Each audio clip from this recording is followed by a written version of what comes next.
Chapter 877. Oh, Supergirl said.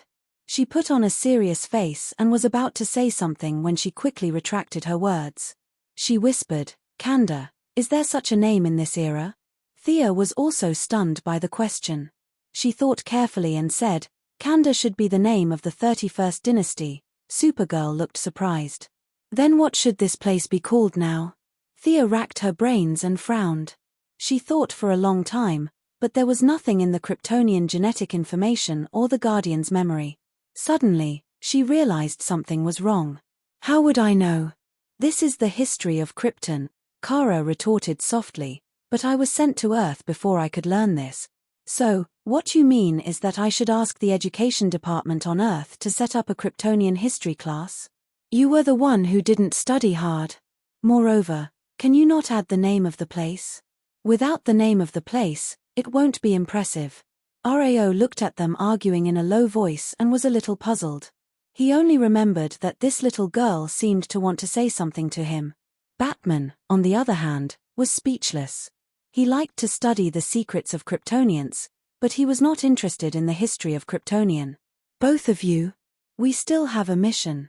Thea was criticizing the Kryptonians for not paying attention to history, while Kara retorted that Kryptonians had specialized personnel to study history, but she obviously did not. Batman hurriedly interrupted their conversation. The two quickly stopped talking and finally decided to let Kara do the talking. That. Have you thought about what you want to build here in the future? Kara chose her words carefully, but she was too cautious. Her tone, which was supposed to be harsh, made it sound like an interview. Rao was stunned. Did this group of people come all the way here just to talk about life and ideals with him? But there was nothing he could not say. I hope that my people can get out of this predicament. The old don't have to choose a place to die. The young babies, whether strong or weak, can survive. I hope that we can walk out of this mountain. I hope that everyone can walk proudly under the sun. Rao spoke very sincerely. Even though he had done very extreme things 250,000 years later, he had not deviated from his original path. He was still helping others, even if this method seemed to be evil. I admit that your goal is noble, but your method is wrong. Why do you think only you can lead your people to prosperity? Can't others do the same?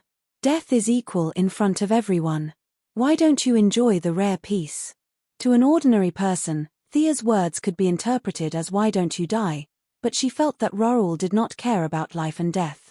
Her words sounded like a bystander advising someone to rest. Unsurprisingly, Rao was not angry.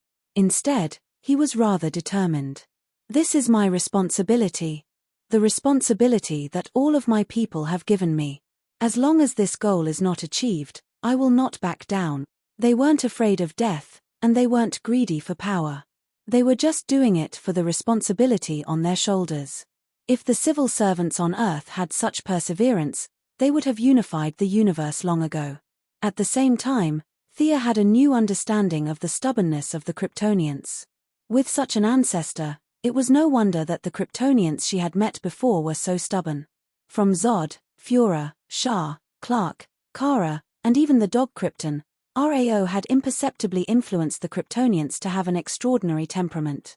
Unswerving, never giving up, and willing to bear any burden for the sake of their ideals. She had to admit that the Kryptonians were an excellent race, and Rao's influence could not be ignored. You shouldn't put your personal will above everyone else. The spirit of free choice, isn't that Krypton, a tradition here? Kara was conflicted. On the one hand, she could see Rao's great ambition, but on the other hand, she felt that it was contrary to her values. How can that be? I have always followed this will. This is the cornerstone of our development, Rao retorted without any pretense. My children, I have never deprived you of your personal will. I just need your help. Is that wrong? Another Rao walked out of the air. He had long silver hair. It was the god Rao. He followed Thea and the others and asked Kara with a sad face. The two Raos stood side by side. Whether it was Batman or Kara, they were all on guard. Thea gently pulled them back. He has not fully entered this world. This is just a projection. When the two RAOs stood together in time, there was no abnormality. This made Milady look at them for a while. The way the other party traveled through time was completely different from them. In her opinion, it was a bit like the wishing spell in magic. It gathered the faith of all beings and allowed the god to move freely in the timeline. In addition, the life force that God Rao consumed for the past 250,000 years was supplied by his believers. He was fundamentally different from the original ordinary person. The life force that originally belonged to him had been exhausted. This God Rao could be said to be the aggregate of all beings with his personal will. You are me. The ancient Rao looked at the familiar stranger beside him and was a little incredulous. For your ideals, you became a god. This is what you will look like in the future, Batman introduced him. The ancient Rao looked at the person beside him. Although the appearance was the same, the temperament was completely different. It was a little cold. There was no emotion in his eyes, and there was no respect for ordinary people. This is not him. You are not me. I am you. The two old men began to argue. Kara and Batman joined in, while Milady crossed her arms and watched the show outside. Kara quickly ran out of words and was eliminated. The main force of the debate became Batman and the ancient Rao to deal with God Rao. After 250,000 years, Rao's thoughts had unknowingly deviated to the gutter. Now that he was confronting his former self, the disharmony became more and more obvious. This also sounded the alarm for her. Rao was such a noble and self-disciplined Kryptonian, but in the end, he became unrecognizable. She was an earthling with complicated thoughts and low moral standards. It was really a headache for her to keep her original heart and stick to her original heart. You will hinder my grand goal. God Rao was a little speechless. He reached out to grab his past. Thea certainly would not let him have his way. All of you, back off. His energy has come in. Facing Rao's hand, a wind blade was thrown out. The two of them quickly exchanged a few blows. Sia didn't dare to use too much strength. Leoka was in the timeline. If she used too much strength and made a hole in the timeline, she wouldn't be able to live anymore. Who would be able to stand big cousin, second cousin, and third cousin every day? Come on if you want to. Under her water, Rao squeezed out with some effort. Chapter 878. Thea raised her hand and cast an ice storm. Although this spell had been brewing for a long time, its power was greatly reduced in Krypton, a place where magic was almost non-existent. It was originally 100 meters tall and dozens of meters in diameter, but now it was a miniature tornado with a height of 30 meters and a diameter of 8 meters. Even so, this spell was comparable to a natural disaster in the eyes of the locals. The ancient Raoul yelled at them and asked them to stop. Thea did not seem to hear him. She slapped the ground with both hands, and a thick mud dragon drilled out from the ground. Then, several ice attacks and an ice storm smashed towards Raoul. This Raoul was several times weaker than when he was on Earth. Across the river of time, his ability to share life force was basically useless. Now, he was squandering the power of faith. From infinite HP to a normal level, Thea was ready to take him down in this time and space. She used a large amount of magic to attack while sealing the space. No matter what, she could not let him escape. Raoul did not retreat. His divine power was mixed with his 250,000 years of persistence. He felt that he was not wrong, and Thea had been obstructing him time and time again. She must be an evil enemy. Is there anything wrong with being righteous? Am I wrong to help ordinary people? Facing the righteous Raoul, Thea was a little speechless. It was as if she was a demon king. Please. I am the righteous one, okay? Fighting while shouting that justice will prevail, it was a little shameful. In all honesty, she also did not feel that she could represent justice. Why are you shouting when you are fighting? You are really annoying. Sia flew into a rage out of humiliation. She quickly took out a golden dragon skin and used the dragon skin as the drawing paper and the blood of the hell demons as the paint. She communicated with the divine power of art and quickly drew a picture on the dragon skin with just a few strokes. In the picture was a barren world with no civilization and no life. Get in here. Thea controlled the mud dragon and threw out 2 black chains of death aura. She wrapped Raoul and rushed into the world in the picture. Raoul's weak divine power was undoubtedly exposed. He did not notice anything unusual and still wanted to break free from the dragon. Haha. Seeing that everything was as expected, Thea couldn't help but laugh out loud. This was the insight she had gained from studying the stranger's silver coin and the shadow of the first. He was still far from being able to create a parallel universe. However, with the help of top-grade materials, it was sufficient to create a 2-dimensional small world. In the 2-dimensional world, the real Raoul had become a little man with lines, and she could add lightning and volcanoes to the drawing paper at will. She could draw a mountain with a wave of her hand, and a large river with a wave of her brush. The sense of accomplishment of having everything under control was simply overwhelming. Unaware of the situation, Raoul fought with all his might and knocked away the mud dragon. Before he could catch his breath, Thea drew 3 more opponents for him. There was a cactus that was taller than a mountain, a giant squid that drilled out of the river, and an eagle that flew from far away in the sky. During the battle, he would draw a few meteorites on Raoul's head from time to time, or create a hurricane. Looking at Rao's puzzled face, she almost laughed out loud. This kind of 2-dimensional world couldn't trap a real god. However, Raoul was a different story. His strength was regressing every minute and every second. It was unknown whether he would be able to come out in the end. A real life. Thea took a few glances and discovered the mystery within. The eagle and squid she drew didn't have any life, but Raoul did. He could even be said to be an aggregate of life.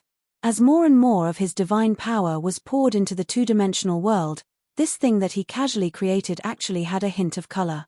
She had never spent much effort on life. This wasn't to say that it wasn't important, but it was a matter of order. She had the white lamp, and life was her friend. Peeking at life from the side of death, she also had a high level of life. Now that Raoul had entered the 2-dimensional world, the things he injected into the world seemed real yet not real, like an illusion yet not an illusion. She originally wanted to kill Raoul, but now she changed her mind and prepared to observe more. At the same time, she added countless rare materials into the drawing to strengthen this world. Ouch! Just as she was admiring Raoul beating up the little monsters, she suddenly felt a violent backlash from her divine power.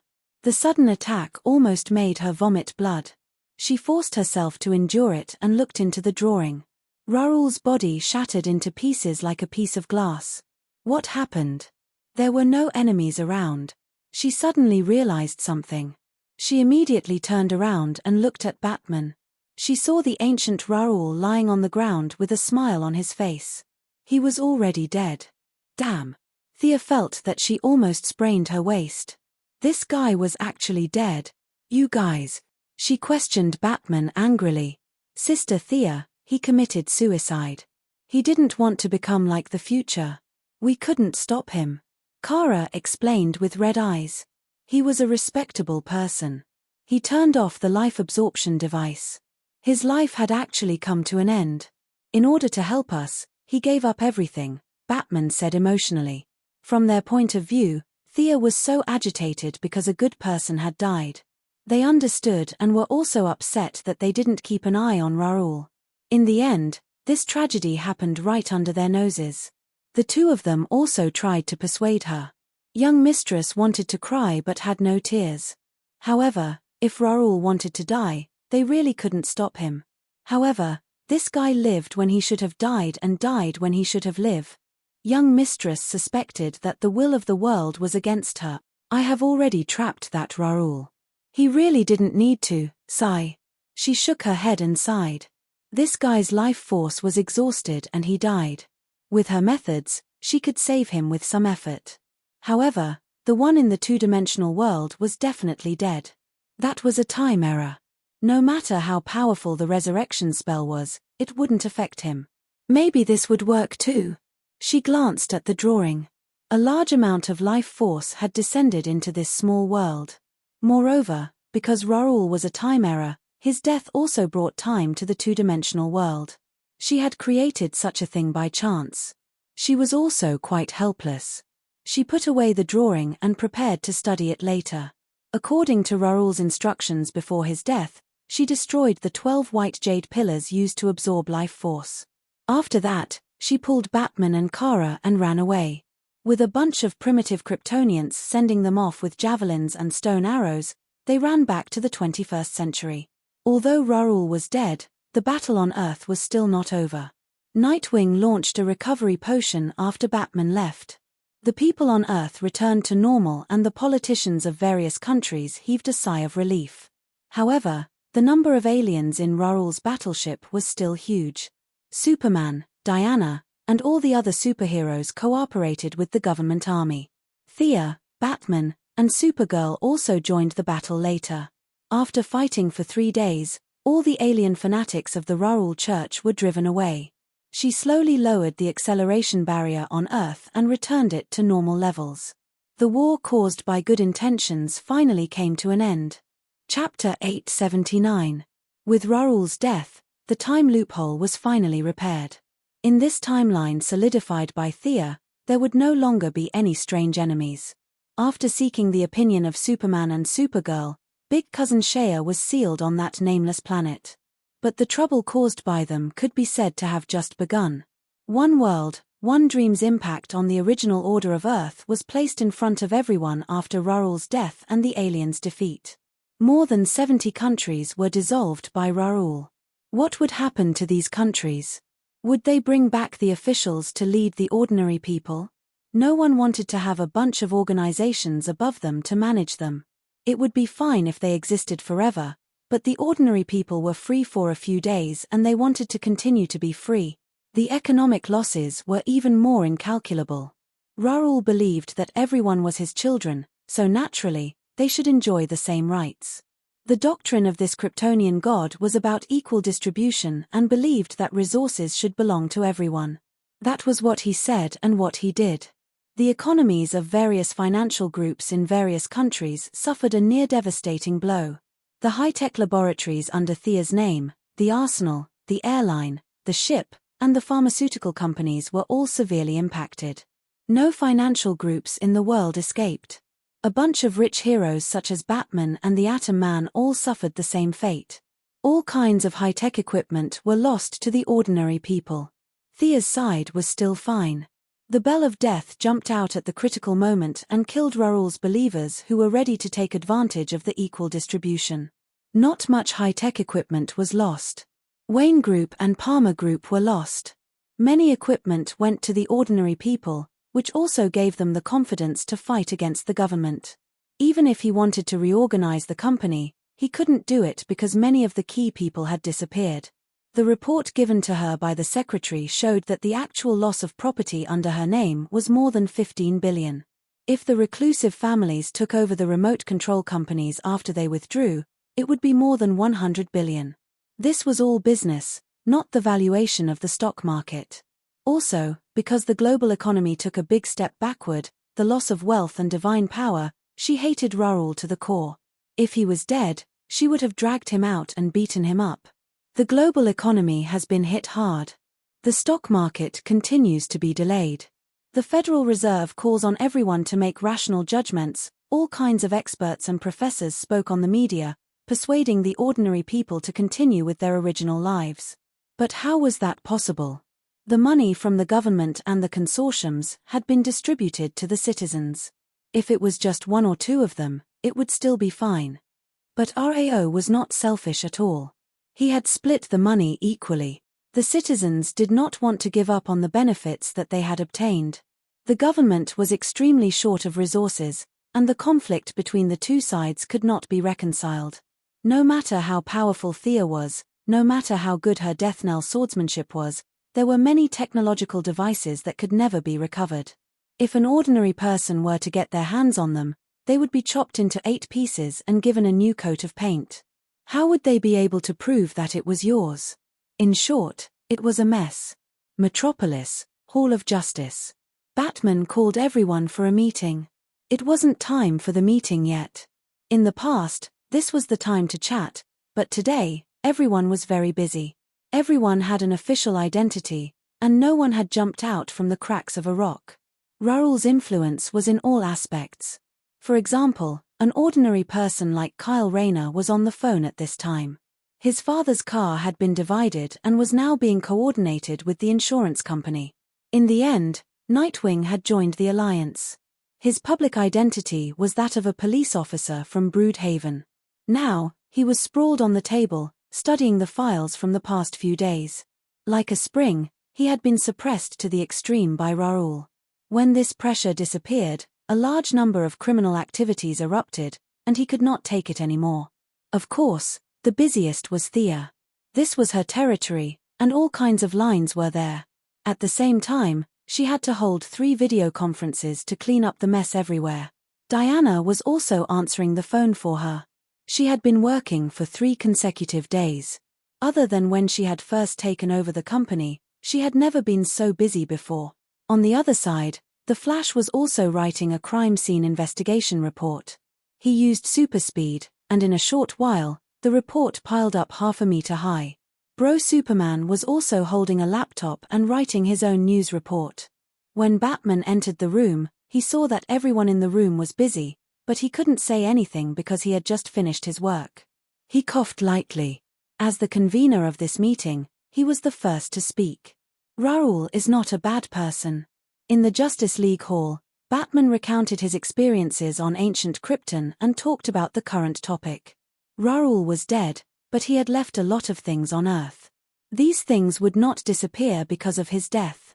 The Sahara Desert and several other deserts around the world had become fertile land. The ice in Greenland and Siberia had thawed, and the African warlords had fallen. The forbidden zone of human life was showing signs of becoming a paradise.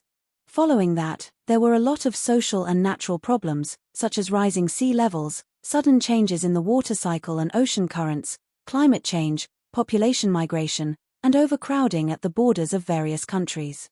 The political leaders pinched their noses to solve these social problems, and the natural problems were left to the Justice League. Can the status quo in those places be maintained? It's a good thing that the living space of human beings has been expanded, Batman asked Thea. What do you want me to do? I can't do anything about it. No one cares about Siberia or Greenland, so it will naturally become cold. This is a problem of the cold air, not a problem of magic. Thea immediately retorted. Zatanna, who had now joined the Justice League, also expressed her support. It's the same for the Sahara Desert. It's been like this since 3000 AD. Planting more trees to solve the problem of desertification is the right thing to do. Raoul did turn sand into land, but as time passed, the divine power disappeared, and the original state was the same. This is a matter of science, not magic. Thea continued. She did not reject it directly. She quickly ordered her subordinates to send out drones from Cairo to investigate the Sahara Desert. The images were quickly sent back to the Justice League headquarters, and the heroes watched it. Raoul did a good job. Under his call, the Sahara Desert became fertile land. Many Africans left their homeland and went to this fertile land to start a new life. Many people in the countries around the desert tried to escape the war and migrated in this direction. The roads were crowded with pedestrians. They carried all their belongings and went to the paradise in their hearts. How long can Raoul's magic last? Superman asked. His feelings for Rao were extremely complicated. His respect for him was still there. To a certain extent, Rao's ideals were his ideals. However, he was very disgusted by the idea of depriving ordinary people of their wishes. Chapter 880. About 10 to 15 years later. Look at these coordinates, the land has actually turned into sand again. This is a sign of the rapid decline of divine power. She pointed at a few points and explained to everyone. Can we maintain contact with the green of all things? Batman asked again. It's possible, but the green of all things has its own balance with the red of all things and the black of decay. It even has its own internal balance. If the vegetation in the Sahara increases, it may affect the tropical rainforest in South America. It's best to use it carefully. Although they rejected magic methods, maintaining the status quo and giving ordinary people more space to live was still something that the heroes agreed with. They couldn't say that Raoul came with green mountains and clear waters. They could kill him in the name of freedom and democracy, and then let ordinary people starve. They had to be stronger than Raoul, or the superheroes would lose face. A few technological heroes prepared to form a group to observe the scene. Thea wasn't let off by Batman either. The reason was that she had a lot of advanced technology. The environmental issue could only be said to be an appetizer. It was to prepare for the next topic. The Justice League suffered a huge negative impact because of Superman's actions. Even if ordinary people made a lot of money, they still targeted Superman. It was he who called on everyone to believe in Raoul, which led to a series of subsequent disasters. The government's accusations, the people's complaints, and so on. Supergirl had been hit so hard that she hid at home and didn't dare to go out. Fortunately, her reputation was low and her appeal was small. Superman was completely different. He was a landmark superhero. He was now under huge moral pressure and could only rely on a lot of work to numb himself. Of course, the Justice League couldn't push Superman out and cut him down. The only choice was to bear this negative reputation together. It had to be mentioned that Missy also had a lot of negative information. The black snow in the Metropolis scared many people to the point of peeing their pants. Thea suspected that it was because of the cold. In addition, she killed many people when she equalized the Quinn Group's assets, which caused a lot of criticism. However, she was thick-skinned. With Superman in front of her and a large number of media outlets to wash the ground, she watched them discuss as if nothing had happened. Shua. Shua with all your might. Shua with all your might. That was the general flow that everyone had in mind. If their reputation dropped, they would just have to raise it again. In addition, Raoul was really a good person this time. Even ordinary people benefited from it. As long as Superman said that he was also deceived, he would naturally gain sympathy. Thea also helped him arrange several live TV events and online broadcasts. She also had the intelligence network of the Righteous Alliance. The target of the attack was global, and it would be back in a few days. In the end, the Sea King brought up an issue. He needed the support of the main alliance. Arthur, is Atlantis in such dire straits? Thea put down the video conference and asked seriously. The ocean occupied 70% of the Earth's total area and nothing could happen to it. The Sea King heaved a long sigh at the mention of this vexing matter. He didn't try to hide his family's predicament, so he recounted the entire situation. The land was in chaos, and the sea was even more chaotic. Even the authority of Queen Atlana could not withstand it. Poseidon died in battle, and the priests, who had always maintained a close relationship with the royal family, were directly suppressed. The Council of Elders rose in power. They joined forces with Raoul's priest and the Sea King's brother, Amu. The three forces united, and the royal family lost control of Atlantis. It had to be said that Poseidon's death in battle put a huge psychological pressure on the Atlanteans. Even if everything had returned to normal, they still chose to believe in Raoul's priest, even if this god had killed the god they had worshipped for countless years. The strong were respected, and this point of view was even more obvious in the sea. The heroes looked at each other, and they were all in a dilemma. There were too few superheroes who were good at water battles. In comics and movies, heroes could fight for a few rounds, but that was not the case. It was pitch black underwater, and without supervision, there was no way they could fight. They would be killed in minutes. People like the Flash, Batman, and the Atom Man would basically die in the water. Oxygen, vision, pressure, there were too many things to consider. I can mobilize some troops from the military to participate in the battle as allies, but the Righteous Alliance. Thea looked at the heroes in the room. I can help. Brother Superman was the first to respond, followed by Green Lantern Kyle Rayner. He also said that space battles and underwater battles would not affect the Green Lantern. In the end, Thea persuaded Superman. He could fight underwater, but he could only use 30% of his combat power. It was better for him to slowly gain reputation on land. With Green Lantern Kyle and a few Yellow Lanterns and Green Lanterns, they could handle most battles. After all, Atlantis was not a matter of battle, but of politics. In the end, Thea spent some time to borrow the Sea King's trident from Poseidon's son, the Cyclops Polyphemus. This was more authoritative than the Neptune's trident, which was passed down in their family. It should be able to help the Sea King gain the support of his people. Late at night, Thea finished her work. Seeing that Diana seemed to have something to say, she asked, "What's wrong?" "Ars is dead." Thea did not know what to say. Was he unlucky?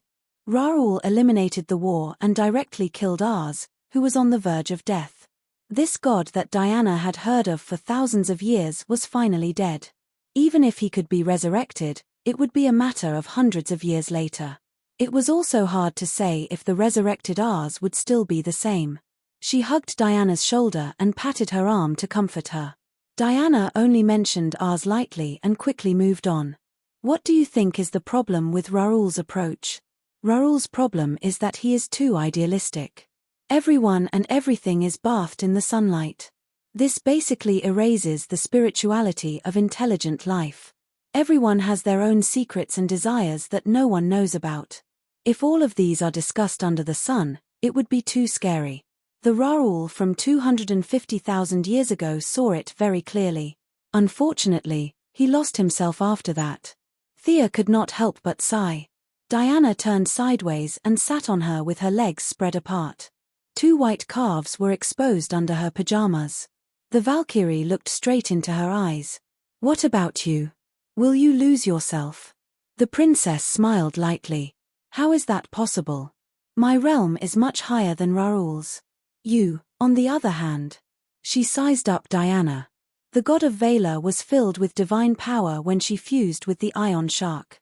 Thea's realm was much higher, but their actual combat power was about the same. As the god of Valor, she could easily control her emotions. Not only that, Diana had worn the purple lamp ring. As a god, her love was unparalleled. In Thea's eyes, Diana's control of love had also reached a small level. Chapter 881. Thea had anger, fear, hope, pity, and greed.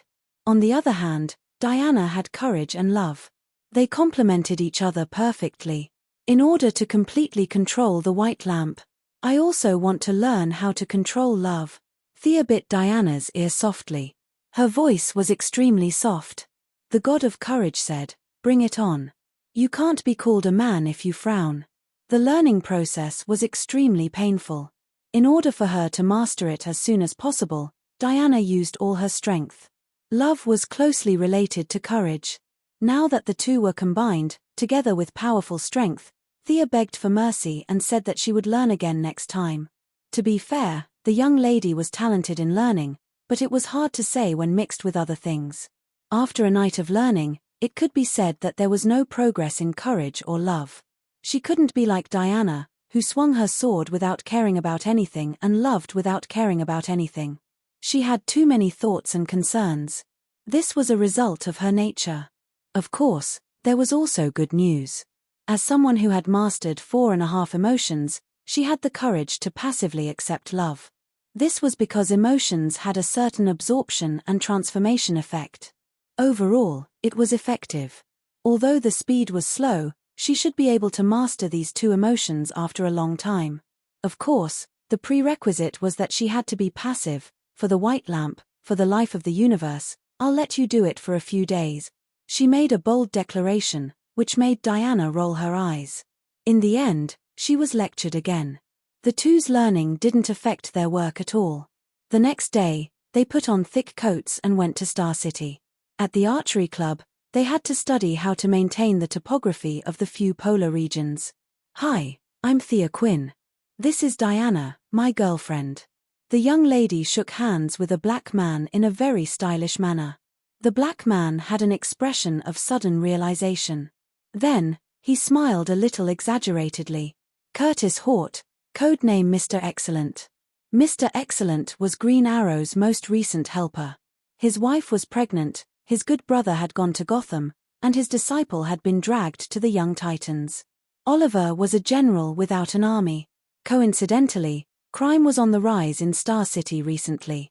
He and the young Mr. Excellent liked each other, so they formed a team to maintain law and order. The black man looked a little funny, but he was actually a very intelligent person. It was hard to tell whether the smartest person on Earth was Batman or Luther, but there was no doubt that the third was Mr. Excellent. He had started reading the works of Einstein and Fermat at the age of 6. He knew many languages and had a doctorate in 14 different fields. Hulk's neighbor, Banner, was also a top student, but Banner only had 7 doctorates. From this, it could be seen that Mr. Excellent was a great person. He was worthy of being called the pinnacle of wisdom among mortals. After a brief chat, Batman and the Atom Man arrived one after another. Batman had really taken the time out of his busy schedule to come over. Without Raoul as a target, the Joker's gaze once again found him. The two of them were locked in a fierce battle in Gotham. Everyone sat down, and the Environmental Protection Team was officially established. The topic was also very simple. They had to do their best to preserve Raoul's miracle. Greenland, which was relatively easier, was given to Green Arrow and Mr. Excellent. East Siberia was given to Batman and the Atom Man. As for the deserts on Earth, the 2 goddesses would be responsible for that. The Sahara Desert, the Libyan Desert, and all the way to the Taklamakan Desert. Our mission is too difficult. It's almost 18 million square kilometers. Diana frowned as she looked at it. Sia immediately said that it was too much. Sorry, only you are suitable. The management of the desert should be the same, not to mention that there are countless civilians there now. Batman hinted that this was not just an environmental problem, but also a political problem. Which country did those people belong to? The desert had become fertile land. Now, who owned the land? It added up to 18 million square kilometers. Now that the countries were busy with internal affairs, they did not have time to care about this. When they were done and looked over, they would find a huge piece of meat here. It would be strange if they were not jealous. The heroes needed to unify their opinions, the major countries needed to coordinate, and the small countries could not ignore them. If they were to cause any damage, it would be a disaster. No one knew what Raoul was thinking. The nuclear bombs were also evenly in the hands of the small countries. There were 15,000 nuclear warheads in the world, and now there were 5,000 in the small countries and some organizations. When Thea first heard the news, she was shocked. She quickly told Superman not to earn reputation, but to get the nuclear bombs back first. Superman did not say anything. He called the Martian hunter and Supergirl who was eating donuts at home. The 3 of them were very busy. Stealing and robbing, and with the information provided by many agents, they only managed to get back about 4,000 bombs. If they were not satisfied with the distribution rules, it was hard to guarantee that the small countries and organizations would not take the risk. Thea reluctantly accepted the mission. At least let's go and take a look. Brother Aziz, do you see the campsite in front? You can go to the oasis from there. Look. A man with a cunning expression gestured to the old man beside him that they had reached the place and it was time to pay. The old man's face was weathered, and there was an obvious knife wound on his forehead. He did not wear a traditional robe. Instead, he carried a thick bag on his back and wore a pair of tattered sandals. One of his feet was red, and the other was black. One would not think of fashion when looking at this pair of shoes, because it was obvious that the old man had picked them up on the road. The old man nodded and bowed, hurriedly saying thank you for a long time. Then, he carefully took out a roll of US dollars from his backpack and handed it to the man who was leading the way. Dad, will they take us in? The boy looked at the campsite in the distance. Many guards were holding weapons and guarding the passage. The boy had seen some of the weapons before, and some of them were so high-tech that he had never even thought of them. The boy saw with his own eyes 2 cars that tried to break through the checkpoint. They were shot into powder by a huge silver gun in the hands of a guard. There was no blood, no explosion, but it was unimaginably terrifying. There was a glimmer of hope in the old man's eyes. Thank God. If we go there, we can start a new life. The boy's voice was very soft as he muttered, it's obviously Raoul. The father and son happily paid the toll. The burly man who blocked the way searched them and did not find anything rare. He immediately gestured with his mouth to signal them to leave. The father and son's encounter was just a microcosm. Thea and Diana had already seen more than 10 sentries blocking the way as they flew over. They were not subordinate to each other. Relying on their strong bodies and the advanced weapons in their hands, they collected the money and goods of these poor people along the way. Like vampires, they took away the last bit of savings of these poor people. Damn it. Diana pulled out her sword again. The blade was still stained with blood. Let me do it, the young lady said calmly. She raised her hand and cast an area petrification spell, turning all the burly men in the campsite into stone. Chapter 882. Raoul's oasis gave the poor people hope. The temperature was moderate and the resources were abundant. As long as they were willing to work hard, they would reap the rewards. In addition, there was no exploitation. It was a paradise for the poor. Ordinary people who could no longer live in the countries at the edge of the Sahara Desert rushed here to start a new life. Unfortunately, they were too naive. The rate at which evil grew was far beyond their imagination. Many people who came first saw the benefits and changed their roles. They led the way, set up checkpoints, collected fees, screened, killed, and buried the bodies. It was a one-stop service. Those with benefits would be kept, and those without benefits would be released. The two goddesses walked by and killed more people than they could kill. They could control the heavens and the earth, but they could not control the hearts of people. Perhaps Raoul did not intend to take away the freedom of intelligent life in the beginning. Thea sighed. Other than mental control and brainwashing, she really did not know of any better way to let ordinary people benefit instead of being exploited. No matter how beautiful the wish was, it would become unrecognizable in the end. The two of them flew around the original desert and now the paradise. In just a few days, people with motorized vehicles had already entered the depths of the oasis. They looked more like opportunists than survivors. The father and son from before could only rely on their own 2 feet to move forward. These people are so unscrupulous. Diana looked at a convoy of cars, driving hundreds of ordinary people away like slaves. Dozens of fully armed men were laughing loudly with weapons in their hands. The dust raised by the vehicles was like an earth dragon. The only difference between suffering and happiness was whether or not they had weapons in their hands. Anarchism. Those who have weapons in their hands will naturally put themselves in the position of the leader. Then, they will gather the refugees, expand their own team, build a camp, and then fight with other camps to determine the final victor, Thea talked to herself. The two women's faces were not looking good. Then what should we do? Just wait.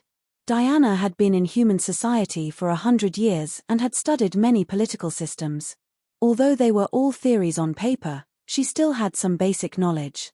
Thea wanted to say to defeat the evil people and give the good people weapons to maintain order. However, when she thought of human nature, she hesitated. Once power was in hand, the good people would also become evil. They might even be worse than these people now. Let me think about it. Let's observe for a while longer. They looked at several desert areas and discussed countermeasures with Green Arrow, Batman, and the others. This problem existed in several places. In the beginning, establishing order required bloodshed. Later on, development required bloodshed. In the end, fighting against other countries required even more bloodshed. If he had the mindset that it was better to avoid unnecessary trouble, he could have directly dispersed Raoul's divine power and restored this place to its original state. This would have prevented many conflicts. But the heroes did not want to do it. Oliver and Diana were determined to persevere. The slightly lazy young mistress could only be forcefully pulled by the heroes to think of ideas. There was no doubt that Raoul had encountered these problems in the beginning. In the past 250,000 years, there were trillions of intelligent life forms. Not all of them were Kryptonians. In the beginning, Raoul might have thought of various ways to resist greed and reduce conflict, but all his efforts were in vain. In the end, he could only play the simple and crude game of changing a small part of the brain of an intelligent being, making them worship him and obey his orders. It was not convenient for Thea to do so, so she could only ponder on it. She deliberated her words. First of all, we can't appear directly. If it has to be a superhero, Mr. Excellent can do it. Just like the previous nuclear bomb fight, it was not suitable for the president's son, daughter, or daughter's friend to appear. Their identities were sensitive and could easily lead to unnecessary interpretation. It was the same for the current political system. Batman was not suitable either. He was too busy and had too much prestige. Mr. Excellent was very suitable. He was not famous, smart, and black, me alone. The black man on the video link opened his mouth wide and was a little surprised. Thea wanted to say, yes, that's right. But she knew it was unrealistic. Let's talk to the young Titan and see if they can help. It should not be too sensitive for the half-grown children to do this. Their eyes lit up. This idea was very good. The young Titan was not a subordinate of the Alliance. They were an independent organization. The children had strong self-esteem and could not give orders. Thea and the others began to communicate. Batman looked for Tim, Diana looked for Casey, Thea looked for Raven, and Green Arrow looked for the armory. The negotiation process was very fast. The young Titan had nothing to do, and Tim attached great importance to this collective activity. The enemy was only a few militants, and their strength was extremely weak. However, this operation was very significant. It was estimated that tens of millions of refugees would enter this area in the 18 million square kilometers. This level of major event was very much in line with the children's values and a mission that could prove themselves. The chaos might be stopped for a while under the attack of a group of little heroes, but what about the political system? Anarchism? Or autonomy? Batman and Excellent, whose IQ was off the charts, could not think of a solution. Heroes were heroes, and politics was politics. She could only leave this problem to her mother. Moira was very busy at this time. Not only was she busy, but the leaders of the various countries were also busy. At this time, she could see the advantage of strengthening her mother's physique. The leaders of the various countries were exhausted. Only old comrade Moira was still in command, and she had taken the initiative. She did not care about the 18 million square kilometers. With the existence of extraterrestrial trade, the country did not lack resources. There was no need to occupy such a large area of land, arousing hostility from other countries, and destroying the internal balance. Moira wanted to be a good president. She did not intend to be a queen who opened up new territories. Use religion. Don't those people believe in Raoul? Use this as a banner to gather everyone's beliefs. Maybe it will work. Of course, the premise is that Raoul is dead. That guy is dead, right? He's dead. Don't worry. Thea reassured her mother. She had to admit that Moira had given her a good idea. There were pros and cons to raising Raoul's banner again. The pros were that the ordinary people had received his kindness. Although they were controlled and brainwashed, their memories were still there. No one could deny that Raoul had helped them, and the few priests were not greedy. The cons were that the major countries in the world and the countries around the desert were independent. However, they would definitely arouse the hostility of other countries. There was no difference whether their hatred was 500 or 1,000. If they were flexible, they might be able to take advantage of the disagreements between the countries and find a new path. Thea explained the method to them, but Batman was still worried. Is Raoul really not going to rise from the ashes? Or are you going to start a new religion? Chapter 883. I don't have the time to write Raoul's Bible, but there are many Raoul priests in Atlantis. Maybe I can pull them over. Anyway, this is Raoul's land of miracles. It's only natural for them to spread their religion. At the same time, they can solve the Sea King's problem. It had to be said that this was killing many birds with one stone. Thea and Diana immediately rushed to Atlantis. She wanted to persuade the priests to spread their religion on land. San Francisco, T Building. This was the headquarters of the Young Titans. Nightwing and Princess Spark were both adults. They each had their own jobs and were very busy recently. The arms dealer, Curoy Harper, was originally Spacetime Thea's lover. Now, he had met the second-generation Robin, Red Hood Jason Todd. The two of them were very close. Regardless of whether it was because of his ideals or something else, he did not respond to the Young Titan's summons. Martian Maiden, Martian Hunter, Superman, and Supergirl were searching for nuclear bombs all over the world. They did not have the time either. Other than the four of them, Red Robin, Wonder Girl, Raven, Pulse, Animal Boy, and Blue Beetle were all present. Perhaps because Gotham was too dangerous, Batman was afraid that the Joker would attack his son when he was not home. Therefore, he sent Damien over as well. Of course, he was there to help. Damien also called his good friend, Jonathan Kent Jr., who was watching television at home. 8 half-grown children gathered together to prepare for their first group mission. The adult heroes had thought it through well. Mr. Excellent would lead them to eliminate evil and bring peace to the people.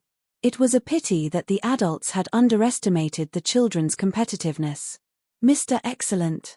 Where did this black uncle come from? Holding 2 shining silver light balls in his hands. Let him play with his eggs. Mr. Excellent, whose IQ was off the charts, did not want to offend them either. Look at this group of people. They were Superman's son, Batman's son, Thea's disciple, Diana's disciple, and the Flash's grandson. These young masters and young ladies were all descendants of famous families. It was not a matter of principle. Of course, he would not be the bad guy. He happily expressed that he would help. Red Robin Tim said a few polite words about contacting them again when he was free. Then, he hung up the call. Everyone, where do you think we should go first?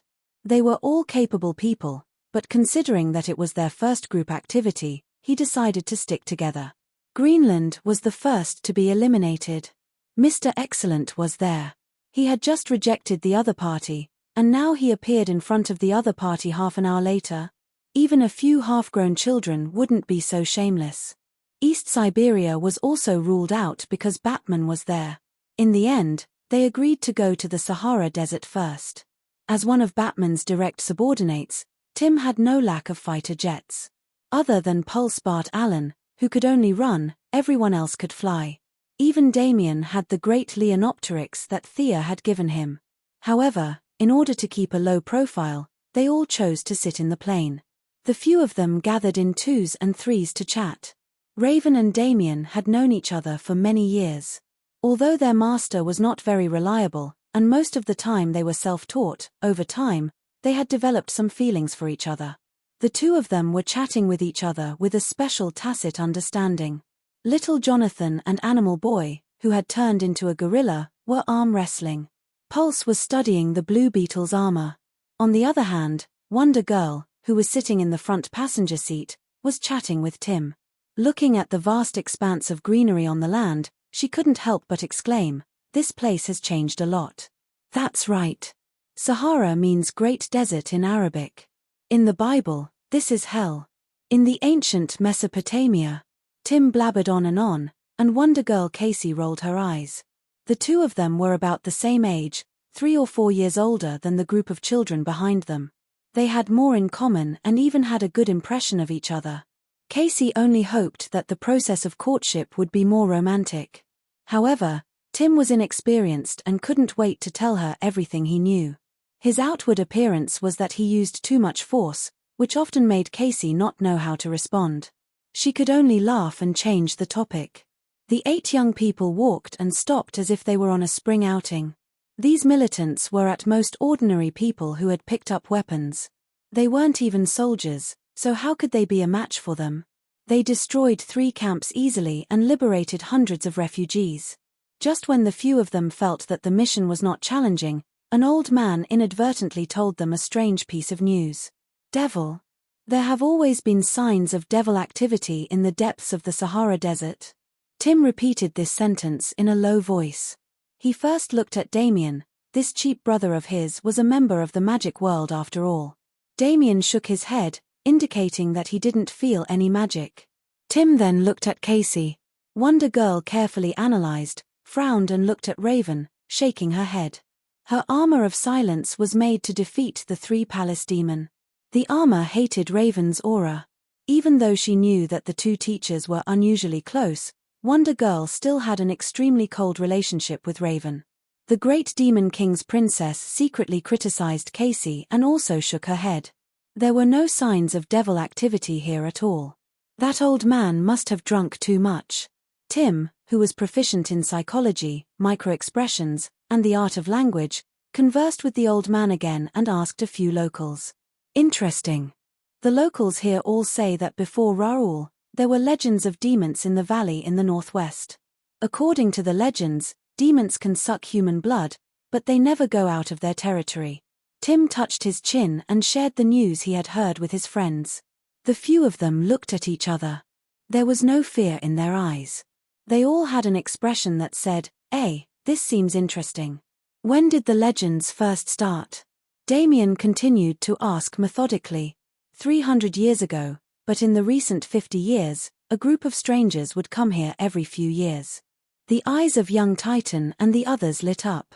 They all looked like they didn't mind if things got out of hand. Someone had built a secret base in the desert and seemed to have carried out some inhumane experiments. This conclusion was not difficult to deduce.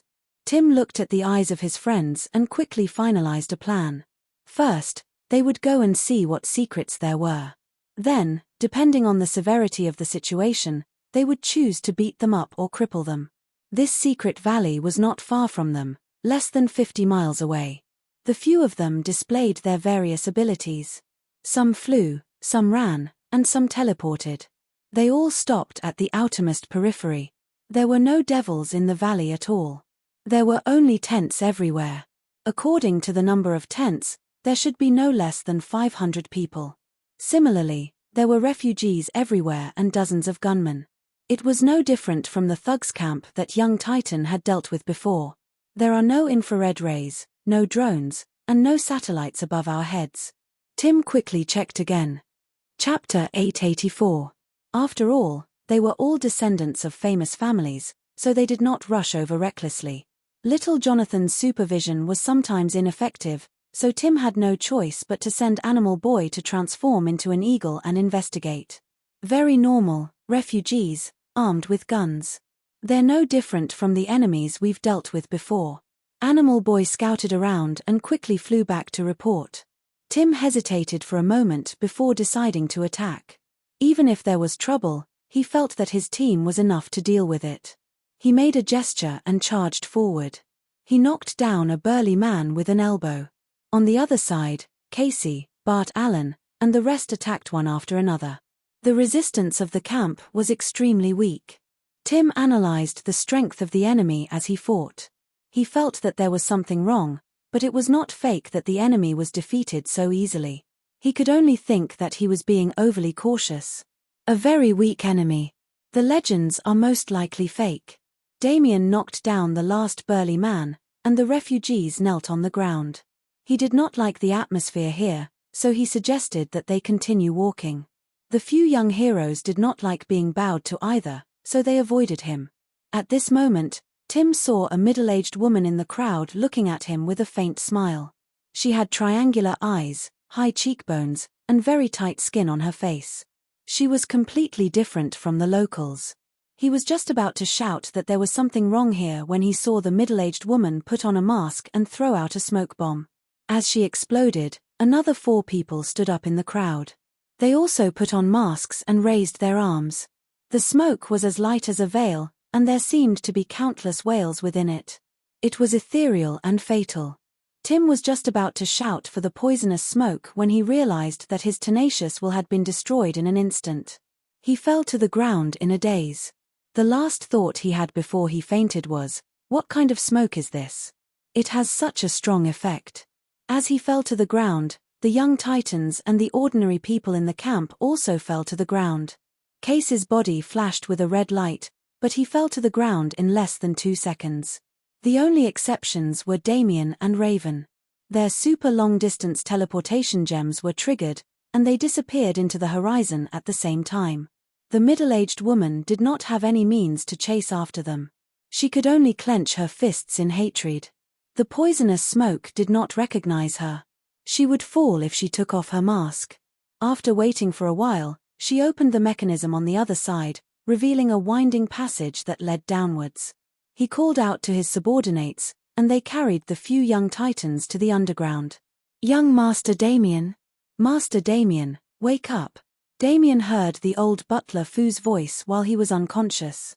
He didn't know how long it took for him to open his eyes. Did he return to the Batcave? The familiar surroundings seemed to be telling him that the previous scene was a dream.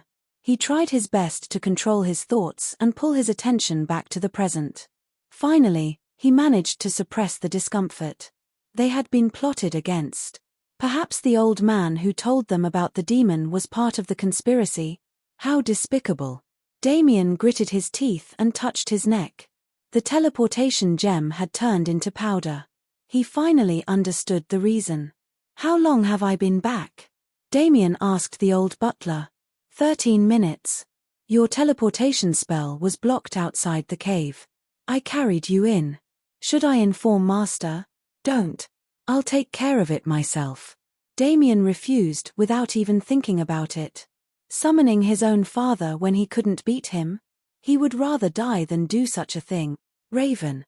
Thinking that he could teleport, the big lowly was most likely teleported away as well. He hurriedly used the equipment in the bat cave to contact Raven. As expected, she had also escaped. Raven's magic resistance was much higher than his.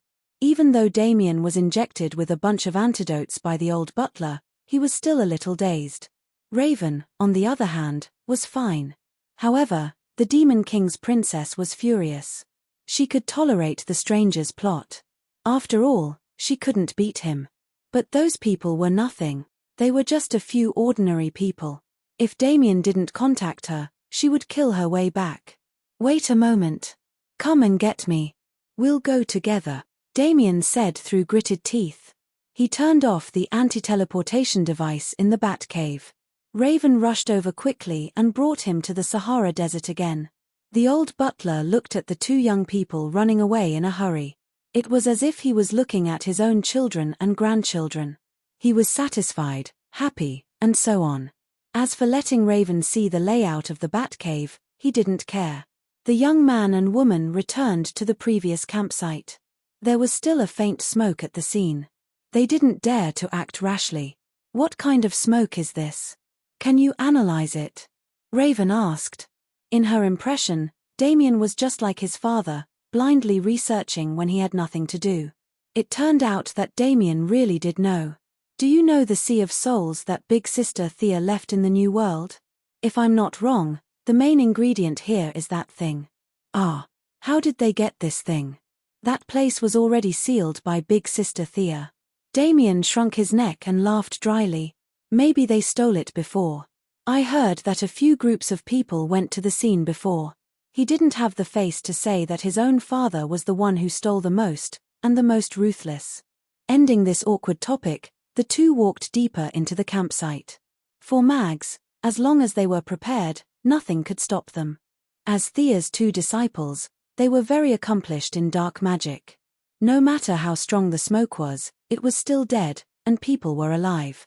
Seeing that no one was on guard, they used a wind spell to disperse the poisonous smoke and began to search the campsite. It's here.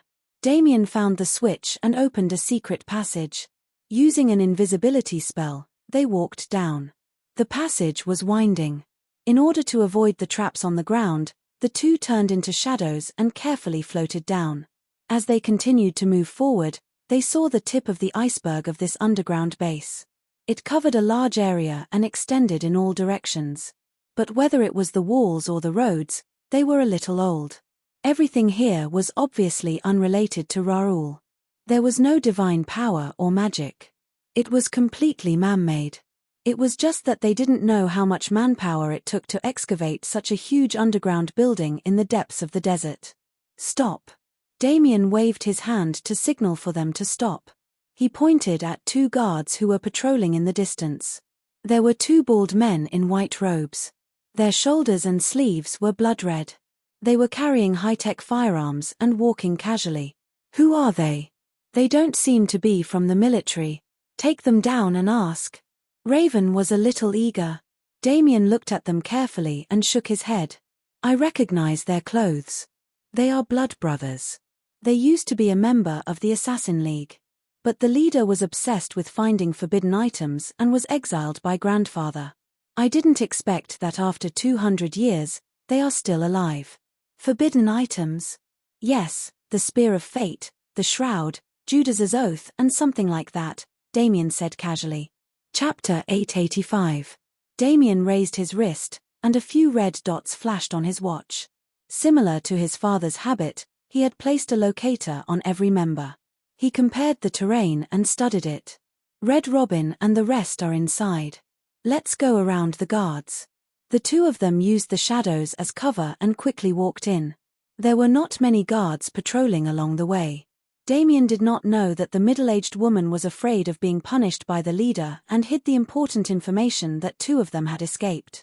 Brothers and sisters, I have to emphasize that the so-called gods are just superheroes. In this world, only I am God. After turning two corners, a very provocative voice sounded in the underground building with the help of a loudspeaker. Immediately after, there were countless fanatical shouts. Long live the Blood Brothers! Long live the Blood Brothers! Damien and Raven went around the guards and lifted a thick curtain.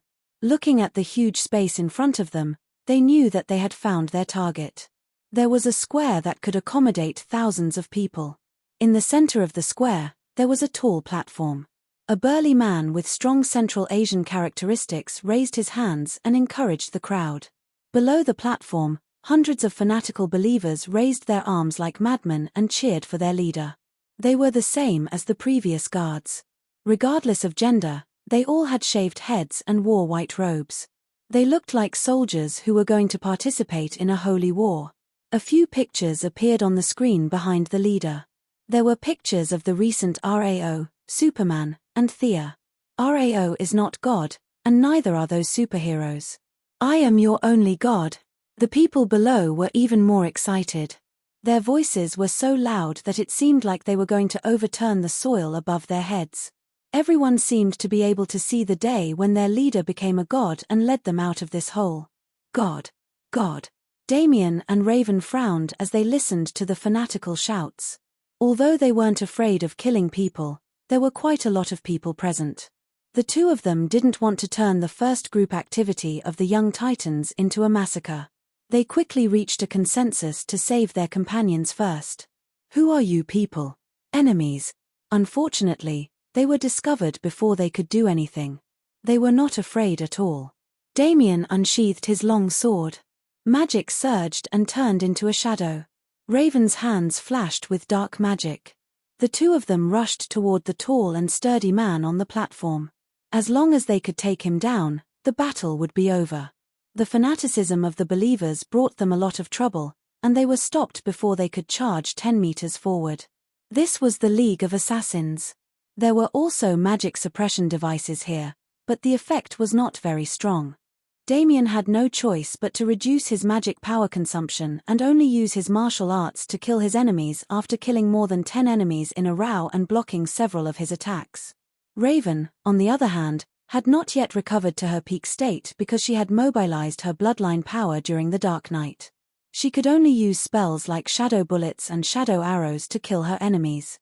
It had to be said that their attacks were quite sharp, and the disciples' counterattacks were also quite impressive. Countless high-tech devices were scattered among the people, and an organization like the Blood Brothers naturally seized the opportunity to seize many things. Quantized cages, atomized rays, and all kinds of strange weapons were taken out. The two young men were a little flustered for a moment. Quick, activate it. Why are you in a daze? The leader ordered the middle-aged woman beside him. The middle-aged woman was now wearing a priest's robe, which was very different from the previous refugee's outfit. When she first saw Damien and Raven, she was very nervous. Not reporting it was a serious crime in the church. The key was that she was not alone in this ambush. There were a few people who knew about it, and they probably thought that she had reported it. She was not a fanatical believer, nor was she the leader waiting to become a god. To her, enjoying wealth was far better than becoming a god. As the leader's assistant, her first reaction was to hide it. Now that she could not hide it anymore, she thought of shirking the responsibility. The leader did not know what she was thinking. Seeing that she was still in a daze, and in these few seconds, Damien and Raven rushed a few more steps, he had to urge the middle-aged woman again. Although the middle-aged woman did not think much of becoming a god, she did not dare to resist the leader. After all, this guy bathed in human blood every day. It was said that he had lived for 200 years, and his deterrence was not ordinary. She focused her attention on her hand and quickly operated the control panel. Following her command, a huge machine rose from the bottom of the platform. The machine was more than 5 meters tall and 10 meters long. It had a sci-fi feel, and a young Titan was tied to each of its 5 mechanical arms. Apart from Tim, who was an ordinary person, Little Jonathan, Bart Allen, Blue Beetle, Animal Boy, and Wonder Girl were all tied up. As the metal probes pierced into their bodies, a few types of energy of different attributes began to gather in the middle. Ha. The leader was like a madman. He sat in the middle of the machine and guided the energy of different attributes into his body. If Thea was here, she would definitely complain. Little Jonathan and Bart Allen were understandable. Kryptonians and the power of speed, and Animal Boy's superpower could also be considered a superpower. But Blue Beetle and Wonder Girl, one was an alien technology, and the other was an ancient armor. Was it really okay to just grab their eyebrows and noses? The leader of the Blood Brothers would answer her, yes, everything is possible. Ah. Ha-ua. The leader of the Blood Brothers roared as if he was constipated. Perhaps he shouted a little too loudly, or perhaps it was too painful to extract energy, but the children slowly woke up. Bastard. Wonder Girl also had a bit of Diana's temper. She gritted her teeth, blue veins popped out on her forehead, and her arms exerted the strength of 1,000 pounds to break free. On the other side, Little Jonathan was also struggling hard. The middle-aged woman controlled the machine, and several powerful electric currents struck out. She wanted to knock them out. Once, they didn't faint. Again, they didn't faint. The power output was at the maximum, and the children resisted more and more strongly. Increase the extraction power, the leader roared at her. The middle-aged woman hurriedly turned the control to the maximum. For a moment, several types of energy madly mixed, and the 6 children screamed in unison. Damien and Raven naturally wouldn't sit back and watch their friends suffer. All kinds of darts, bombs, and shadow arrows flew at the leader. The believers blocked with their flesh and blood. Within a 5-meter radius in front of the leader, a large number of corpses had fallen, and blood flowed on the ground. Damn it. Raven wanted to use the power of blood to force a way out, but she was afraid that she would completely lose control and become a pure demon, so she hesitated for a moment. Fortunately, at the critical moment, Tim flew out from the side passage like a big bird and swept over the believers' heads at high speed. Tim was definitely not happy at this moment. These guys dared to ignore him. They tied him up with a rope and threw him aside, then left him alone. The main reason for the difference in treatment was that he didn't have any superpowers. As the leader of the young Titans, even though he was self-proclaimed, he still suffered 1,000 insults. His uncle could endure, but his aunt could not. Once he was free, he would teach his blood brothers a lesson. Chapter 886.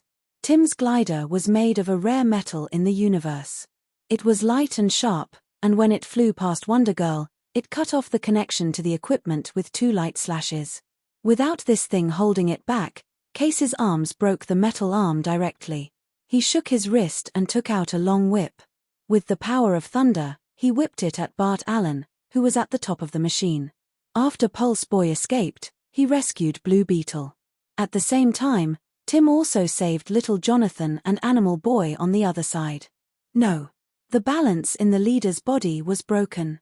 He only had time to shout before he was swallowed by the fire.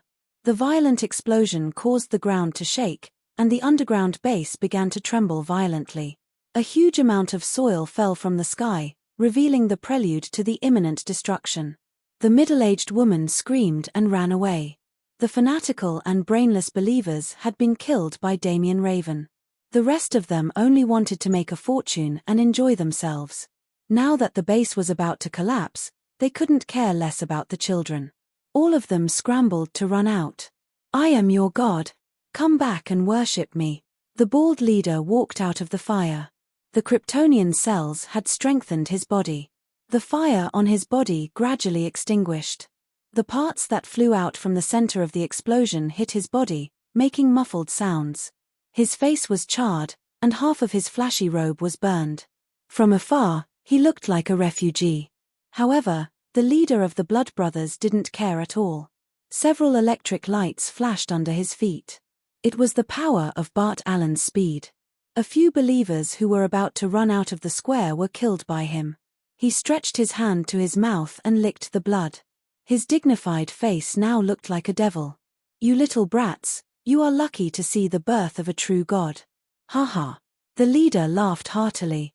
He raised his right hand, trying to imitate Blue Beetle's energy cannon. Unfortunately, no matter how hard he tried, he couldn't move it at all. He cursed silently. He didn't know that Blue Beetle's ability was a product of the Zerg's technology. He thought that there was a problem with his high-tech equipment. He couldn't imitate Wonder Girl's ability either. He had no choice but to use Animal Boy's ability. The leader of the Blood Brothers extended his limbs, and his bones grew rapidly. From a height of 1.9 meters, the leader of the Blood Brothers turned into a 2-meter-tall demon covered in green fur. "It's nothing. His strength is declining." Raven was the first to see through the situation. She raised her hand and shot out a shadow arrow. The rest of his companions attacked ferociously. Little Jonathan was so angry that he was like a little lion, and his attacks were especially fierce. On the other hand, the leader was getting dizzy from the power of God's speed. High-speed movements were not easy to control, not to mention that this was a temporary version. His speed was decreasing with every second, so it was even more difficult to control. Bart Allen easily overtook him, but he didn't have any means of attack. All he could do was run behind him and give him a hard kick. The leader fell and rolled on the ground, dizzy. Before he could stand up, he was tied up by Case's lasso. The Animal Boy turned into an elephant and sat on him. Seeing that he was still struggling, little Jonathan went up and punched him again, knocking out the weakling who claimed to be a god. "Let's go. It's going to collapse." Raven pulled Damien, who ran out of the leader's room with a small bag on his back. Together with a few of his companions, they teleported to the ground. They were waiting outside, and when they came out, they knocked out the others and captured more than 300 people. The leader was naturally the middle-aged woman who threw the poisonous smoke and captured them for experiments. Tim gave her a good beating, and the middle-aged woman was crying for her parents. Knowing that there were more than 200 people escaping from the other side, the young Titans split into two groups. Damien and Raven stayed behind to watch over the captives, and Tim led the rest to chase after them. "This guy has become an idiot." Raven checked the leader of the Blood Brothers that she had brought out. Many types of energy of different attributes had converged in his body. This kind of thing was similar to suicide in her opinion. She didn't know how this guy's brain was so big that he came up with such a whimsical idea. Miraculously, he actually succeeded. "Hey, what did you get in the end?" Damien didn't participate in the battle at the last moment. Instead, he brought out a lot of things to collect information about the enemy. Perhaps this was Batman's tradition? A few sharp-eyed people saw it, but other than Raven, no one asked. "Let me see." Damien took out the items one by one from his backpack. "It's fake." Raven threw away a dirty rag. "Is this a shroud? Are you kidding me? This is fake too." She threw away a wooden stick. "Is this the Spear of Fate? I don't read much, so don't lie to me." "Oh, this seems a little different." The big lowly took a piece of worn-out parchment and looked at it again and again. She wasn't very sure. "What's this?" "This piece of paper contains incomparably heavy sins. I've only seen it on one person." "Who?" "Judas." Raven hesitated and didn't say stranger. Instead, she used an even more ancient title. Damien's face was sticky. But now that there were magic and gods, one more Judas was nothing. He waved his hand, indicating that she could take it if she needed it. Raven was a little conflicted. This piece of paper was filled with power, but she couldn't use it. Or rather, no one could use it. This was equivalent to a special item in a game with a cool name, but its effects were all question marks. It was impossible to return it directly to stranger. The big lowly was not an ordinary person who held grudges. After thinking about it, it was a little dangerous to keep it in her hands. If she knew that she had an item of this level, Ghost Father Three Gong demons might come to Earth in their true form. She might not be able to deal with it in the original spacetime, so she could only find a place to bury it. Now, there was a good place to bury it. She sensed Thea's location, and a portal opened. She threw the parchment into it. After thinking about it, she sent a voiceover and explained the ins and outs of the incident. Missy and Diana had just left Atlantis. They were having a great time communicating with a few RAO priests. A few aliens with superpowers were no match for them at all. They used both the carrot and the stick, and finally agreed to go to the oasis to spread the gospel of RAO. After taking 2 steps out of the sea, the portal opened in front of her. The parchment and a voice fell out at the same time. She first listened to the process of the incident. She had some impression of this blood brother. He was a character in the Young Titan, Judas's contract. Although there were some differences in the participants and the location of the battle was different, it should be this group of people. She really had nothing to say to that idiot who thought he was a god after absorbing a few superpowers. But it was Judas's contract. She looked at the parchment in her hand. She always thought that it was referring to the betrayal of the Young Titan by the Earthen Lady. Now, both the Earthen Lady and Death Knell were on her side and had nothing to do with the Young Titan. She didn't expect that there would be such a thing as a contract in the end. Chapter 887. This thing, like the 30 silver coins, was the evidence of Judas' betrayal of Jesus. The contract was more like a certificate than a contract. The Roman governor had done something interesting. The 30 silver coins he sent to bribe the staff of Judah were from the public fund. In the end, there would be a certificate left for the higher-ups to check, which was the broken piece of paper in Thea's hand. Money was a direct transaction, so this piece of paper was the evidence of the crime. Such a piece of yellow and tattered parchment determined the fate of Jesus on a legal level. It was the record of this crime and witnessed the whole process of the Holy One's life from birth to death. Just like in Journey to the West, the belt and fan of Taishang Lao Jun were magic weapons. In this world, anything related to God was invaluable. Thea put it in her pocket and prepared to study it carefully. This represented the death of Jesus. Diana also heard Raven's explanation. She knew nothing about Jesus. In her opinion, Jesus was younger than her. It had nothing to do with her whether he betrayed her or not. Let's go back and support them. Thea did not want to explain God. It was too much of a shock to Diana's worldview. She nodded immediately and flew away. When the 2 goddesses returned to the Sahara, the Young Titan had already captured all the captives.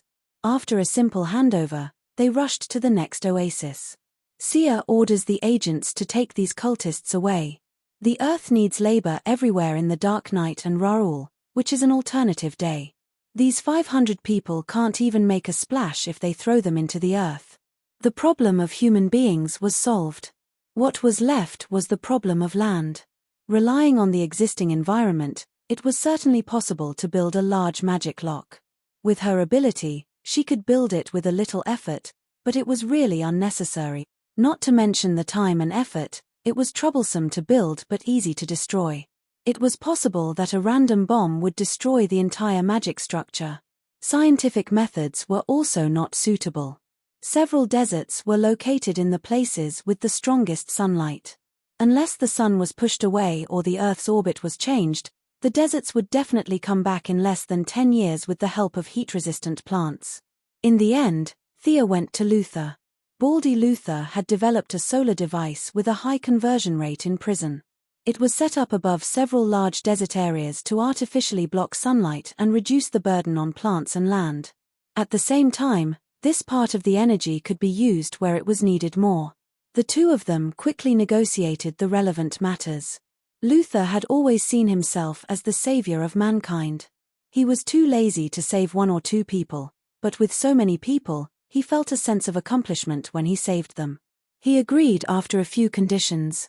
Thea also used the Red House Research Laboratory to cultivate several plants with high drought resistance. She called on all the refugees to plant them in the form of a reward for each plant they planted. Damien Dark, Ninja Masters Jr., was also transferred from Nevada to the Sahara. He was not a famous agronomist, and his talent was completely skewed. He would continue to do his job and plant corn. Then I'll go back first. You be careful. Thea seemed to be implying something as she glanced behind her. The global conflict began to escalate rapidly, and all the major countries were under great pressure. Superman was hit by a nuclear bomb in the Bering Strait, and the leaders of various countries were assassinated. She had to go back to protect her mother. Leaving Diana to continue to deal with the various matters here, Thea stepped out and disappeared in the oasis. The surroundings fell into a rare silence. Diana seemed to want to wait for Thea to go further away. After a long time, she said casually behind her, "Come out, we found you long ago." "Is that so? What an amazing achievement. Your lover seems to have walked deeper and farther on the road of darkness than I have." Several layers of ripples appeared in the air, and an extremely beautiful but evil woman walked out. Her face was exquisite, like a work of art. She had light red hair and wore a violet dress. "You're just a pitiful creature with nothing but power. You're not enough to spy on her realm." Diana's words were quite harsh, and she dismissed the other party as useless. She was very confident. For love, she could go against the world. She wanted to sow discord with just a few words. "Dream on." The evil woman snorted unhappily. "Who are you? Judging from your aura, you're also a member of the Greek gods, but I've never seen you before." Diana did not rush to draw her weapon. Instead, she asked calmly and tried to put psychological pressure on the other party. Thea had already indicated that there was someone following them, but Diana was not afraid. She did not have any intention of attacking because the other party had the aura of a Greek god. "I'm Circe, the daughter of Apollo and Persephone." "Phut!" Diana almost laughed out loud. Apollo and Persephone were of the same generation as her, and they were both the children of Zeus. This was normal. However, Persephone had another identity. She was the wife of Hades, the queen of the underworld. Thinking that Hades was being cheated on, she, who had always disliked Hades, was very happy. She realized that she had been spending too much time with Thea, and she was becoming more and more playful. She quickly stopped smiling. But all of this was a great insult to Circe. "Is it funny? You're just a dummy made out of mud." Feeling that her pride had been violated, Circe forgot her original purpose. She was surrounded by a dark aura, and the sun lost its brilliance for a moment. A large mass of darkness rushed out in all directions. As the daughter of the sun god and the queen of the underworld, the two extreme attributes of light and darkness had achieved a perfect combination. Although she was a generation younger, Circe was born more powerful than many Greek gods and demigods, including Diana. Without the restraint of divinity and the twilight of the gods, Circe studied magic diligently. With the attributes of a demigod and the attainment of a great sorcerer, Diana was no match for her in the original timeline. But now, things were different. After seeing Thea's countless dark magic, Circe's skills were only passable in her eyes. A demigod was a joke in front of a new god. She raised her left hand and a barrier separated the two of them. The darkness that seemed to be able to cover the sky instantly disappeared. "Why are you following us?" Diana originally wanted to persuade Circe to give up on dark magic, but she thought that Circe was more advanced than her. She was not qualified to say that. Circe avoided the question and did not answer. She lived in seclusion nearby. When Damien and Raven went on a killing spree below, she was alerted. After that, she was attracted by Thea's dark magic and came out to take a look out of curiosity. However, Diana's indifferent attitude made her more and more annoyed. She hated people for no reason. They were not compatible with each other and would fight whenever they saw each other. This was the saying between her and Diana. Chapter 888. Diana did not know why Circe suddenly hated her. She did not want to start a fight. She felt that there might be a misunderstanding. "Why are you following us?" she asked sincerely again. Circe, of course, could not say that she was just out for a stroll. She was attracted by Thea's deep and pure dark aura. That would be too embarrassing. She was, after all, the daughter of the sun god and Pluto queen. Circe thought quickly and said, "I heard that Apollo's divine artifact is on Paradise Island. It should belong to me." There was indeed a divine artifact on Paradise Island, but it had been given to Hera long time ago. Diana could not change it now. She told Circe what she knew and said that if Circe needed it, she could accompany her to Mount Olympus to get it. Circe was just looking for an excuse. She did not intend to ask for any divine artifacts. Apollo's attributes did not conflict with hers, but it was not suitable for her either. Other than using it to shine and save electricity, it had no other use. However, Diana's refusal gave her an excuse. "Don't try to trick me." Several streaks of black mist began to take shape. Circe waved her fingers, and a black flame dragon walked out of the mist. It looked very lifelike. The dragon spread its wings, sucked in its stomach, and breathed in. A large mouthful of flames was spat at Diana. If it was in the original time, the Valkyrie could only dodge or block it with her shield. But it was different now. She could see that the magic flames were fake. It was originally a dragon made of magic. How could she make the dragon spit fire? It might be easy to trick an ordinary person, but it was not enough in front of a god. Diana, in particular, had a very deep understanding of reality. She was able to break through fabrications and see through illusions. According to Sia, Diana had a pair of wise eyes and had gotten rid of the huge trap of blessing from the Greek gods. She also had the princess as a reference. She would learn and interact from time to time. The path ahead was very clear. The Valkyrie was improving every day. Diana smiled brightly in the face of the dragon's flames. There was no harm without comparison. She had been with Thea every day, and her opponents were either Darkseid or Black Death. To be honest, Diana was not confident at all. However, after seeing Circe today, she immediately found her balance. "Oh, it turns out that I'm very powerful." As if swatting a fly, he raised his left hand and lightly waved it. The flames that seemed to be able to burn a huge hole in the ground were directly dispersed. As if she wanted Circe to see how strong she was, she even raised her hand and gestured to show that there was no burn mark at all. Was it possible for her to try and dissuade a few words when she saw a lively fellow from her hometown? "Give up on dark magic. I can see that you are very talented in magic. It won't be difficult for you to change to other magic. This path is not suitable for you." Diana belonged to the category of people who had never eaten pork but had seen pigs run. She was too familiar with magic and could see the depth and height of the magic at a glance. "What a joke. You don't want to persuade the people around you, but you want to persuade me. Are you crazy? Dark magic is very fast, but there is a balance in everything. There is a price to pay for using dark magic. You will forever sink into the underworld, unable to reincarnate and free yourself. Isn't that a price worth paying?" "Huh." Circe was so angry that she laughed and pointed at Diana. "Did you dissuade your companions?" "What did she say?" The two little fellows in the underworld seemed to be of the same lineage as her. "Did you also lecture them like that?" Diana opened her mouth, but in the end, she didn't say anything. Thea was going to be the master of the underworld. In the future, no one would care about her. She would be the one to care about others. They were both dark magic. Thea was the master, so she could use it as she pleased. Circe was a thief, so she would be a slave after she died. As for Damien and Raven, they were on the same side, so she would treat them differently. Diana looked at her with some sympathy, which angered her even more. Circe thought that she didn't know what to say. It was fine if she didn't know what to say, but she even looked as if she cared about a mentally handicapped person.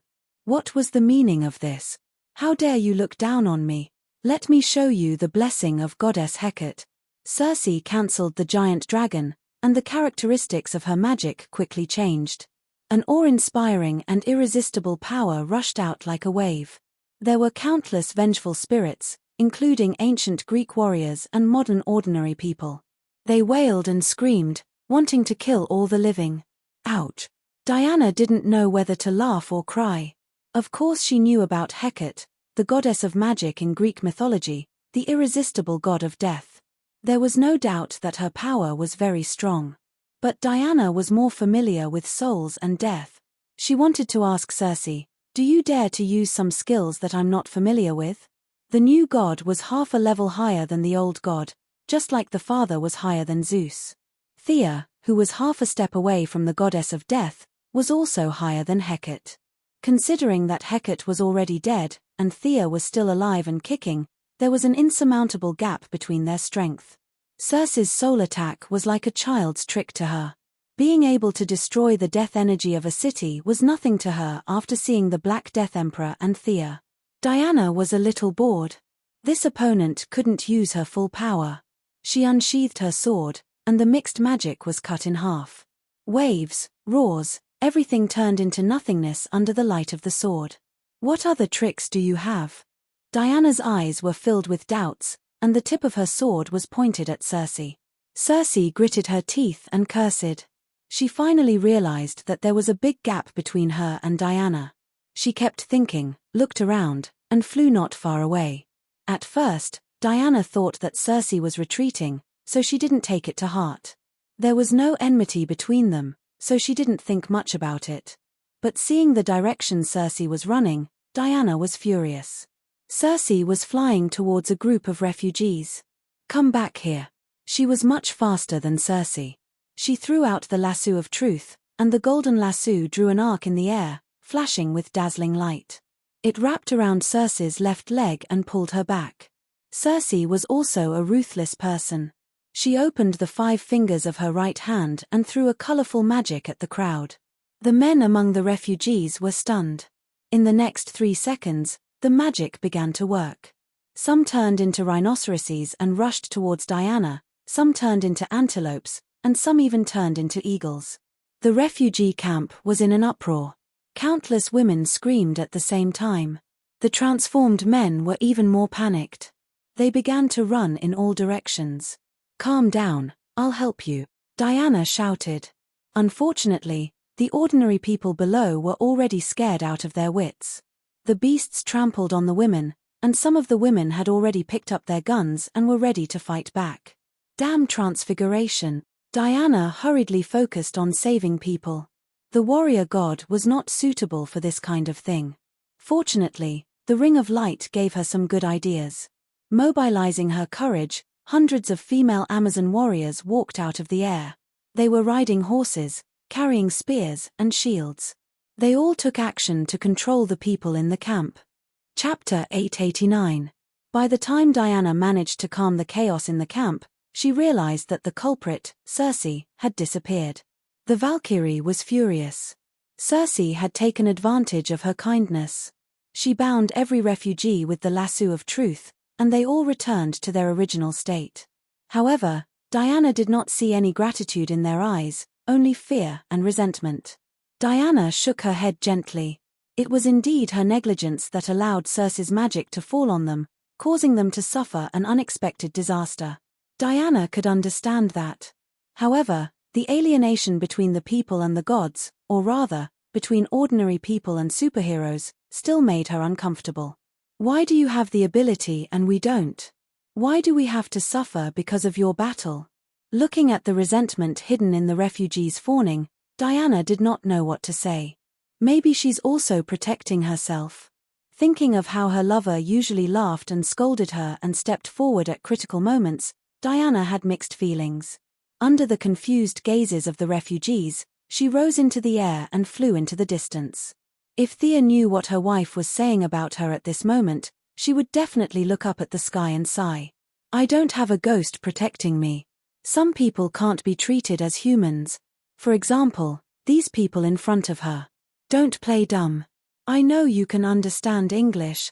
In order to take care of the emotions of the ordinary people around her, she wore a fur coat and tried to negotiate with the 2 old Russian guards at the gate. She spoke English, they spoke Russian, she spoke Russian, they spoke English. In short, they refused to let her in. There was someone else behind the scenes, and Thea did not want to make things difficult for the 2 soldiers. She had been dawdling at the gate for 10 minutes. She was urgently summoned here less than half an hour after she parted with Diana. The situation in Russia had changed so quickly that even the government was caught off guard. Superman had been captured. He had been hit by a nuclear bomb in the Bering Strait. When the Martian hunters went to look for him, they found that they could not find him. In the end, the world's best detective, Batman, had to personally search for him and find this secret laboratory on the Kamchatka Peninsula. It was not a good idea for superheroes to save people in countries that were hostile to them. If things went awry, World War III would not be a joke. When that time came, Darkseid and the Black Death Emperor would have nothing to do with them anymore.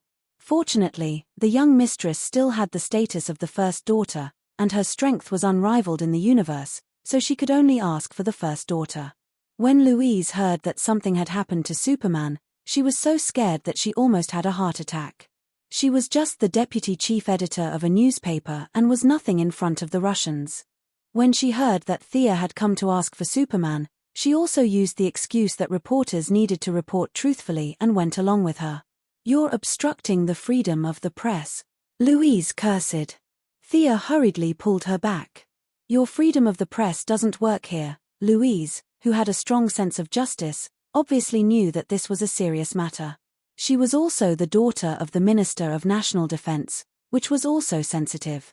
Both sides were testing each other's bottom line, so she could only hold on to her identity as a reporter. But when she thought of her husband being attacked by a nuclear bomb, her heart ached uncontrollably. Clark was trying to help others. What did he do wrong? These people were simply inhumane. While they were arguing, they saw 4 strong men carrying a laser cutter from the warehouse into the main building. When the main building opened, there was the sound of an electric drill. You. The more Louise thought about it, the angrier she got. She pointed at the 2 guards at the door and muttered with a ferocious expression, as if she wanted to eat them. Thea immediately noticed that something was wrong. Although it was as weak as a spark, a blue light flashed in Louise's eyes. Damn! Psionic power. The young lady was really surprised. Louise's talent was beyond her expectations. Without external help, she could awaken such an unusual ability on her own. Her talent was extraordinary. "Calm down. Don't make things worse," she whispered in Louise's ear. At the same time, she used magic to gradually calm Louise's irritable heart due to the boiling of her genes. "What's wrong with me?" Louise was confused. Her eyes were full of confusion. She felt as if she had lost a few seconds of her memory. Thea asked her to go to the side and rest. "Here, drink this. There's a small problem with your body. You need to rehydrate." She handed Louise a bottle of water. She gave her a look that told her to go back and talk. Thea then turned to look at the 2 soldiers. "Fine. Isn't it just a political trick? I want to see how powerful your laboratory is."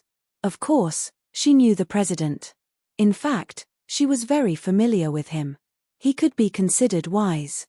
He would never give the order to launch a nuclear bomb, send someone to kidnap someone, and finally cut them up for experiments. The truth was as expected. The president had been dealing with domestic affairs for a few days. He was in a bad mood and went hunting. Before he left, he handed over all the affairs to the prime minister. She knew this prime minister as well. Unfortunately, the prime minister was involved in another case and was under investigation by the Congress. Thea made 7 or 8 phone calls in a row before she figured out the situation. The other party was the opposition to the current president. The specific excuse was of course the same old cliché. Something about a threat to national security. Something about wanting what America had. If they really didn't have it, then they would destroy him. As for the reason why it was inconvenient to put it on the stage, it was nothing more than capturing Superman and causing a conflict between the 2 countries. Then, depending on the scale of the war, they would decide whether to take advantage of the situation or let the current president take the blame. Of course, if they could use this opportunity to research Superman's secret, that would be even better. Thea had no intention of getting involved in this political fight. After thinking for a while, she started to make calls again. Who didn't have a few friends in modern society? The opposition to the military also needed the support of businessmen. They also needed the help of the underground world to deal with things that were inconvenient for them. Thea had people on both sides. Many people were pressuring her. After all, the people who wanted to start a world war were always in the minority. The person in charge of the laboratory finally couldn't withstand the pressure from all sides. Half an hour later, Superman was released. Although he was miserably bombed, the power of the steel body was extraordinary. Electric saws, electric drills, and laser cuts didn't hurt him at all. A lot of metal dust fell off his body. After 10 minutes under the sun, His cells finally returned to their original state. After checking the radiation index, he brought the two back to the main hall. Outside the Hall of Justice, the Daily Planet was not far away. Thea knew that the couple still had things to say, so she prepared to leave. Louise wanted to say something but stopped. She wanted to ask what happened to her, but she didn't know where to start. "You're so lucky. Take this and practice." Thea took out a booklet that looked like a martial arts secret book and handed it to her. She prepared this for Thea. No matter how comprehensive the bodyguard was, it was not as good as her own. Moreover, Thea felt that she was about to break through, so she really didn't have time to run around wildly. Chapter 890. Summing up all the factors, what she prepared for her mother was psionic ability. Kerrigan had a wealth of theory and practical experience. The sharp insectoid mastermind was passed down from generation to generation. In order to make each generation stronger than the last, their secret knowledge was very helpful in developing the brains of intelligent life forms. Thea studied it and modified it to a suitable level for Earthlings.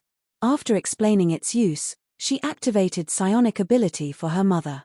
Mirror image, projection, and displacement. It didn't require much damage, as long as it could save her in the face of danger, that was enough. She had specially written a document for this purpose. She didn't have such a relationship with Louise, so she naturally gave her a copy. Before she left, she couldn't hold back her curiosity. "Forgive me for being blunt, but this ability is very difficult to activate even with talent. Logically speaking, you shouldn't." Superman's attention also shifted to his wife. At first, he didn't understand what was going on, but after Thea explained it in detail, he realized that his wife loved him to this extent. There were such cases in the records of Krypton where someone awakened psionic ability under extreme emotional agitation, but it was as rare as a panda. "Louise." Superman looked emotional. Thea hurriedly interrupted Superman, who was about to show off his affection. "Can you wait until I leave? Does an accident count? There was an interview where I witnessed an intense gunfight. There was also a landslide, and I was the only one who survived." Louise began to blabber on about her past. The more Thea listened, the more speechless she became. She had experienced all kinds of car accidents, bank robberies, cafe explosions, hostage-taking by fugitives. It was hard to say which one was the most stimulating and activated the psionic ability gene. The most amazing thing was that this big sister was also struck by lightning. When she was in 3rd grade, a bolt of lightning struck her. According to her mother, Louise lit up like a candle. Thea strongly suspected that it was this experience that gave her the psionic ability she had today. "It's not easy for you to live this long." The next time Barry said something about lightning choosing him, Thea could use Louise as an example. "Look, there's another one here who was struck by lightning." On the way home, she couldn't help but wonder if Louise's life as a main character was really that strong. He had just finished writing the teaching materials, and she had activated her spiritual ability right in front of him. What a coincidence. Superman and his wife returned to their apartment in Metropolis together. Superman was very tired. Not only was his body tired, but his heart was even more tired. "Is human greed really so hard to satisfy?" he asked his wife. "If the gods can't do anything, what can I do? Raoul and Thea are smarter than me, but I believe that my Clark is the one who can bring hope to everyone. He is the son of Krypton, the Superman who grew up on Earth, and my husband. He will definitely find a way to solve all the problems." After Louise became the deputy director, her eloquence skills improved. She filled Superman with a big bowl of chicken soup and made him dizzy. He almost forgot his own name. Louise thought that everything would get better. Brother Superman slept at home for the night and was refreshed to do good deeds, but another problem came knocking on his door. Several helicopters stopped him in the air and wanted to take him to assist in the investigation. When he received the news, Thea was chatting with a few bankers. Batman called her out in a hurry. He came to the White House today using Bruce Wayne's alias. He was elegant and looked like a beast in human clothing. "Looking for me at the White House? What's the matter?" "Superman has been taken away again." Batman looked like his master had been taken away again, and he had to go and rescue him. Thea was dumbfounded. "Are you kidding me? I just fished him out yesterday. Who is so disrespectful to the goddess of death? Aren't you afraid of digging coal after you die? Batman handed her an address. European Territorial Dispute and Reform Affairs Committee. Thea looked at it and took out the computer beside her to check. Such a temporary organization also wants to capture Superman. Their excuse is to summon Superman to explain the problem with the Fortress of Solitude. Thea rubbed her forehead. These people on Earth bullied the weak and feared the strong to the extreme. If they had the ability, go and capture Luthor or the Joker. Go to Arkham and ask them why they didn't abide by the United Nations Convention. They wanted to capture an honest man like Superman and bully him to death. It was true that as long as one was alive, the battle wouldn't stop. After so many torments, Superman still didn't change his mind. The stubbornness of the Kryptonians was evident. Who is behind this? Thea felt that Batman must have investigated. The Chess Association. A name that was neither familiar nor unfamiliar came out of his mouth.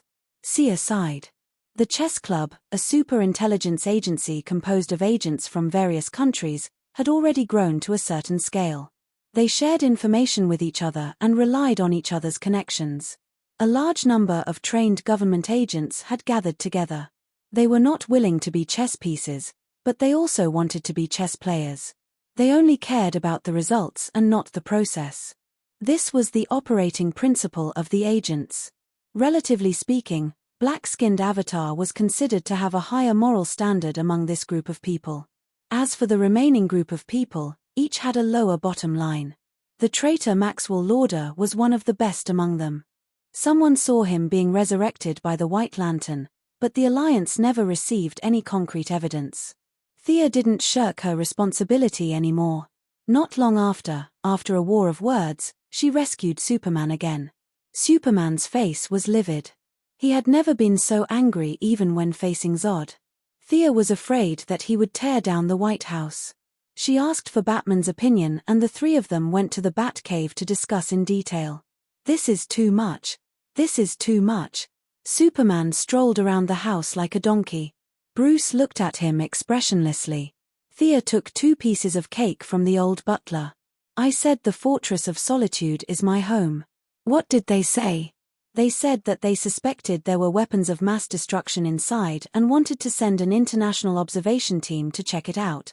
Anything that could threaten them would be handed over to them for safekeeping and transfer. What a joke. Who gave them the right? Superman was like an injured lion, roaring loudly. The chess club had crossed his bottom line. The Fortress of Solitude wasn't a weapon. It was just a home where he missed his parents. Now these people wanted to get their hands on it. Even Thea was angry when she heard this.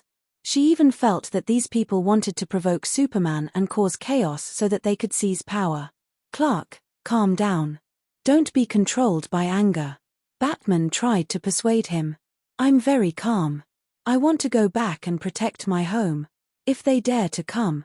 With that, he walked out of the Batcave and flew towards the North Pole. The two of them were silent for a while. Bruce, let Superman rest for a while. I'll take this opportunity to rest for a few days too. Don't call me for any recent activities. With that, she also left the Batcave. Earth was important, but her own strength was the most important. She had been stuck at this level for a while. It was time to make some breakthroughs. Chapter 891. Thea now had a big family and business. It was not easy for her to go on a trip like this. The chess club was made up of a group of ordinary agents. Batman volunteered to investigate. Whether it was the law or the superheroes who destroyed their bases, he was responsible for it. Thea did not care. It seemed to be a small group of people's ambition, but it was actually a political problem. To put it bluntly, the agents did not have a promotion. Not all agents could be the president. They had worked hard for more than 10 years. What they did had to be kept secret from their families.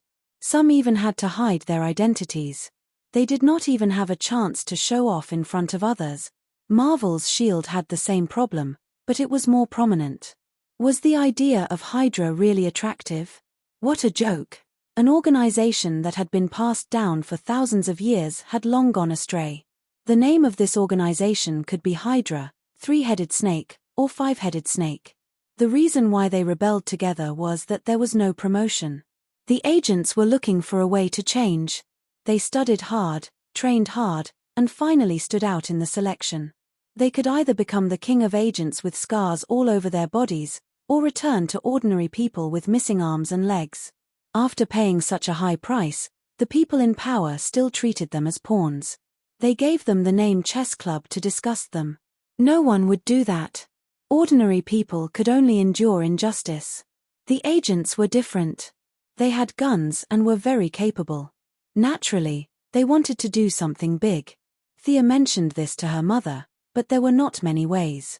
Moira was already the most powerful president in recent years.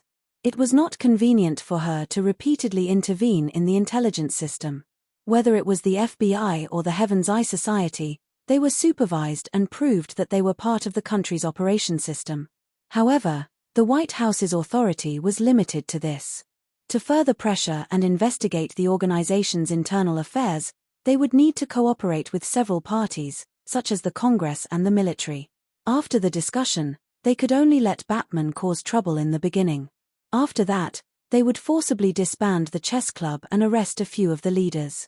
The rest of the small fries would be scattered and reorganized.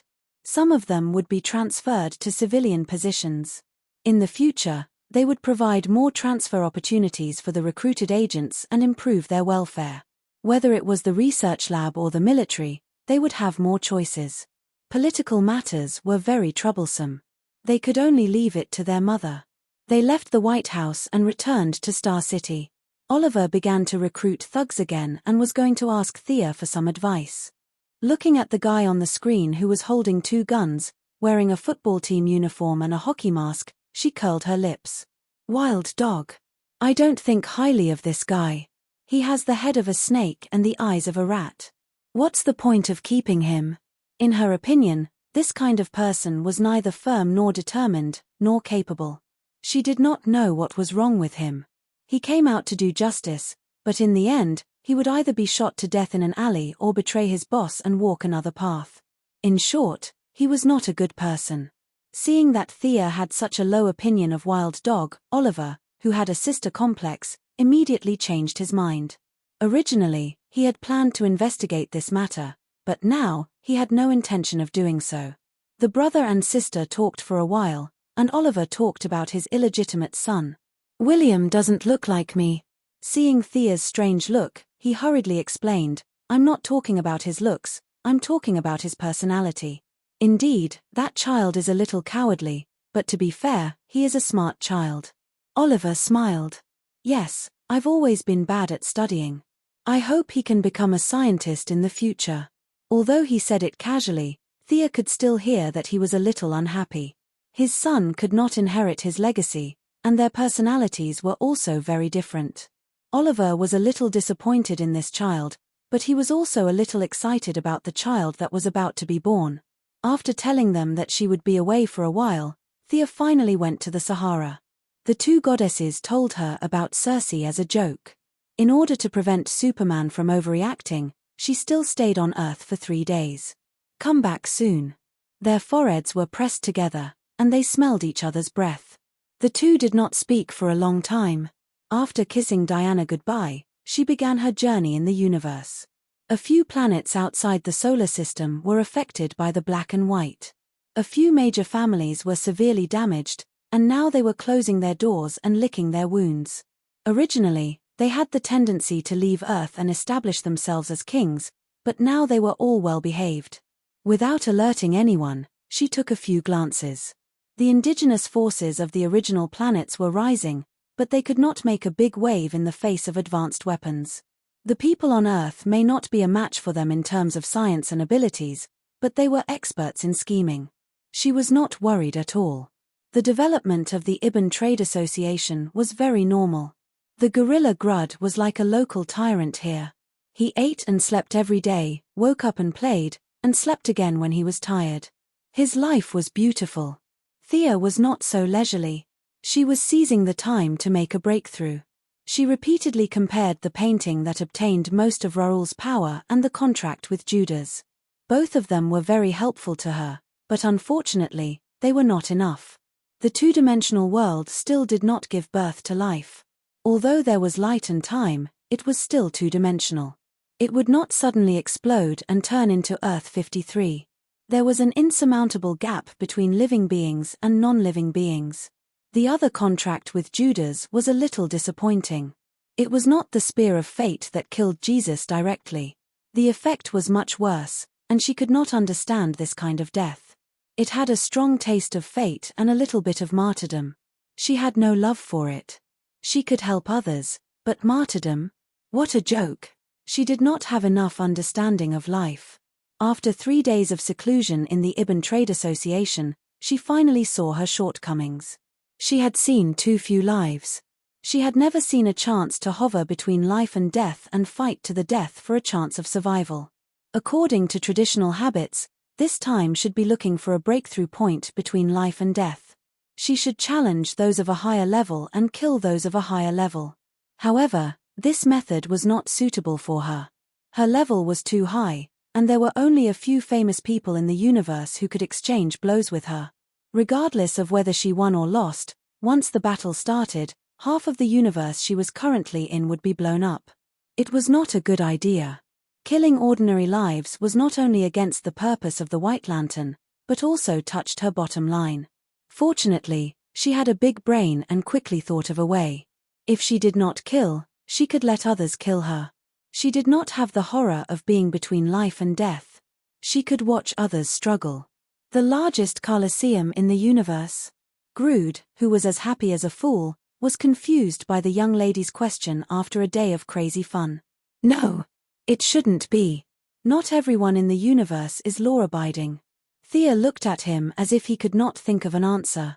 Chapter 892. The gorilla frowned in a very human-like manner. After a long time, it thumped its palms and said, "Ms. Styx. I heard that she controls 7 sectors and does a lot of slave trading. She also runs this gladiator arena. Ms. Styx." Thea was very unhappy. Where did this Tom, Dick, and Harry come from? How dare they use such a name? Thinking about it carefully, Guardian Haluba did have this name in his memory. She could control 7 sectors under the threat of the Green Lantern Corps, so she must be an expert. She immediately waved her hand and set off. She wanted to see how strong this Ms. Styx was. She called Fiora, who had recovered from her injuries, and the 3 of them led 1,500 guards, 11 level 8 spaceships, and a level 9 flagship into the depths of the universe. Jared hugged his laptop and hid in a corner to watch Animal World. It was a super long video recorded by the Earth's government, and it was full of gorillas. Thea accidentally glanced at it and felt that it was too painful to watch, so she ignored it. Fiora looked out of the window with some melancholy. The gorgeous scenery of the universe didn't make her feel much better. She wanted to speak a few times, but she swallowed her words. "You want to revive General Zod?" Thea asked tentatively. "He's your adoptive father. Why don't you revive him? I heard that your relationship has always been very good." Fiora didn't answer and instead asked a question. Thea didn't know whether to laugh or cry. Old Robert was about to become a model, but fortunately, there was an example that stopped many heroes who wanted to revive their loved ones. As for the loyal female adjutant who had been secretly working for her, Fiora didn't believe her even if she didn't talk about those high and mighty things. Fate is a wonderful thing. My premonition tells me that old Robert's mission has ended. If I forcefully revive him, the consequences will definitely become something I don't want to see. Then what about my fate? Is my fate still there? It might be a little boastful, but when your fate and mine intertwined, it has already changed. Thea's words were very sincere. Then let me continue to follow you. Thank you for your help. It's my honor. The 2 of them were like kings and vassals in ancient times, completing their conversation with a few simple words. Fiora didn't mention the resurrection of Zod again, and Thea didn't reiterate her grand plan to restore Krypton. With kryptonite, Zod would only have meaning. Without kryptonite, Zod would only live in pain. The fleet sailed for a day and stopped at a planet called Glen in Sector 313. Gertrude woke up the young mistress. Everyone opened the cabin door and walked out slowly. He needed to keep a low profile on Earth and maintain his identity as a hero. There was no need for that in outer space. Here, gentleness, respect, and frugality were not the norm. One had to take out as much strength as one could muster. The law of the jungle was the law here. Thea tidied herself up. She was wearing a long black dress with a hollowed-out stomach, revealing the beautiful waistline of her lower abdomen. Countless golden threads flickered in the long dress. The threads were taken from the tendons of the devourer, a giant beast that relied on absorbing the energy of the planet to survive. This creature had been extinct for a long time. It was a treasure stored by the previous leader of the Commerce Alliance. The other party had stored it for many years. Most likely, he was preparing to make some kind of divine weapon. In the end, it fell into the hands of Thea and was cut into a dress. Many functions were wasted, but there were still a bunch of functions left, such as high-speed flight, strength and speed enhancement, and 4,000 degrees of fire projection. If this long dress were to be thrown on Earth, it would be like Starchaser's staff. It would be no problem to create a superhero. Of course, there was a price to pay. Several planets were destroyed, and the constant curse of intelligent life was transferred to the owner of the long dress along with the devourer. However, Thea didn't care. The curse was easily dissolved. Wearing the dress was a symbol of strength. She wore a necklace around her swan-like neck. 12 jade beads of the same size were strung together. Those were the star cores left behind after the polishing of 12 stars. She also had a long cloak, which was a specialty of hell. It was woven with the feathers of fallen angels. Because of Lucifer's example, many angels fell into hell in order to obtain power. At first glance, fallen angels sounded awesome, but in fact, that was not the case. Lucifer was awesome because he was the son of God. Even if he became a slime, he would still be awesome. It had nothing to do with fallen angels. Ordinary angels fell in all kinds of ways. Lucifer was a god in the world he created all day long. His poor relatives who came from heaven to seek refuge were all miserable. Fortunately, the demons gave face to the boss of hell and didn't kill them all. But the fallen angels who couldn't continue their lives could only rely on selling feathers to survive. That was why there was this cloak with high magic resistance. Thea chose a few of the remaining dragon tooth earrings, devil's heart, and all kinds of top jewelry. As a very famous planet in the universe, Planet Glen had 11 8th-level warships and a 9th-level flagship. A fleet of this size was not common. Many people wandered around the tarmac, waiting for further news so that they could inform their behind-the-scenes bosses. 1,500 soldiers stood in 2 rows, and Sia led Firagruda out of the tent. Her cold temperament, graceful and luxurious clothes, light makeup, and dark lip gloss made her look like a queen descending to the ground. Majestic, solemn, and inviolable. Beauty and death coexisted, and her every frown and smile seemed to contain murderous intent. Many spies seemed to be ready to take a closer look at this strong dragon. But when they looked at Thea, they didn't see the real person. They just looked at the figure and felt a sharp pain. There doesn't seem to be any powerful people here. The female adjutant automatically looked around. There was no red sun, not even a star. The planet seemed to be illuminated by a kind of purple algae material. It was like a huge plant that went straight into the sky, providing light through its own internal circulation. The surface of the planet was full of countless races. All of them were fierce and wanted to carve a few words on their forehead like I'm not to be trifled with. Barbaric killing, hatred, and all kinds of emotions could be seen everywhere here. Ruda doesn't like it here. The gorilla was pulled from his happy nest here. He didn't want to, but in order to stay close to Thea and not be abandoned, he endured it and came. Just control one and see if we're in the right place, Thea said indifferently. Control who? The gorilla was a good citizen for a long time and didn't react for a while. Anything. Pick one that you like. Ruda was overjoyed. He couldn't control people with his mind on Earth, and he couldn't use it on a few familiar planets. He almost forgot that he had this ability. Chapter 893. Her innate ability was still powerful. Even if she didn't use it for 100 years, there would be no problem. Soon, a 2-meter-tall, stout alien with a height of more than 250 kilograms was directly controlled. It only took Jared a little time to read all the alien's memories. "Boss, it's here. There is a small competition in the arena every 3 days and a big competition every 5 days. The earliest competition is in 2 days. Every time the competition starts, some funds are needed." Thea waved her hand. "You can find someone to do the specific work. You don't have to tell me.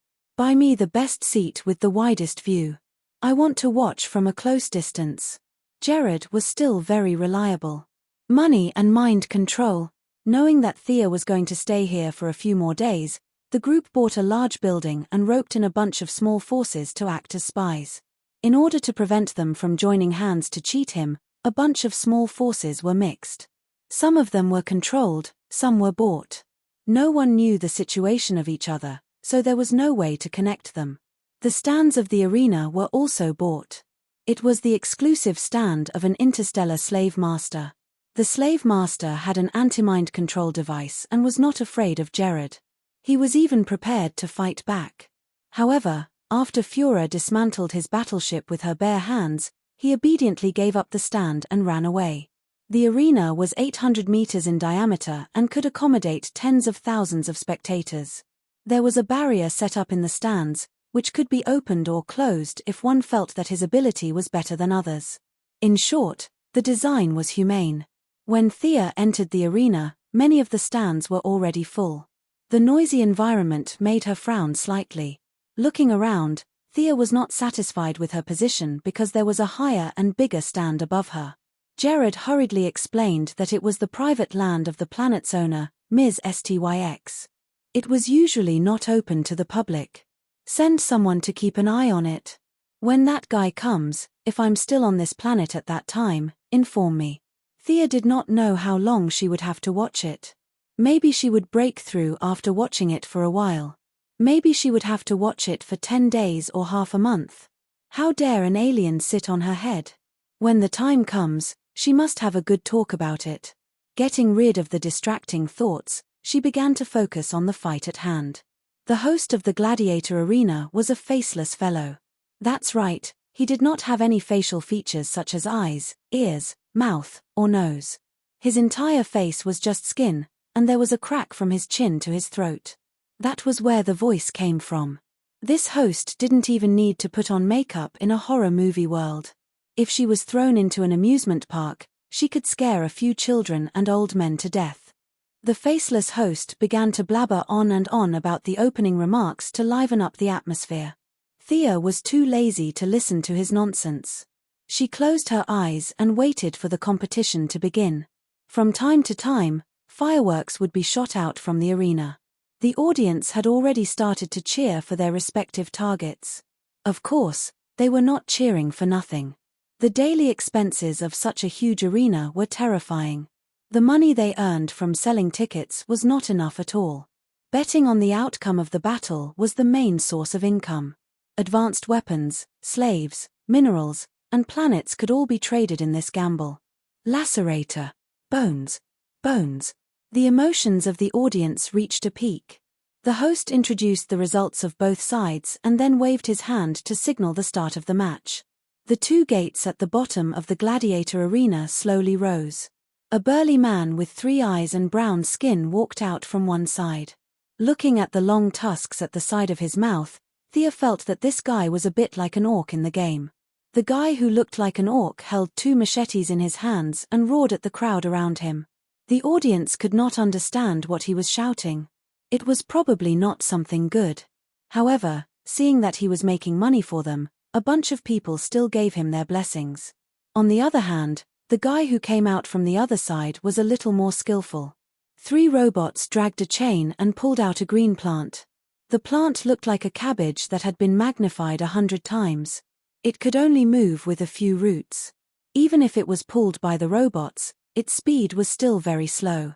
It had a messy sunflower head with 3 circles of fine teeth inside. Some mucus leaked from its big mouth from time to time, corroding the ground with a sizzling sound.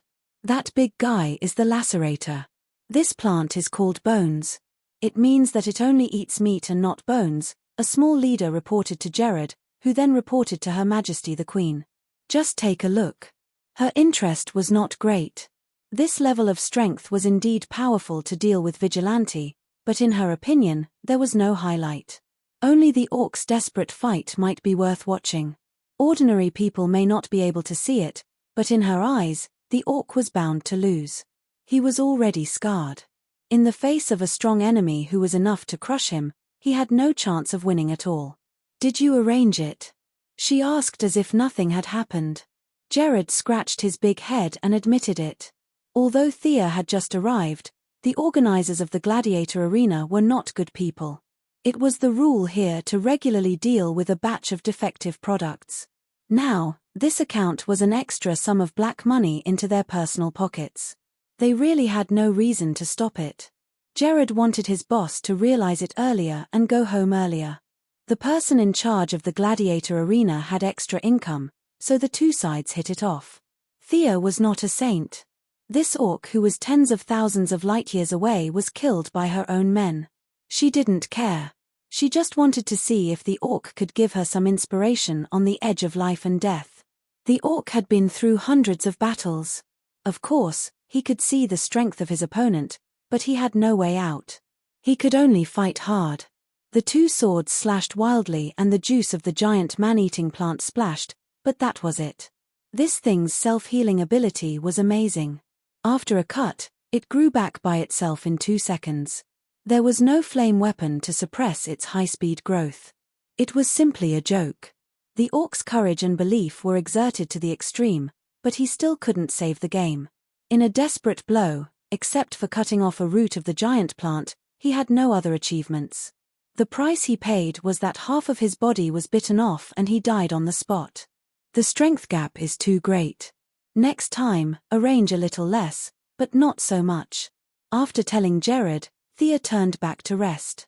In the next month, she watched a total of 9 small matches and 5 big matches. The so-called small matches were one-on-one fights, while the big matches were group fights. Regardless of the size, there could only be one survivor. The person in charge of the gladiator arena, the faceless host, the captain of the guards, and several managers were making a lot of money. With such a high death rate, the audience's mood was also very high. The public accounts of the gladiator arena were also making a lot of money. They could exceed the performance of every match.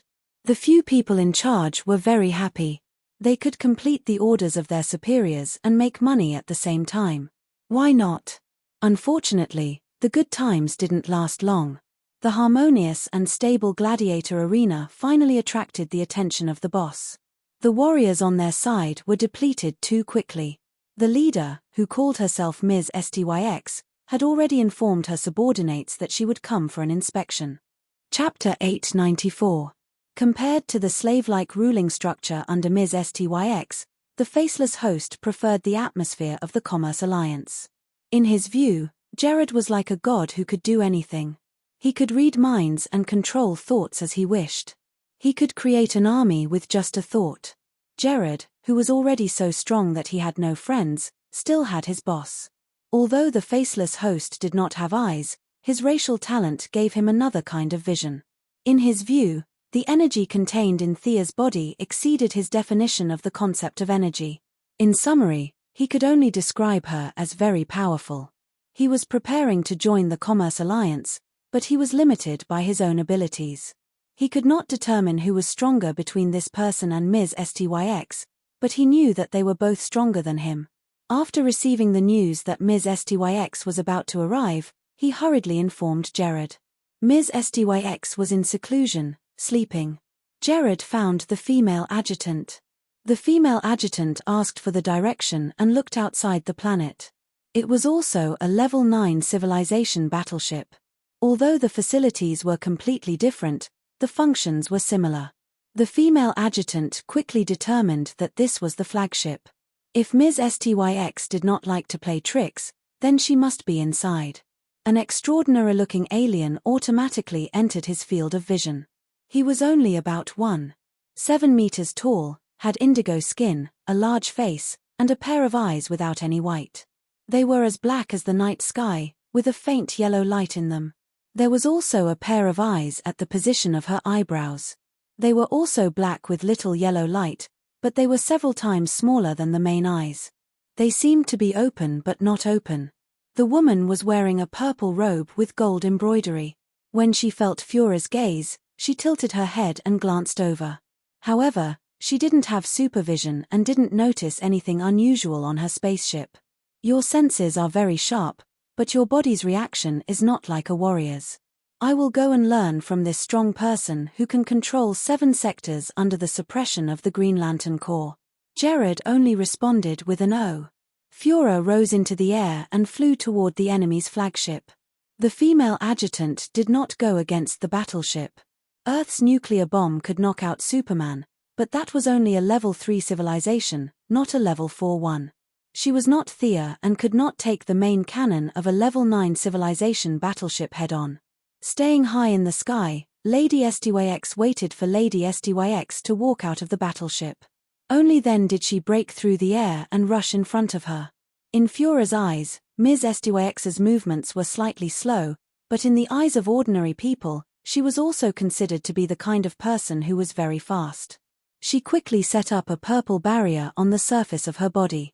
She glanced at her surroundings and her subordinates. There were no ambushes or betrayals. Her originally nervous heartstrings relaxed by half. He focused on the newcomer. Was it a woman? So fast. Who are you? Ms. STYX didn't want to fight in a muddle-headed way. She liked to watch others fight, but she wasn't interested in it. At the same time, Fiora was also evaluating his opponent in several aspects. His opponent's speed was definitely inferior to his, and his strength was likely even worse. However, the universe was vast and filled with all sorts of strange things. His opponent had dominated 7 sectors, so it was normal for him to have some strange abilities.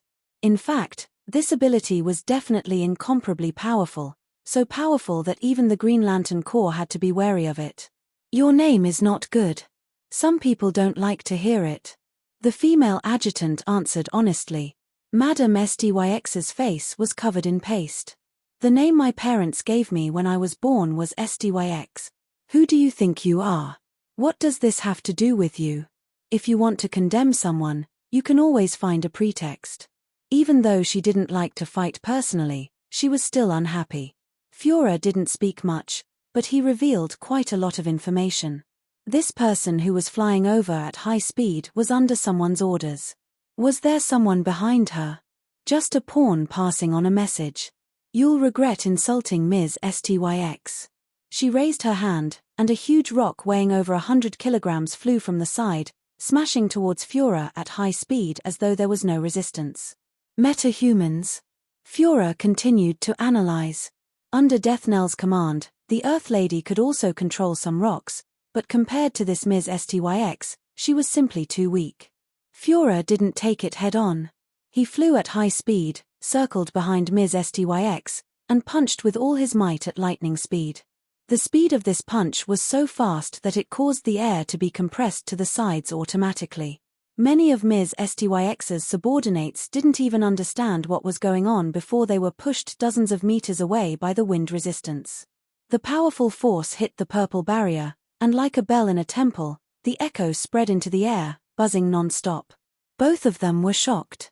Fiora wasn't Superman, who would casually fight 20 rounds with any enemy.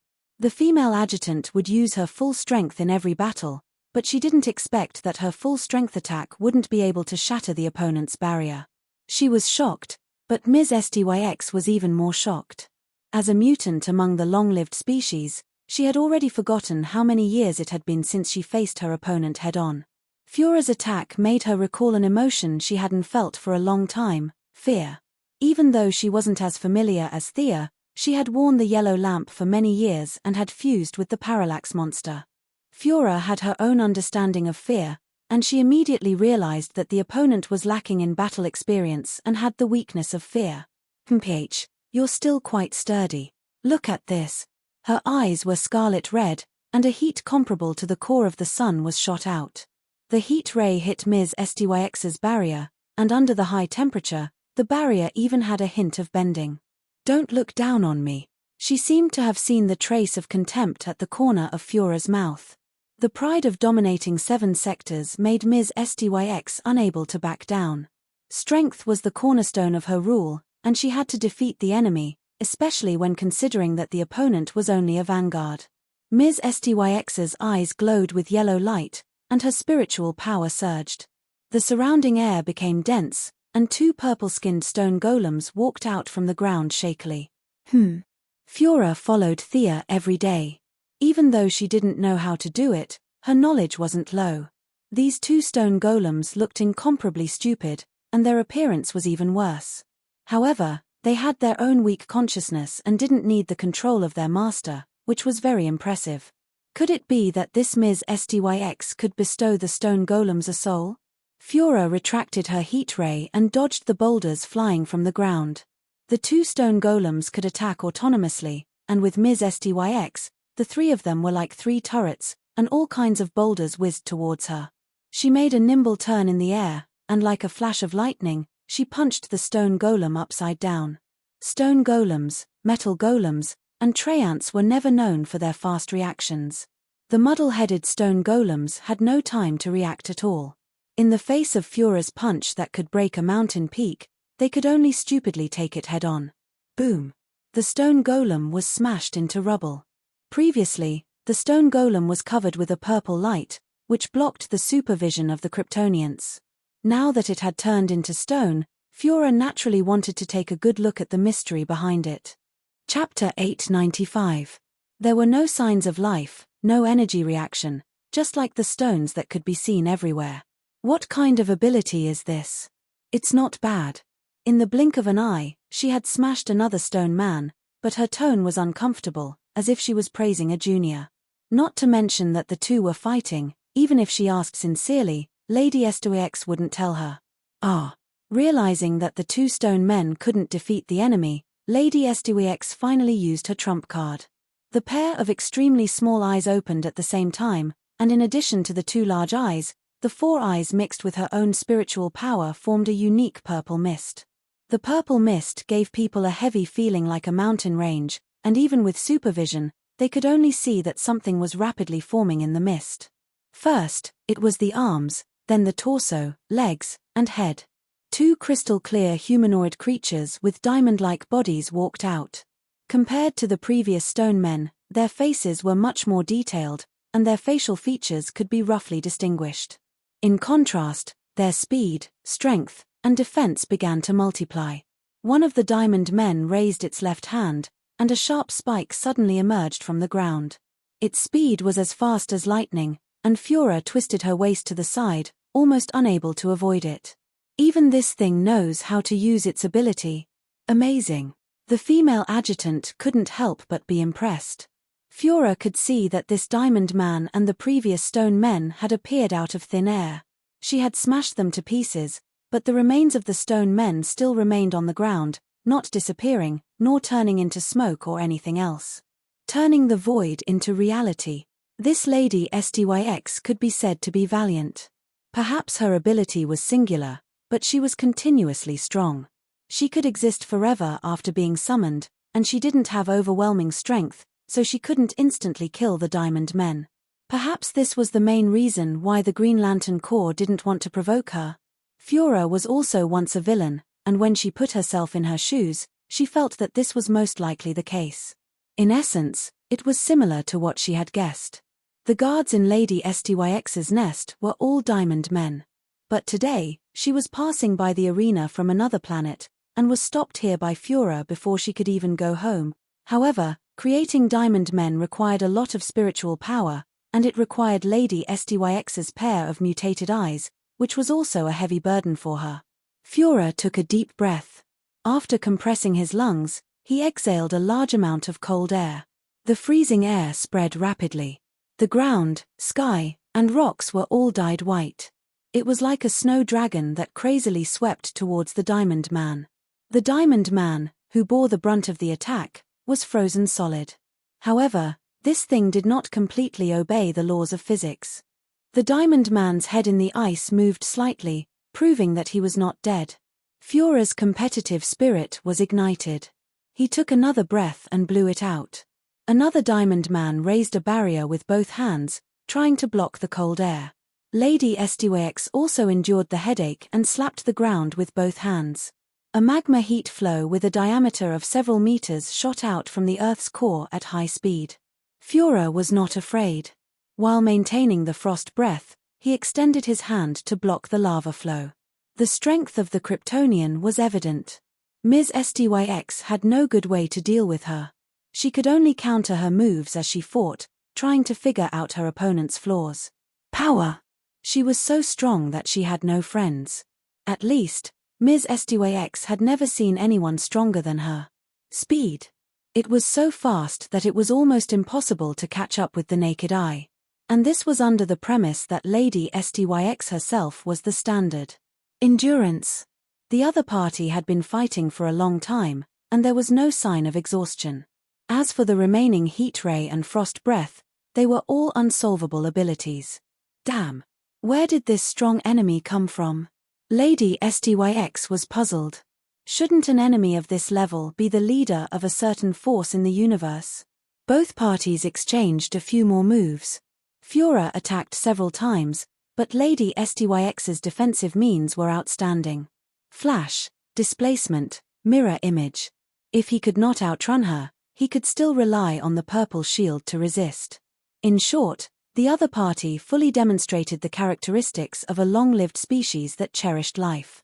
She might not have many offensive means, but she had a lot of life-saving skills. Führer followed her and fought from the ground to the sky, then to outer space, and finally back to the ground. However, he still could not take her down. Lady Styx wanted to run, but she was too slow in space. On the ground, she could absorb a part of the Earth's power to replenish herself, but it was impossible in space. Führer was flying, and she was not confident that she could escape. Just as she was about to use some words to communicate with the other party, a woman in black walked out from beside Führer. She was cold and dignified. Just one look was enough to make one feel immense pressure. The other party was also looking at her with a scrutinizing gaze, as if she was looking at goods. This made Lady Styx, who dominated 7 sectors, feel both embarrassed and angry. But when she saw Führer lowering her head slightly and taking half a step back, her heart sank. Thea did not make much progress in studying the two-dimensional world. She fell asleep while watching, but the scale of their battle was getting bigger and bigger. It was hard not to sense it. Knowing that the master of this planet had returned, she came out to take a look. It had to be said that Lady Styx was very strong. She had no problem taking on a little blue guardian alone. With the enhancement of fear, Führer had already surpassed the standard of the original spacetime. He was not too far away from the super Kryptonians like Kier. Even with such strong strength, he was only able to fight to a draw.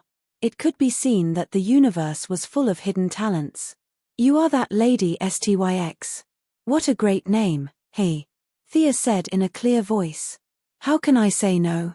You have got the wrong person." Lady Styx had raised her level of alertness to the highest level. Even if one were to think with their toes, they would know that this woman was definitely stronger than the previous one. With her high concentration, the 2 small eyes on her eyebrows struggled to open again. Her mental strength surged, and the surrounding sand and stones gently floated up, like a circle of silent guards. Thea looked sideways. The universe was so unfair. This Lady Styx was a mutant among the long-lived species. Ordinary Earthlings would think that they were awesome if they mutated, but Earthlings had short lifespans and a huge population base. What about the long-lived species? Could there be 1,000 of them in the universe? Other than the little blue guardian, Thea had seen another long-lived species with special abilities before. That was the red light leader, Attikitas. He had a kind of divination similar to the ancient witch doctor. She did not expect to see another one today. Führer whispered a few words in her ear. Thea looked at the stone and diamond men. Creating them out of thin air and have their own behavior patterns? Führer nodded. Only then did Thea take a closer look. She had not taken the stone golem seriously before, as there were too many similar tricks. Summoning the stone men was similar to the 5 tigers breaking the gate blade in the wuxia dimension. It sounded like an exclusive skill of a minor character. Chapter 896. Thea didn't expect that although this thing was summoned, it would never disappear. This ability suddenly became valuable. Just like how they used magic, the lamp ring, and even the power of the soul, psionic power, and the oasis created by Raoul, the creation turned into air after the initial energy was exhausted. She had never heard of something that could exist forever. But Ms. Styx's creation could exist forever. Thea's vision was far better than Fiora's. She could see that whether it was the stone or diamond people, they didn't have much soul information. At most, they were like the ordinary insects of the sharp insect tribe, with a little muddle-headed consciousness. But this was also very precious. You're a talent. Thea was prepared to kill this person who called herself Styx in seconds, but now she changed her mind. Before Ms. Styx could speak, she saw a black light. The purple shield that she relied on to run rampant in the universe was directly penetrated. The power of the soul that she usually used freely seemed to be cut off in an instant because a white jade-like palm was strangling her neck. Unlike the super Kryptonian, Haya knew many of her moves and was stronger than Ms. Styx, so he took a little longer. But this Ms. Styx was too biased. Her ability was powerful, but her speed was her biggest weakness. Naturally, she was crushed by Thea in all aspects. I'll change my name, let me go. With her ability cut off, the long-lived species was no different from ordinary people. They were all mortals and would still die if they were stabbed in the vitals. At this time, Ms. Styx hated the parents who named her. They were too deceitful. Because of a name, she provoked such a strong enemy. Thea thought for a while. I'm the goddess of death. Your name is a little offensive, but I'll be magnanimous and forgive you. If you forgive me, then let me go. Ms. Styx gave her a bitter smile that she thought was very humble. Just as Ms. Styx was pondering, this person in front of her couldn't be the temperamental type who said yes but backstabbed, right? It turned out that the young lady was still very kind. She released her jade-like hands, and Lady Styx fell to the ground, paralyzed. Being choked was not a pleasant feeling. Panting heavily, she finally managed to escape from the gates of hell and back. She didn't want to stay here for even a second longer. She had already tossed the matter of the gladiator arena's audit to the back of her mind. Run immediately, step back. He didn't move. When he exerted more strength, he realized that not only were his legs unable to move, even his body was no longer under his control. Thea's hand left her, and her spirit power automatically recovered. At this time, Ms. Styx felt a strange spirit power controlling her body. This ability was not rare. This was a powerful mind controller. Tracing back to the source, she soon saw a silly ape-like creature. It even waved at her charmingly naive. Many aliens had the ability to control minds, but even if she knew, she didn't have a good way to crack it. In the past, she relied on her strong spiritual power to break through. Now that Groot's spiritual power was not inferior to hers, it was very awkward. Spirit power had a lot of uses, and it could be seen from the way they used it. Styx had a high degree of spiritual power development. She could create things out of thin air, turn virtual into reality, use shields, fly, trigger fire, and teleport. Her spiritual power was mostly used for external release, and Groot, who was stupid, didn't study his ability at all. In Thea's opinion, Groot's spiritual power had regressed by at least 30% compared to the original time and space. Although it lacked changes, it was relatively more focused. Groot was definitely not Ms. Styx's opponent, and he would die miserably. However, Groot got a bargain. Ms. Styx had just been released by Thea, and her spiritual power had not been mobilized yet. She was caught off guard. I won't kill you, but you can stay with me for a few days. Is that okay? Thea asked calmly.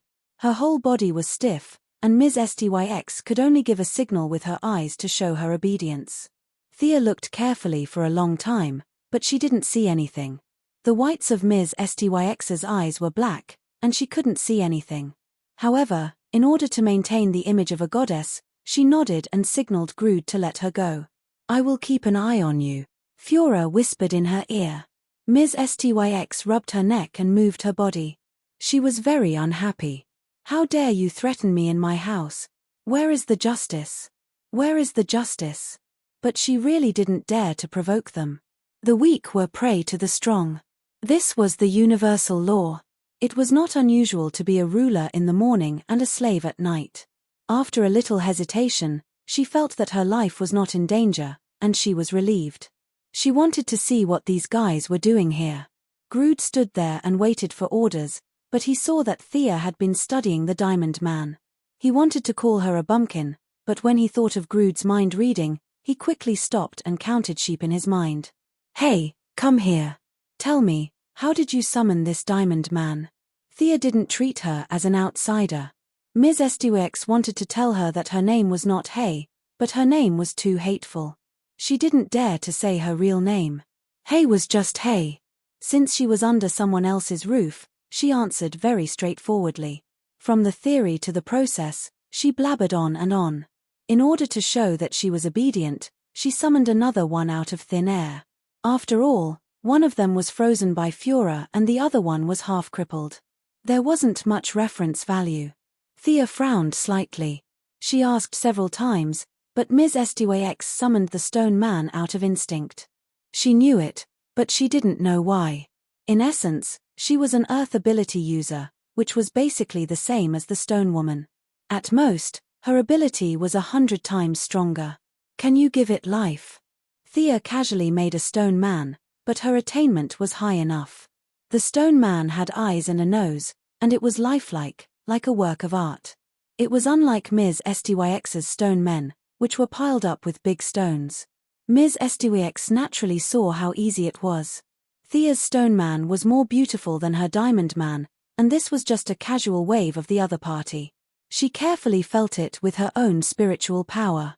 "No, this doesn't resonate with me at all." At the same time, she carefully looked at Thea's expression. "This girl wouldn't be angry, right?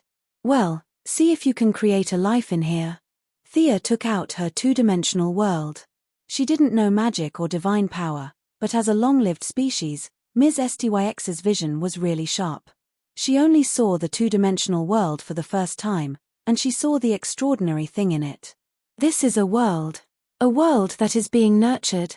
Thea nodded and expressed her appreciation for her vision.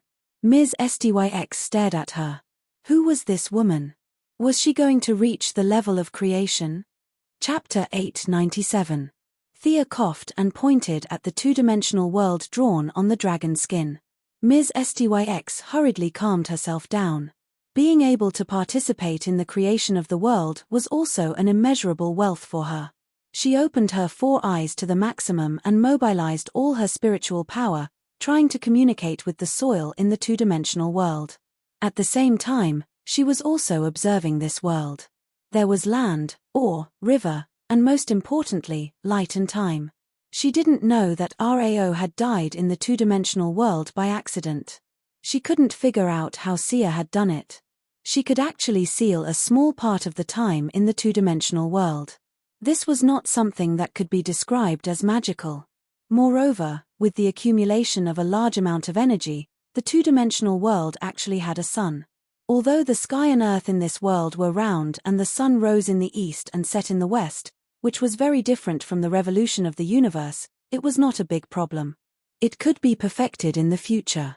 Ms. Styx's face turned red as she tried to connect with the soil in the two-dimensional world. Thea also looked at her nervously. "No, I have too much energy.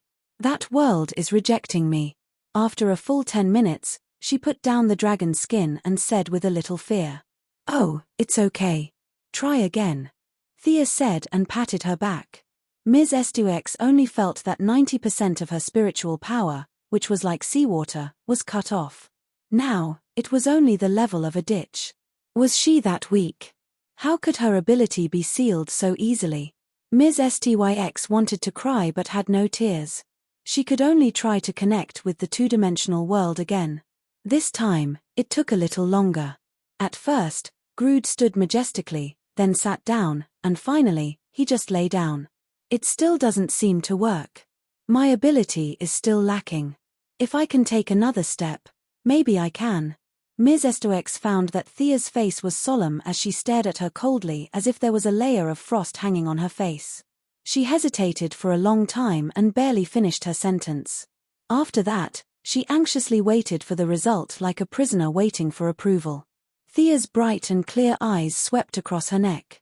Ms. Styx was shocked and sweated profusely. She deeply understood how difficult it was to create life. Creating a new life and a new world out of nothing. Not to mention Ms. Styx, even the son of God, Lucifer, who had 50% of God's ability, felt that it was extremely difficult. He had to join hands with Michael to create a new world. It was really difficult to achieve success in one go. Of course, she was not an unreasonable person, but she was different from the female adjutant, Jared, Kerrigan, and the others. She had lived for too long and had too many tricks up her sleeve. There was no harm in giving her a warning. Ms. Ming's spirit power is sufficient in quantity but not in quality. Perhaps when the eyes on her eyebrows are fully developed, it will be the standard of her spirit power. Thea is very smart. Of course, she understands the meaning of her words. However, it wasn't right for the other party to play tricks on her and try to bargain for the secret to the rapid growth of mental power. I'm giving you benefits, so you can't refuse. But if I don't give it to you, you don't have the right to take it. With different horizons and perspectives, she could easily write 3 copies of The Secret to increasing her mental strength, but now was not the time. I'll keep this painting with you for now. I'm going to stay on this planet for a while. You should find a place to stay as well.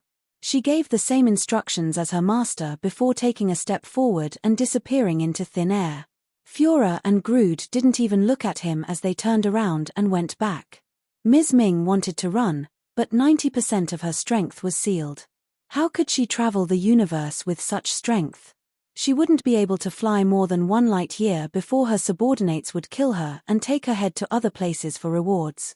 She quietly returned to her base camp and gathered her subordinates. She wanted to ask why this immortal came to her territory. Her subordinates all said that this group of people was here to watch the gladiator fight. Really? No personal grudges? Ms. Ming didn't believe it. She knew very well what her subordinates were like. Weren't they unscrupulously provoking the enemy? No, absolutely not. Her subordinates swore to the heavens. Maybe they had done a lot of shameful things, but it had absolutely nothing to do with that immortal. Hearing that it was not a grudge, Ms. Ming breathed a sigh of relief.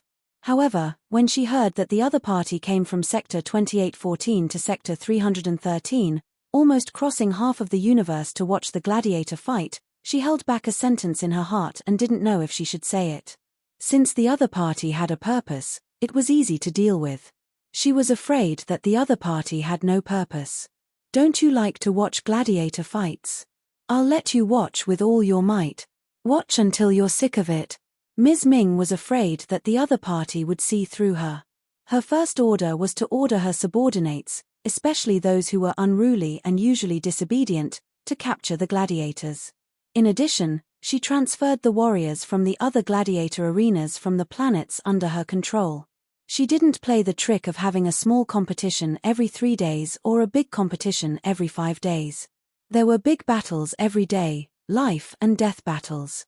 When the gates were opened, more than 100 people rushed out and slashed crazily. She would rather not do the gladiator business in the future. She wanted to fool this immortal sister Thea into leaving first. The gladiator arena was filled with bloody battles every day. Several carts of dismembered corpses could be pulled out every day. The crazy consumption of the gladiators drove the enthusiasm of the audience to the sky. It was really a sea of people. Colorful flags fluttered in the wind, gongs and drums rang in the sky, and firecrackers were set off. Thea expressed her gratitude and removed the seal in Ms. Ming's body. Her excuse was that she left in a hurry and forgot. In order to let her understand the situation, Thea even called Kerrigan over. The strange insectoids occupied 2 sectors. It seemed like there were fewer of them, but that was not the case. The strange insectoids occupied 2 sectors exclusively. Not even a blade of grass was left on the planet. Although Ms. Ming was said to control 7 sectors, she was actually more like an alliance leader. During holidays, the subordinate planets would offer offerings. During normal days, she would provide protection. When her subordinates were mobilized, they were not as powerful as the insectoids. The two of them naturally did not know each other, but they had heard of each other. After a few probing, Ms. Ming found out that the strange insectoids were Thea's subordinates. She was at a disadvantage in terms of strength and influence. Ms. Ming became more honest. When she had nothing to do, she would hug the dragon's skin and study the two-dimensional world. She did not watch the gladiator fights at the beginning. The warriors were depleted too quickly. They were all her money. Later on, she simply gave up and threw away her money. Why couldn't she listen to a sound? She also watched with Thea and the others. With such a high death rate, Thea was indeed very knowledgeable. What was the source of many people's counterattacks before they died? It was the love of life, or rather, the love of one's own life. Observing these people, her death realm became more and more stable. Although the effect was slow, it was much less troublesome than killing by herself. Anyway, she was not in a hurry for 10 days to half a month. She drank the local fruit juice of a nearby planet and enjoyed the massage of a few aliens who looked like little bunnies. Grood was very flattering and fanning her. Watching a bunch of people fight to the death below, her own realm could be improved. She was very satisfied. Chapter 898. The gladiator fights went on as usual. Originally, there was only 1 fight per day, but now, there were 2 fights per day. Sometimes, there would even be an extra fight. The robots cleaned up the battlefield very quickly. Several carts of corpses and weapons were taken away. The gate opened, and the next batch of gladiators entered. Thea, who had been nonchalant, saw one of the figures, and her face twitched unnaturally. Why was this guy here? He was skinny, had a full beard, and held 2 daggers in his hands. He didn't look like someone who could be found in a crowd. Thea recognized him, or rather, recognized the characteristics of his divine power. He was a member of Darkseid's elite society, the God of Shadows, and the master of assassination, Guandong, who was said to be proficient in hundreds of millions of combat techniques. Her first thought was that there was a conspiracy going on, but no matter how she looked around, she did not see any of the other new gods, let alone Darkseid. What was even stranger was that Guandong had sealed his divine power and was now fighting like an ordinary person. She watched as Guandong easily stabbed a strong man to death and dodged a giant axe from behind. She was a little confused. What was this guy doing here? Spying? Which family's secret agent would spy in such a public place? Assassinating? Sealing his divine power for assassination? That idiot would die too quickly. After deducting several possibilities, the only answer was naturally the one. Could it be that this guy had nothing better to do, so he came out to hone his martial arts skills? Thea thought about her original intention and felt that Guandong was probably thinking the same thing. Perhaps this guy just wanted to enjoy the thrill of killing. She wasn't the only one. Many people saw Guandong's combat techniques. Ordinary people could only watch for fun, but experts like Führer and Lady Styx could see more. Guandong's martial arts were a beautiful art. Simple stabs, kicks, and uppercuts were like a dance. Every movement was full of killing intent. He alone could set off a storm of killing. He had mastered hundreds of millions of combat techniques and could integrate their essence into his own martial arts. Guandong was indeed worthy of being called Darkseid's top assassin. However, Thea didn't think much of it. This guy had gone astray. He was too focused on techniques and neglected the essence. No matter how good he was at riding a bicycle, what was the use of all those fancy techniques? Could it be faster than a car? Of course, techniques were important, but mastering them was enough. He had nothing better to do but learn hundreds of millions of fighting techniques. Thea could only admire this assassin. She felt that it was unnecessary for Batman to learn 127 types of martial arts, but the problem was that Batman had no room to level up, so he could only practice blindly. From Thea's perspective, learning a dozen types of martial arts would be enough to deal with a battle. Learn hundreds of millions of combat techniques? There was really no need for that. The higher the level of skill, the more useless it was. What kind of fist technique did Darkseid practice? What kind of weapon is the Heavenly Father good at? Above that was the Overseer, not to mention the Endless Family. At that level, there was no need for martial arts. The young miss was very disdainful, but that didn't stop her from learning. The new god had personally come to perform. If she didn't take a good look, wouldn't she be wasting his good intentions? The massacre in Eastern Pass was still going on.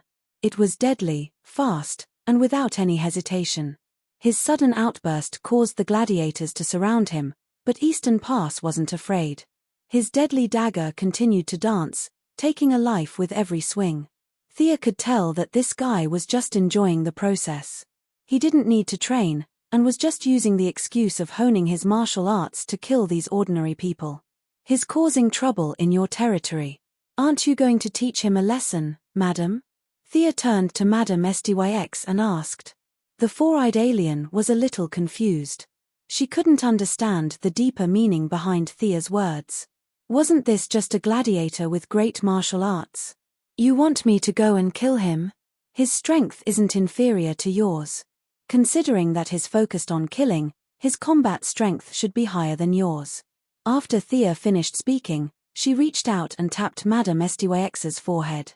That was where her brain was located, and she transmitted a message. This is a way to improve your spiritual power. After your spiritual power skyrockets, your two small eyes will become normal size, and your strength will be at least 30% higher than it is now. Madame Styx read it carefully. At first, she was overjoyed. This method was completely suitable for her, and it was very feasible. Her strength would be greatly improved, which was a good thing. But she didn't understand why Thea would give her this. She didn't submit, nor was she an ally. Before, they were enemies. Now, she was forced to stand together. A free martial arts. She looked at Thea's smiling face. How could there be such a good person in this universe? She read the message again from beginning to end. Finally, she saw the key point, the enlightenment between life and death. Madame Styx was a little speechless. She looked at Eastern Pass in the arena, and then looked at Thea and the others. Of course, you can also challenge us. The princess showed that she was easy to talk to. Madame Styx pursed her lips. She couldn't even beat Fiora. She hadn't fought Kerrigan before, but the gap between them wasn't big. 1 against 4, she was doomed. After staying with Thea and the others for a few days, she roughly figured out the purpose of this group of people. They were here to watch the life and death battle. Now, they were forcing her to fight. As a long-lived species who cherished her life, she didn't like to risk her life. She was very hesitant. In the end, the belief of becoming stronger prevailed. Whether she could get rid of this group of demonesses or not, it was always right to become stronger. Moreover, she really didn't see how strong Guandong was. He was just an alien with decent skills, nothing more. She immediately nodded and walked down the tunnel from the stands. Although she didn't think Guandong was very powerful, she still brought out the diamond men that she had summoned in the past few days. There were a total of 6 of them. She was afraid that there wouldn't be time on the battlefield, so she summoned 2 more urgently. There were a total of 8 of them. At this time, Guandong had already killed all the gladiators. He held 2 daggers in front of his chest as if he was praying. Time passed by slowly. He slowly opened his eyes. Why hadn't the cleaners of the arena come out yet? The battle was already over. The audience began to whisper. They didn't know what this abnormality meant, but when the gate opened, they immediately knew the answer. Oh my God! Madame Styx is going to fight personally. That's Madame Styx. Why? What's the meaning of this? The audience fell into a heated discussion. Among them were the old residents of the original planet, and there were also new audience members who had recently come because of her fame. They whispered to each other, and the news spread quickly. In less than a minute, all the audience knew that Madame Styx, who dominated 7 sectors and hundreds of planets, was going to participate in the battle personally. This was like the chairman of a company personally working as a salesperson in a department store. It was a very unbelievable thing. Chapter 899. The faceless host was also stunned. He did not know why his former boss had come down personally. He hurriedly looked at his new boss, Jared. After receiving the order to proceed as usual, he still did not speak clearly. The god of shadows, Guandong, was stunned. He naturally knew about Lady Styx. Such a powerful alien was already a threat to him. If he still had his divine power and was in perfect condition, he would only be a threat. After all, he was Darkseid's general and had fought thousands of battles. He had killed even more powerful aliens. The problem was that he had sealed his divine power. He could not even use 10% of his strength now. How could he defeat Lady Styx? His seal was also very complicated and could not be undone in a short time. He did not care about hiding his identity anymore. Under everyone's shocked gaze, he raised his dagger and stabbed himself 7 or 8 times. As he stabbed himself, he regretted it so much that his intestines turned green. He was fighting in his true form. If his divine body was damaged, he would have to use his divine power to repair it. Furthermore, breaking the seal so violently would consume a portion of his divine power. It was a huge loss. However, he was still calm in this life-and-death situation. He calculated that he would need about 30 seconds to undo the seal. At the same time, he stared at Lady Styx fiercely, hoping that she would not use her ultimate move, Long Live Darkseid. Long live Darkseid. He muttered in his heart that even he did not believe. Just as he was nervous for a few seconds, he felt a strong surge of energy from within his body. That was his divine power. Did his boss really hear his call? Guandong didn't have time to think about it, because Lady Styx was controlling the 8 diamond men to shoot out spikes that covered half of the arena. The dazzling white light almost blinded the eyes of the audience. Even though Guandong had a divine body, the strong light still made him look sideways. Without the support of divine power, he could only curl his body into a ball and reduce the area of attack when faced with such a large area of effect. However, it was different now. The divine power that he could control allowed him to dodge the spikes in an instant. He also used his divine power to escape into the shadows. After so many years of dancing on the edge of a knife and fighting between life and death, he had a very bad feeling. He turned into a cloud of black gas and hid in the shadows of the arena. He started to look around. He wouldn't have known if he hadn't seen it, but he was shocked when he saw it. Following the guidance in his heart, he immediately saw the young miss waving at him with a glass of juice in her hand. Why was she here? Guandong was shocked. As the person who had defeated Darkseid's clone, everyone on Planet Revelation knew who Sia was. Furthermore, Desard had exaggerated her combat power to cover up his failure to fight Darkseid's clone by running away from the battle. As the #1 assassin in the multiverse, Guandong did not believe it at first. Mage-type gods were naturally countered by assassin gods. In his opinion, it was because the wasteland wolf was greedy for life and Desard was afraid of death. He had always held this view until a second ago. Seeing Thea waving at him, Guandong knew that the seal on his body had been undone. Even though they were several hundred meters apart, he didn't notice anything strange before the seal was undone. The first possibility was that the other party had the strength to crush him.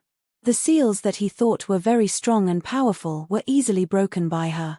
The other possibility was that the other party had already done something to his body, and he, as an assassin, was unaware of it. Guandong panicked. His first reaction was to run. The honor of a warrior and the rules of the arena had nothing to do with him. However, just as he was about to turn around, he felt a powerful will looking at him. If he was in his normal state, he wouldn't have died. Not to mention Thea, even Darkseid wouldn't be able to make Guandong wet his pants with just a look. The key was that Thea had not only undone the seal for him, but she had also added something to it. If he turned around and left, the divine power in his body might explode. He didn't know if he would die, but he would definitely be severely injured. Use your full strength to fight this Lady Styx. You can leave after the fight. Thea's clear voice sounded in his mind. Guandong had no room for negotiation. He could only trust that she would keep her promise. Damn it. He wanted to slap himself. How could he seal his cultivation to fight in the arena? He was so unlucky that she had even done something to him. He would rather go home and sleep next time than play such games. He had investigated Thea and Diana beforehand and knew that they were also in this universe. However, the two goddesses were mainly in Sector 2814, and this was Sector 313. They were more than half the universe apart. Furthermore, they were gods of the righteous faction. Guangdong didn't think that they would come to such an evil place like the arena. However, something unexpected happened. Not only did he encounter them, but he was also caught red-handed. Guangdong cursed inwardly and could only focus on what was in front of him. There was a flaw. Being good at fighting was like an instinct. He quickly found a blind spot of Lady Styx's. He waved his divine power and appeared in front of her again. This time, he had changed into a dark red soft armor and was holding two glowing daggers. He stabbed them into Lady Styx's eyes as fast as lightning. Styx didn't understand the characteristics of a new god. She used a mirror image spell to try and fool him. Guangdong didn't move at all. The daggers seemed to have a tracking function and stabbed straight down. There was great fear between life and death. This saying was absolutely true. Seeing that she was about to be killed, Lady Styx's spiritual power exploded to the extreme. At the critical moment, she swapped places with the Diamond Man. The two daggers seemed light and didn't weigh more than 1 kilogram. However, they were like sledgehammers and smashed the Diamond Man into pieces. I was scared to death. Lady Styx panted with lingering fear. She didn't notice that her spiritual power had increased by a lot. Her two small eyes seemed to have become bigger. Be careful. The opponent's daggers have a strong armor-piercing property. Don't use a shield to block them. Thea's reminder was like a police officer at a crime scene. It came late. Lady Styx wanted to ask why she didn't remind her, but in the end, she didn't dare. Even if she didn't plan to let the opponent get close to her. The four Diamond Men's arms began to change. Some turned into knives and some into chains. They all rushed toward Guangdong. The remaining three protected Styx from a distance and did some long-range support. Boom, the earth shook violently. She pulled out two streams of magma. This time, she didn't hurriedly cast them. Instead, she added them to herself. Lady Styx added another layer of magma shield on top of her purple spiritual power shield. Only then did she feel more at ease. In less than 2 seconds, she couldn't wait to praise herself for being quick-witted. Guangdong was like a black beam of light, creating a gap between the four Diamond Men. He circled behind Lady Styx and stabbed at her neck. Chapter 900. This move was so fast and sudden that Ms. Styx did not even have time to react. Fortunately, the shield was automatically activated. The magma shield seemed to be offended as it shrank violently and then exploded. With a loud bang, Guangdong seemed to have stabbed a bag of explosives. The huge impact made him somersault twice in the air. At this time, Ms. Styx had just reacted and quickly ordered her subordinates to chase after him. The Diamond Men lacked autonomy after all. By the time they reacted, Guangdong had already retreated into the shadows. Both sides fought back and forth for a few rounds. Guangdong finally saw that these Diamond Men were extraordinary. These things had the ability to move freely and never disappear once summoned. There was always a gain and a loss in everything. He thought that it was easy to summon these things and had been fighting guerrilla warfare with the Diamond Men. Now that he saw that it was not easy to take down Ms. Styx, he immediately changed his mind. First, cut off her wings, and then fight the Esper. Swoosh, swoosh, swoosh. He threw out 3 throwing knives. The 3 long-range Diamond Men did not notice and tried to resist with the weapons in their hands. They did not expect to be controlled by the shadow cage. Guangdong quickly fought with the remaining 4 Diamond Men. He twisted his waist and raised his leg to step on a Diamond Man's thigh. The dagger in his hand shot out a black light like a big knife and directly cut off the Diamond Man's head. He saw the pity in Ms. Styx's eyes from the corner of his eye and knew that he had guessed correctly. As expected, she has too little combat experience. She found out the flaw so easily.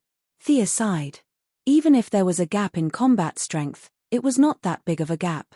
Now that their combat strength was slightly inferior, and their combat experience was much more superior, it was only a matter of time before Ms. Styx lost. This guy has probably not fought for many years. Give me some time, I can also defeat her. Fiora felt that it was a bit unfair that they had tied last time. The reason why Guandong could have an overwhelming advantage in the arena was that he was holding 2 divine daggers, and Ms. Styx did not dare to take them head-on. They could see the truth, but the audience around the arena did not have such eyesight. All they saw was Ms. Styx waving her hand and summoning a pile of stone golems and flaming boulders.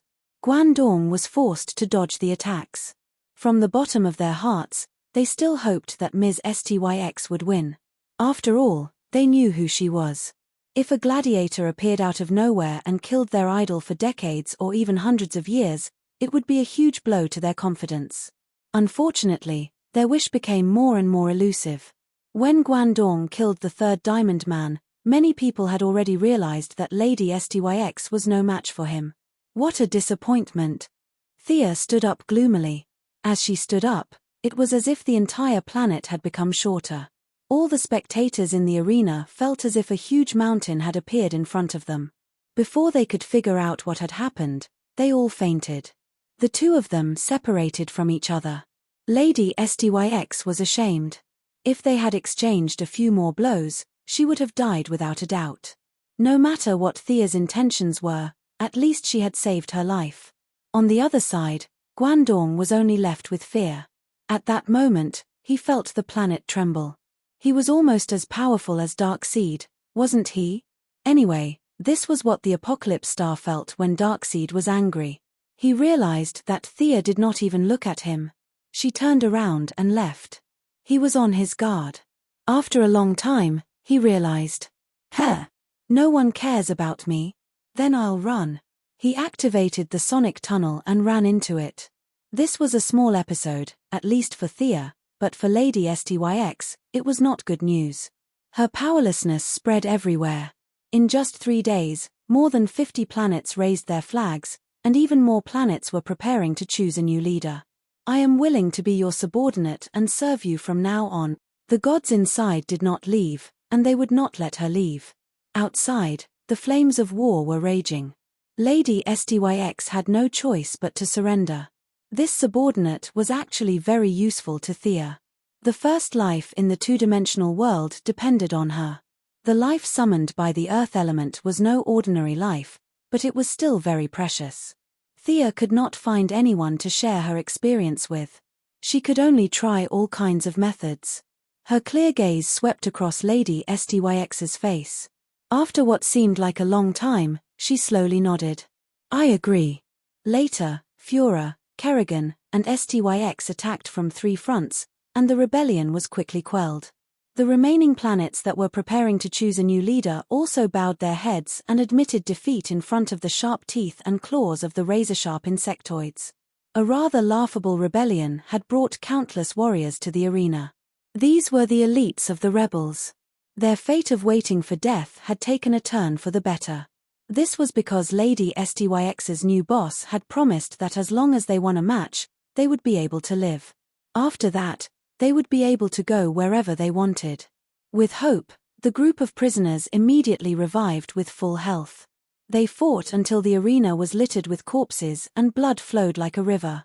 There was still no progress in the 2-dimensional world. Even though Thea had developed a new spiritual power training method for her, and Styx knew that she was not strong enough to train hard, the results were still not great. However, on the other hand, as the people in the arena fought with their lives on the line, the lazy lady finally figured out the last step. On this day, the arena that had been bustling for more than a month finally closed its doors. Many spectators were still immersed in the wanton fighting. They gathered in groups of 3 to 5, ready to find the organizer of the arena to ask for an explanation. Do you want to die? Come back quickly. Before they reached the door, they were pulled back by acquaintances. Acquaintances pouted, winked, waved their hands, and shook their heads. What was wrong with them? They looked inside. Good Lord, there were corpses outside the door, and more arena guards were patrolling.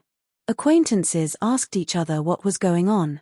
Some people were completely following the crowd. Seeing others standing here, they ran out to watch the fun. Some people who understood the situation pointed to the sky. A group of people squinted their eyes and looked for a long time. There seemed to be a black sun in the sky. Many people had never seen a star and did not know what it meant. They whispered to the people around them again. That lady seems to be about to break through. They also did not know what Thea was called. They almost referred to her as a mysterious person.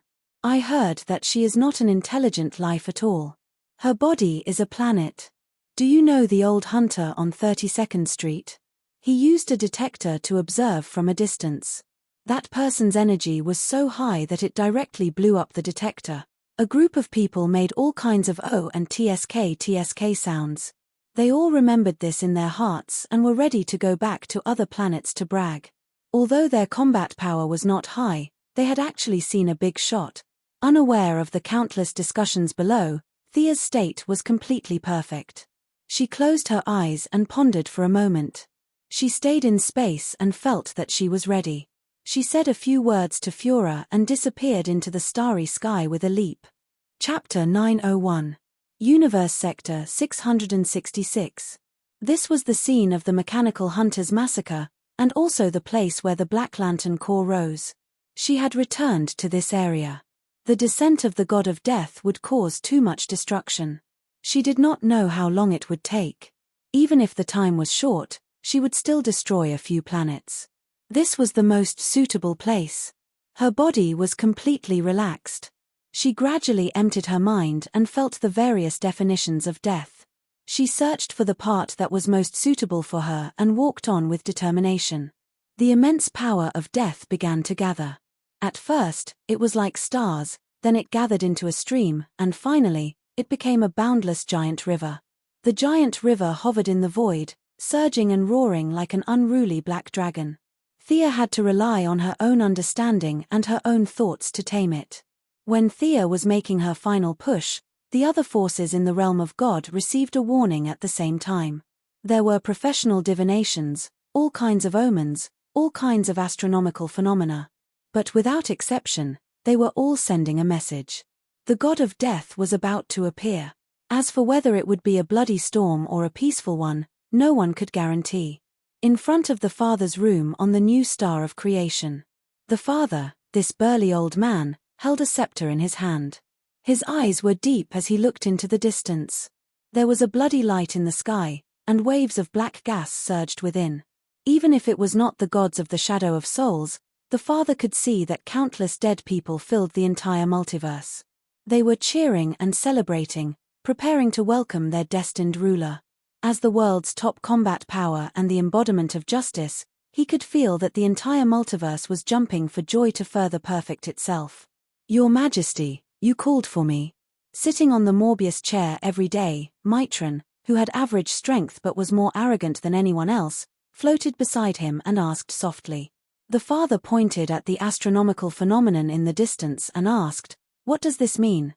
Will the God of Knowledge give me an answer? War, slaughter, a champion is about to ascend to the throne, and the God of Death is born. As for more, I'm sorry, but I have all the knowledge in my grasp. The multiverse has never given birth to a God of Death, and there are no records of things that have never happened. I don't know. Magic divination is not my specialty. Perhaps you should ask Goddess Thea."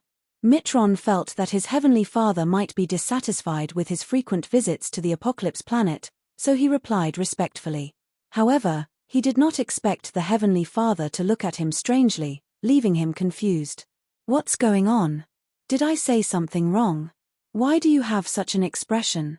The Heavenly Father had some guesses, but he did not tell anyone else.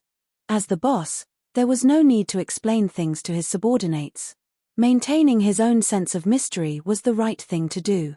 He had some guesses, and so did his old friend Darkseid. This was different from the Heavenly Father.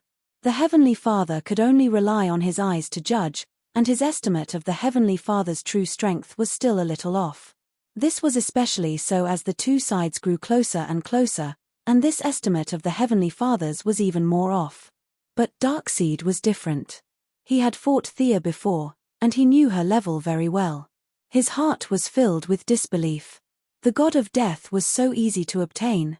Then all his years of painstaking planning had been for naught in the end. He was extremely unhappy, and he kicked 20 apocalypse demons to death along the way. Only then did he angrily go back to think about his future plans. "What's wrong with His Majesty?" Desolate Wolf asked the great warlock beside him in a low voice. They had wanted to report on their work, but when they saw Darkseid's murderous look, they immediately backed off. The great warlock was also confused. The apocalypse planet could see anomalies in the sky, but the apocalypse planet could also see them. However, the apocalypse planet's normal state was earthquakes and volcanic eruptions, and it could kill hundreds of people with a single bang. They really did not feel anything different today. The two of them discussed for a long time, but they had no idea. Seeing that Darkseid had closed the door, they decided to come again next time. In hell, Lucifer did not come out. The remaining demons, such as the 3 palace demons, were all looking for their own entertainment. They did not care about the god of death. In heaven, Michael had also disappeared for a long time. The archangels could only maintain a limited amount of attention. Thea did not stop old Robert from going to heaven. Both sides were still in a harmonious state. Dream World and Nightmare World were the territories of the Endless family's third brother, the sleeping demon. As the second sister, Thea, had not returned, let alone the third brother. This was still an absurd and bizarre land of dreams. Most of the old gods in heaven were in a deep slumber. They did not know or care about anything that happened in the outside world. In hell, whether it was Hades, Osiris, Izanami, or the alien gods of death, they all had a subtle feeling that there was a boss above them. They wanted to work together to resist, but unfortunately, they had been fighting each other for countless years. Trust. That was impossible. In the multiverse, some powerful beings also felt this suffocating pressure. Diana stood alone in her office, her gaze piercing through space as she silently sent her blessings. Madame Shangju wanted to bring Old Ma in for a divination, but after drawing 2 cards, Old Ma walked out happily like a fool. The ghosts and strangers did not care about this. As for the ordinary people, they did not know that Thea was about to reach a higher level. Huff huff. The young mistress changed into the White Lantern attire and took out the holy sword. The black fog that was confronting her turned into an irregular monster. It was as big as the moon. Its head, waist, and tail each had a head. 2 of them looked like human faces, while the other was blurry like some kind of beast. This monster was the source of death. However, it had been polluted long ago. The numerous distracting thoughts turned it into an object that was between life and non-life. Thea originally wanted to control it, but she realized that it was impossible. She had to purify the impurities.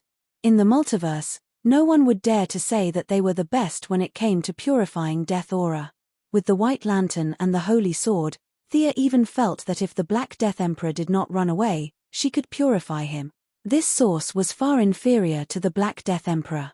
It had no realm, no consciousness, few instincts, and all kinds of chaos. The only problem was that it consumed a lot of energy. Fortunately, she had the White Lantern in hand. She wanted to see how many impurities there were in this source that she could purify. Boom! Boom! All kinds of explosions rang out. The smoke monster was beaten back, but it still looked like it would not stop until it was dead. Thea could only slash left and right with her sword. After fighting for 3 days, she cut the smoke monster from the size of the moon to the size of a football. Only then did she call it a day. A normal source was the size of a fist, colorless and transparent. However, the one in front of her was emitting a black light. There was a faint resentment in it, which was formed by the accumulation of numerous resentments. Chapter 902. She used the white lamp to purify it twice more, but the black gas that was deeply embedded in the core could no longer be purified. Come on, she cheered herself on. The perfect source was waiting for her to absorb. How could there be such a good thing? Thea was quite confident in herself. Even wearing a light ring could change one's personality. As if it understood her wish, the source, which had been purified by more than half, voluntarily fused with her. The black gas in the source was very reluctant, but it could only comply. The source dissolved into a thin mist and enveloped Thea from head to toe. Strong. Very strong. Only 1/3 of the source was absorbed, but Thea felt her heart palpitate. The power of this divine position was far stronger than souls and wealth. It pointed directly to the source of creation, and the power it contained was endless. She had the illusion that she could destroy the universe with a wave of her hand. Her previous estimate was quite accurate. One death was equivalent to 3 second-level divine positions like souls, justice, and evil. It was just a guess, but now Thea was confident that she could defeat the Heavenly Father, who was probably weaker than Darkseid. After all, he had the Omega effect, not just the power of a new god. As she fused with the source, the black gas was still trying to infect her. Thea frowned. This was obviously an impurity. She was happy to mix sand with the Black Death Emperor, but she was uncomfortable when it was her turn. The more impure others were, the better. The purer she was, the better. Thinking of her old friend, the Black Death Emperor, Thea suddenly had an idea. Since these impurities liked death so much, she could just find a replacement for it. To her, they were impurities, but in essence, the resentment left behind by the living beings was still there after being purified dozens of times. It was also an extremely pure energy. She took out the Black Death Emperor's scythe. This weapon had broken in two and was now in her hands. Diana had repaired it, and Thea had tried to communicate with it several times, but the weapon ignored her. It was extremely loyal to its previous owner. If she wanted to use it, she would have to surpass the Black Death Emperor and use it by force, or she would have to reforge it. Originally, she wanted to stay and observe, but today, the resentment in the Yuanzhong forced her to make the second choice. Before she made her move, she communicated with it one last time. The weapon turned a deaf ear to her call. Realizing that she wanted to be reforged, the sickle seemed to want to die early and reincarnate early, so it was exceptionally cooperative. "All right. I respect you." Thea didn't think that it was impressive for her to go out with a scythe. Both sides just clapped. The scythe automatically disintegrated into the purest form of death. The trace of resentment in the source hesitated.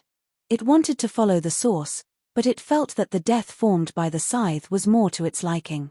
Thea pushed from the back, and the scythe was in front of her to lure the resentment into the scythe.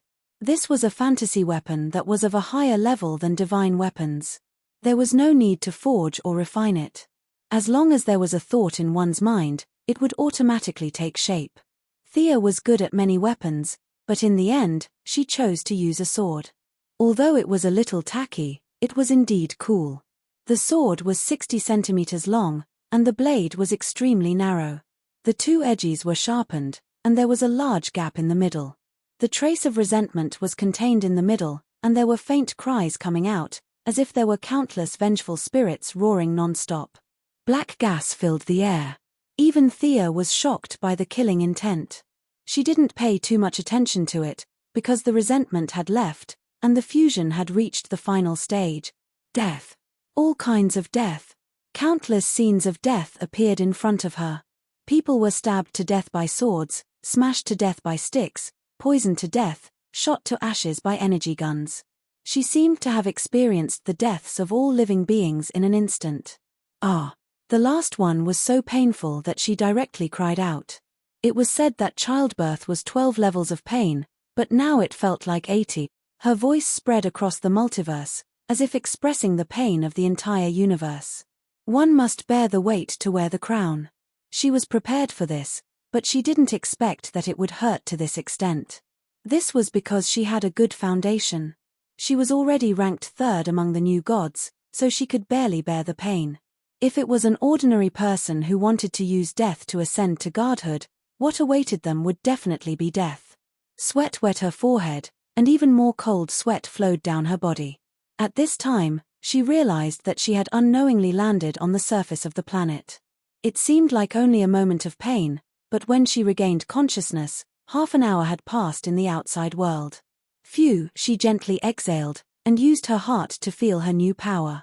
She seemed to be able to flatten mountains with a wave of her hand, and even rivers had to flow backward where she focused her gaze. As long as she wanted to, she could destroy planets and galaxies with a single thought. The goddess of death. Thea looked up to the sky and laughed. Her heart was at its best, and she wanted to go on a killing spree. She suddenly realized that something was wrong. Why would I think that? Death was the friend of life. Thea didn't think that she had deviated from her path, so there must be some external emotions affecting her. I need to calm down. She took out Anka's amulet. Her ranking had reached 49th, and she suddenly fell from her invincible mentality. It turned out that there was still a long way to go. The goddess of death was just a step, not the end.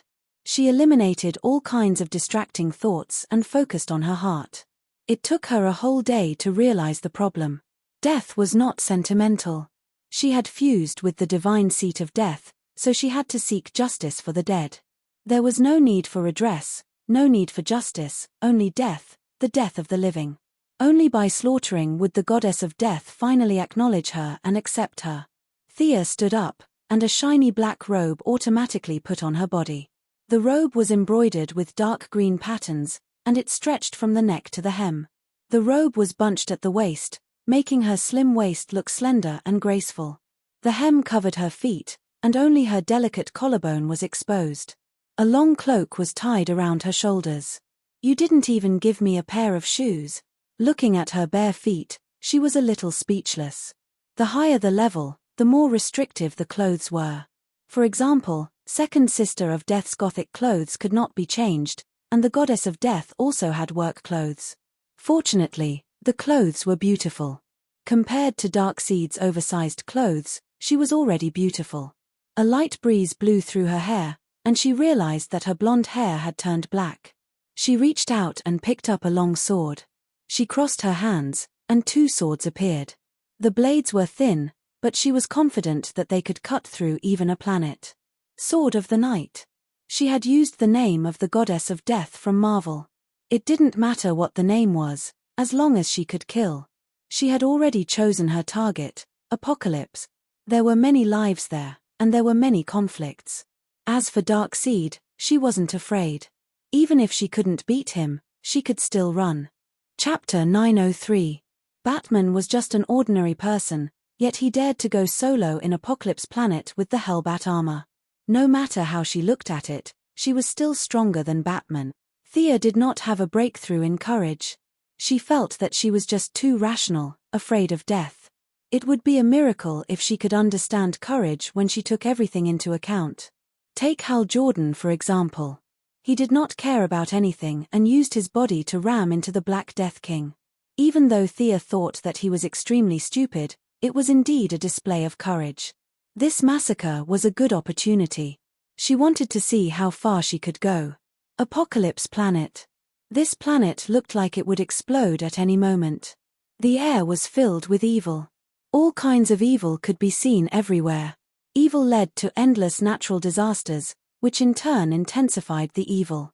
They fought and killed each other just to snatch those few resources so that they could live for one more day. What are you doing? A group of patrolling guards walked past. They were attracted by the teleportation waves. When they walked over, they saw Thea looking around. The guard who seemed to be the leader yelled at her. Unlike the chaos in hell, this place was filled with evil. Everywhere one looked was evil. The weak did not have the right to live, and the strong enjoyed everything. This was the order of Apocalypse Planet, the axiom of Apocalypse Planet. A bunch of ants. Her movements were as fast as lightning.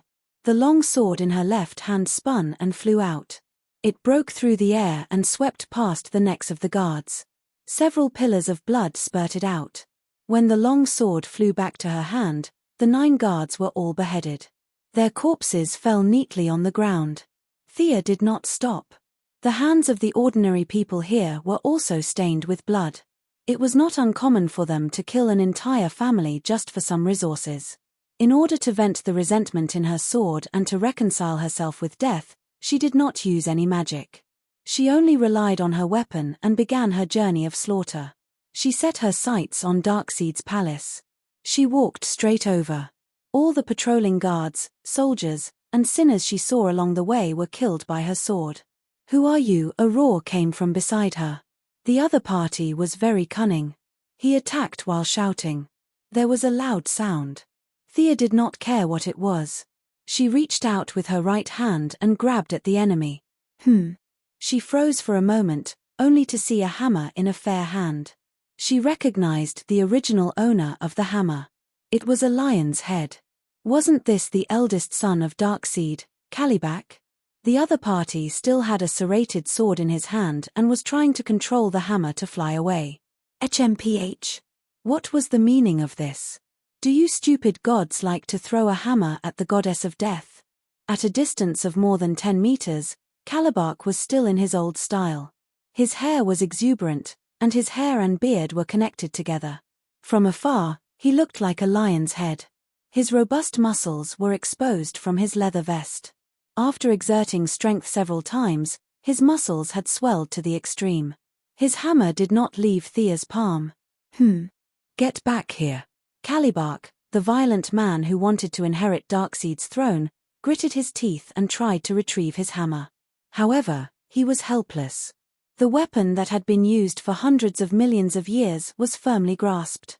In his opinion, Thea's slender wrist was not even as thick as his finger. How was she able to grab the hammer? This is impossible. Since the person next door can do it, I can do it too. Thea said something that Kalibak could not understand. It was just a divine equipment. Even in the face of death, one had to bow their heads. His right hand exerted strength, and with a cracking sound, the hammer's surface was covered with fine cracks. Thea looked at Kalibak with a mocking expression. She clenched her hand and exerted strength.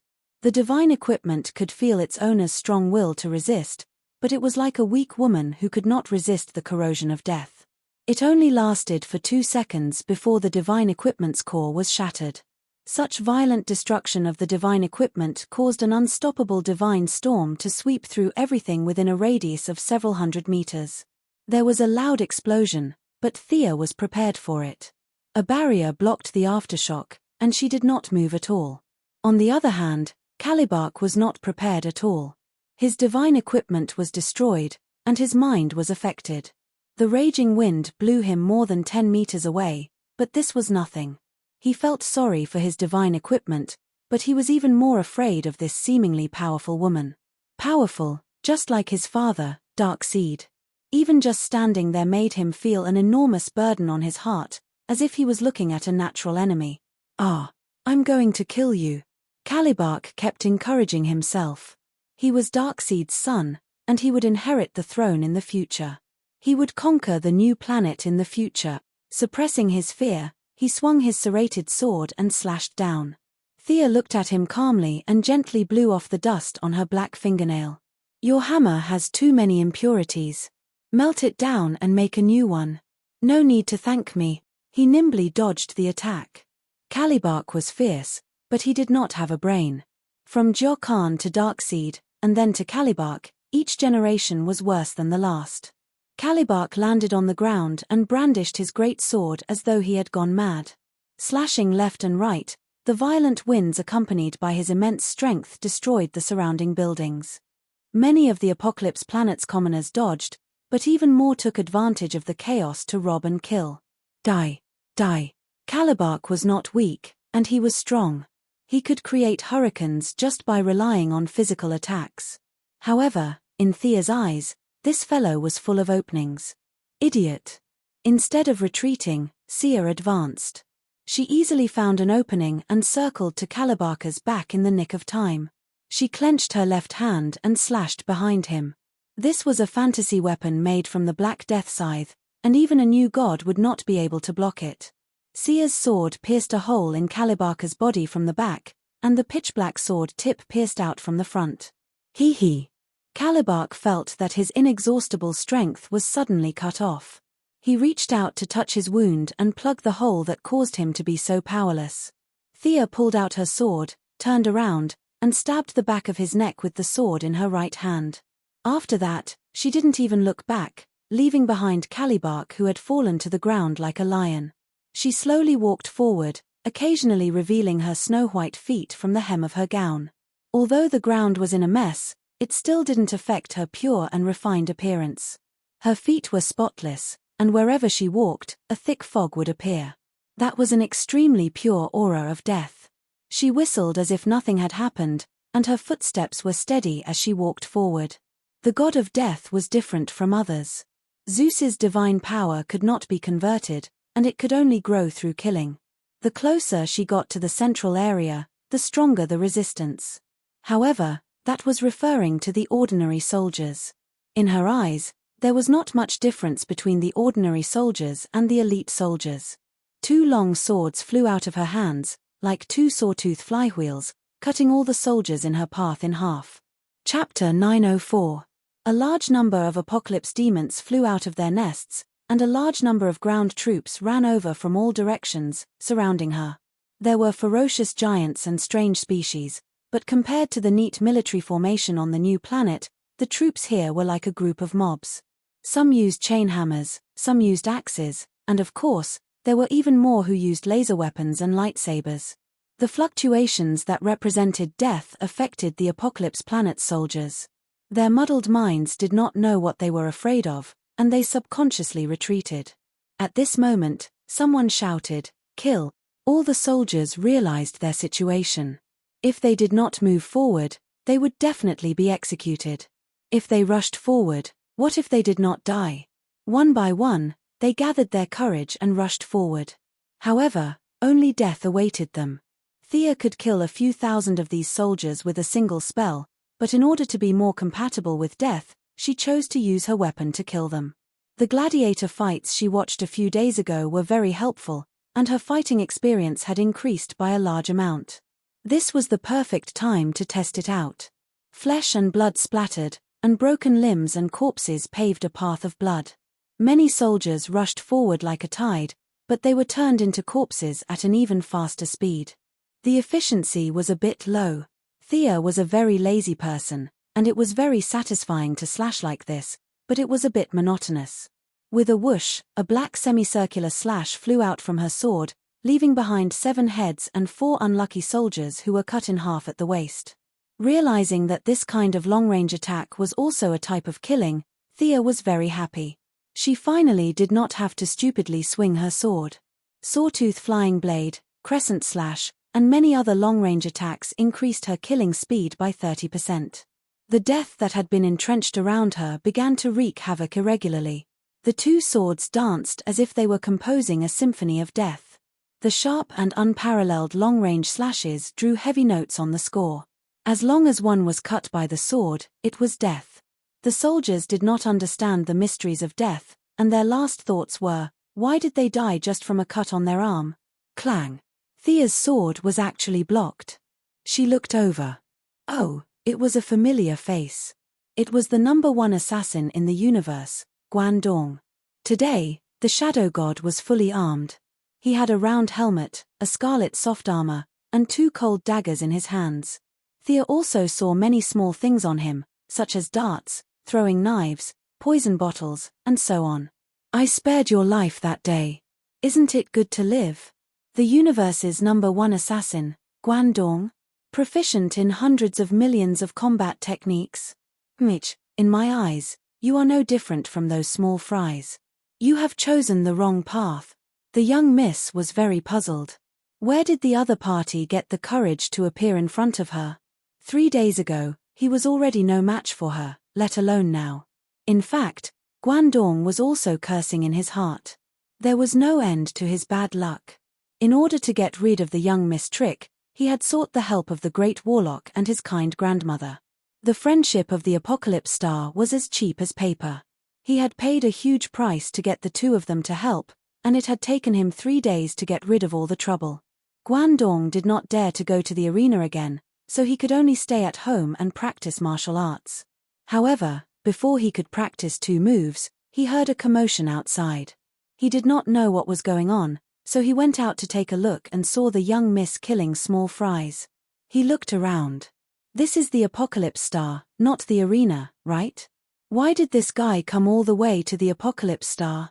The universe's #1 assassin was so shocked that he almost vomited. He wanted to hide, but his house happened to be in the direct line between the Darkseed Palace and Thea's teleportation point. A bunch of small fries had even seen him.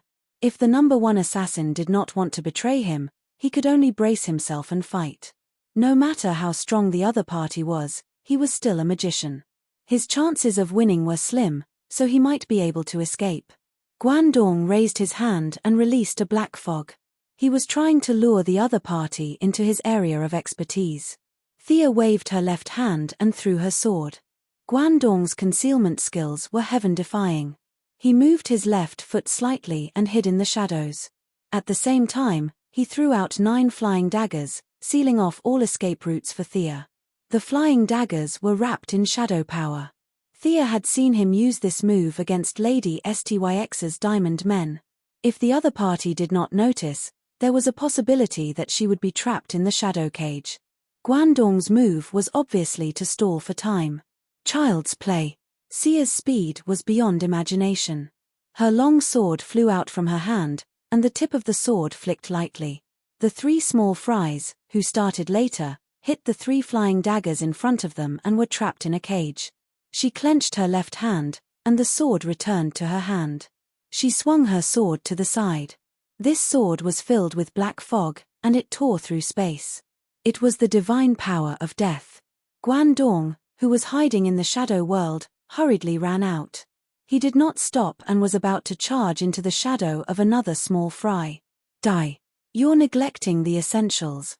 Thea had already calculated his escape route. As soon as Guandong appeared, a black sword stopped at his throat. He hurriedly raised his dagger to resist, but he did not expect this to be a feint. Thea's right hand did not stop, and her left hand slashed down along his neck. Guandong only saw a black light, and before he could even make a sound, he was decapitated. No matter how well he honed his combat skills, without the support of matching attributes, he was at a disadvantage in terms of strength and speed. Thea's martial arts skills were not even a fraction of his, but she could easily kill him with a simple slash just by relying on her attributes. What was the use of learning so much? Thea was puzzled. If she had the time, it would be better to study her godhood. She shook off the blood on her sword and killed 2 new gods. The god of death was more and more satisfied with her. Thea experienced the passion of blood and fire outside, creating a killing feast with the characteristics of the Apocalypse Star. Her 2 old friends, the Great Wasteland Wolf and the Great Warlock Desard, looked at each other when they saw the image transmitted back. That's her. Am I seeing things? The Great Warlock had seen Thea twice before, but they had never fought in a real battle. They had been very far back then, and the young mistress had also changed her armor, so he was not very sure. The Great Wasteland Wolf was much more familiar. He rubbed his eyes and looked carefully for a long time. He was very sure that this was the new goddess of wealth. What was she doing here? As the left and right hands of Darkseid, the 2 gods had lived for hundreds of millions of years and had seen all kinds of strange things. However, this was the first time they had seen someone single-handedly charge into the Apocalypse Star. There's a conspiracy, an ambush. This was the first thought that came to their minds. In their opinion, Thea had swaggered into the Apocalypse Star. At this moment, the Heavenly Father and his subordinates must be hiding somewhere, waiting for them to take the initiative to attack. Chapter 905. The 2 leaders of the Apocalypse Star thought to themselves that they could not go out. They had to leave a large force behind just in case. After exchanging a few glances, they understood each other's thoughts. Doing nothing was better than doing something wrong.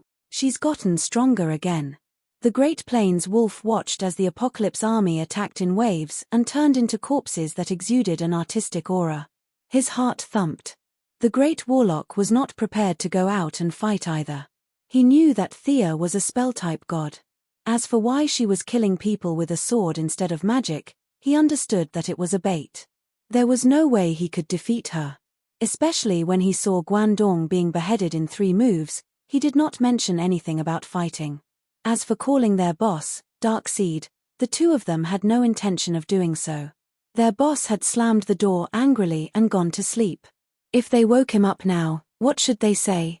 They should tell their boss that there's an enemy outside, and that they can't defeat her. It's better that you go. Their boss would definitely think, you can't even defeat a single enemy, so why do you need me, your boss? Why don't you just go and die? Darkseid was known for his bad temper in the multiverse. Thea's two old friends chose to sit back and watch. Or rather, they called for the rear command. However, after watching for 5 minutes, they could not hold on any longer. It was because Sia was too ruthless. Many of his subordinates reported that Calibark was still alive, and Guandong had died in battle. Even if the new god didn't die completely, he wouldn't be able to stand up again without 1,000 or 800 years of rest. The kind grandmother was vicious. She led her 3 Furies to ambush them from the shadows. However, in less than 20 moves, 2 of her subordinates were killed, while the other was heavily injured. If she had not run fast enough, she would have been killed as well. While they were in a state of panic, Sia was also a little worried. Her killing intent was vented, and the Death Divine Seat was becoming more and more compatible with her. Her cautious personality gained the upper hand once more. What about Darkseid? Why was he not out yet? Corpses were everywhere, and blood was flowing like a river. Was he not going to do anything about it? Was he sick, or was he not home at all? Thea felt that if someone was massacring so wantonly in her territory, she would definitely jump out. Darkseid was not that well-mannered. She couldn't help but slow down. Instead of taking big steps forward, she took half a step and half a step. She only stopped when the Wasteland Wolf, Desard, and several new gods from the Dark Elite Society appeared. Then, as if she was visiting a neighbor, she casually asked, "Where is Darkseid?" The Great Plains Wolf really wanted to say, "Boss isn't home. If you have something to do, please come back next time." However, the new gods around him thought that since he was Darkseid's uncle, he should be the one to speak. The new gods took a step back. F***CK. The Wasteland Wolf almost cursed out loud. These fellows were too evil. When fighting for power, they didn't care about their own safety, but at the crucial moment, they made him take the blame. He definitely couldn't shrink back, so he could only straighten his neck and say, "If you want to see Her Majesty, you have to get past us first." The way he saw it, Thea should have retreated. They had 6 new gods from the Dark Elite Society on their side. Among them, Mantis was the strongest. In the war 1,000 years ago, Mantis was a god who could withstand 3 blows from the Heavenly Father. Even Darkseid had high hopes for him. With Mantis's strength, the Great Warlock, the Kindly Grandmother, the Asylum, and Wyman Wandaba's help, there were few people in the universe that they couldn't defeat. Unexpectedly, Sia revealed a smile as bright as the morning sun. "Oh, you're very motivated. Show me the strength of the Dark Elite Society." She shook off the blood on her sword and charged forward without another word. "You're courting death, new god." Mantis was wearing emerald green armor. His voice sounded a little old, but his movements were very agile. He opened his right hand, and 5 steel-like fingers grabbed her sword. Clank! With a crisp sound, the invincible weapon was stopped. This wasn't because his claws were hard, but because Thea's attack power had been reduced by more than half. The divine power attached to her sword had been sucked away. "Haha, do you see that? I can absorb any spell or energy. You're doomed." Praying Mantis yelled arrogantly. The surrounding new gods were also delighted. Sia's murderous aura had been too strong. Fool. Thea didn't know what to say about this guy. If he wanted to kill himself, he could have slit his own throat.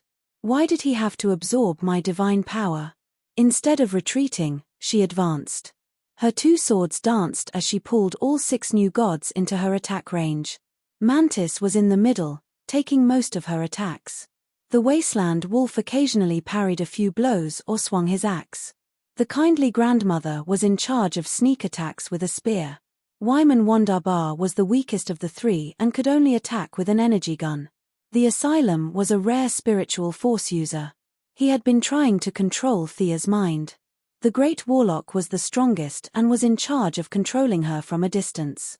The 6 new gods didn't work well together, but they all played to their strengths. In their eyes, only Darkseid could defeat them. "You're so annoying." Thea didn't restrict herself to martial arts. She combined her 2 swords and used her left hand to cast Shadow Flame at the Asylum. This guy looked a little like a Dementor and wore a tattered black cape. His mind harassment was the hardest to defend against. Her position as the god of death allowed her magic to reach a level that the ancient archmages could never imagine. The flames that should have been dark red had turned pure black, and some human figures could be seen burning in them as nutrients. Those were the souls of the soldiers that Sia had killed before. Wyman Wondarbar activated his energy shield without hesitation and dodged to the side. The Great Warlock also flashed away. The Asylum's ability was very similar to the Martian Manhunter's. He also chose to use phase shift in an attempt to avoid damage. However, he underestimated the effect of the combination of souls and death. Countless souls entered the subspace, and under his horrified gaze, he was forcefully pulled out. With this slight delay, the flames of death were already in front of him. Idiot! Mantis quickly attacked and jumped out of the battle. Relying on his ability to absorb all kinds of spells, he fearlessly stood in front of Darkseid and tried to take the hit for him. Mantis had only absorbed a small part of the death flame when he felt that something was wrong. His body seemed to have slowed down imperceptibly by half a beat. However, he didn't care and stubbornly believed that Thea's spells had the ability to slow him down. Ha. Thea let out a tinkling laugh. This guy said that others were stupid, but he was the stupidest of them all. Death wasn't magic, telekinesis, or spiritual force. There was nothing absolute in this world. There was also a limit to how much energy one could absorb. Mantis was a powerful new god. If an ordinary person did this, they would have exploded. Chapter 906. This kind of energy-absorbing physique is not bad. Take a look at this. Thea drew a few mysterious runes with her left hand. Suddenly, a giant river gushed out from the core of the apocalypse star that was covered in lava. The giant river flowed through her path of slaughter. Countless corpses were swept into the river, becoming nutrients for the river. At the same time, the river fed back a portion of its essence, causing countless souls to roar in anger. The wasteland wolf was the closest. The river rushed towards him. His axe was also a divine artifact. He waved his hand and wanted to cut the river, but he didn't expect a soul to flash out from the ripples of the river. The other party was skilled in dual-wielding daggers. One dagger blocked the axe, and the other dagger fiercely stabbed towards the left eye of the Great Plains wolf. Guandong, you! The wasteland wolf was not shocked because his attack was blocked. After all, he had a huge battle with Superman on Earth, which caused him to lose more than half of his divine power. Now, he had less than 40% of his peak strength. Any person with a name would be able to exchange a few blows with him. He was shocked because Guandong's soul was pulled out. With his soul here, his corpse would be useless even if he was left here for 10,000 years. He was completely dead. Guandong was completely dead. The former #1 assassin of the universe still had his memories, but his soul was completely under Thea's control. The wasteland wolf automatically became his former comrade. The two daggers stabbed and hacked, one after another, causing the wasteland wolf to be battered and exhausted. If one was an exception, 3 definitely wasn't. Although the two Furies were fake gods trained by her kind grandmother, they were quite good at fighting. Sia didn't reject any of them. She turned them all into souls and pulled them up to continue fighting. The only regret was that Calibark did not die. At that time, she had just obtained the god of death. Her control of her own power was slightly off. That sword did not kill him completely. When Thea realized that something was wrong, she did not turn back to kill him out of consideration for her demeanor. This allowed the lion head to keep his life. I'll return your body to you. She waved her hand and Guandong's corpse stood up again. His head and neck were connected together again. His soul was also sent back by her with a wave of her hand. Her control of shadows had reached perfection. With a body and a realm, the source that had disappeared due to his death flew back. Guandong became the shadow god again, but his faction changed from the apocalypse star to the death goddess. I'm sorry, I didn't want it to be like this. It's not personal. Old chapter. Guandong's face was ashen without a trace of anger. As he spoke, he raised his 2 daggers and waved them at the Great Plains wolf. Thea did the same, and Lakina and Bernard from the Goddess of Vengeance were also resurrected by her.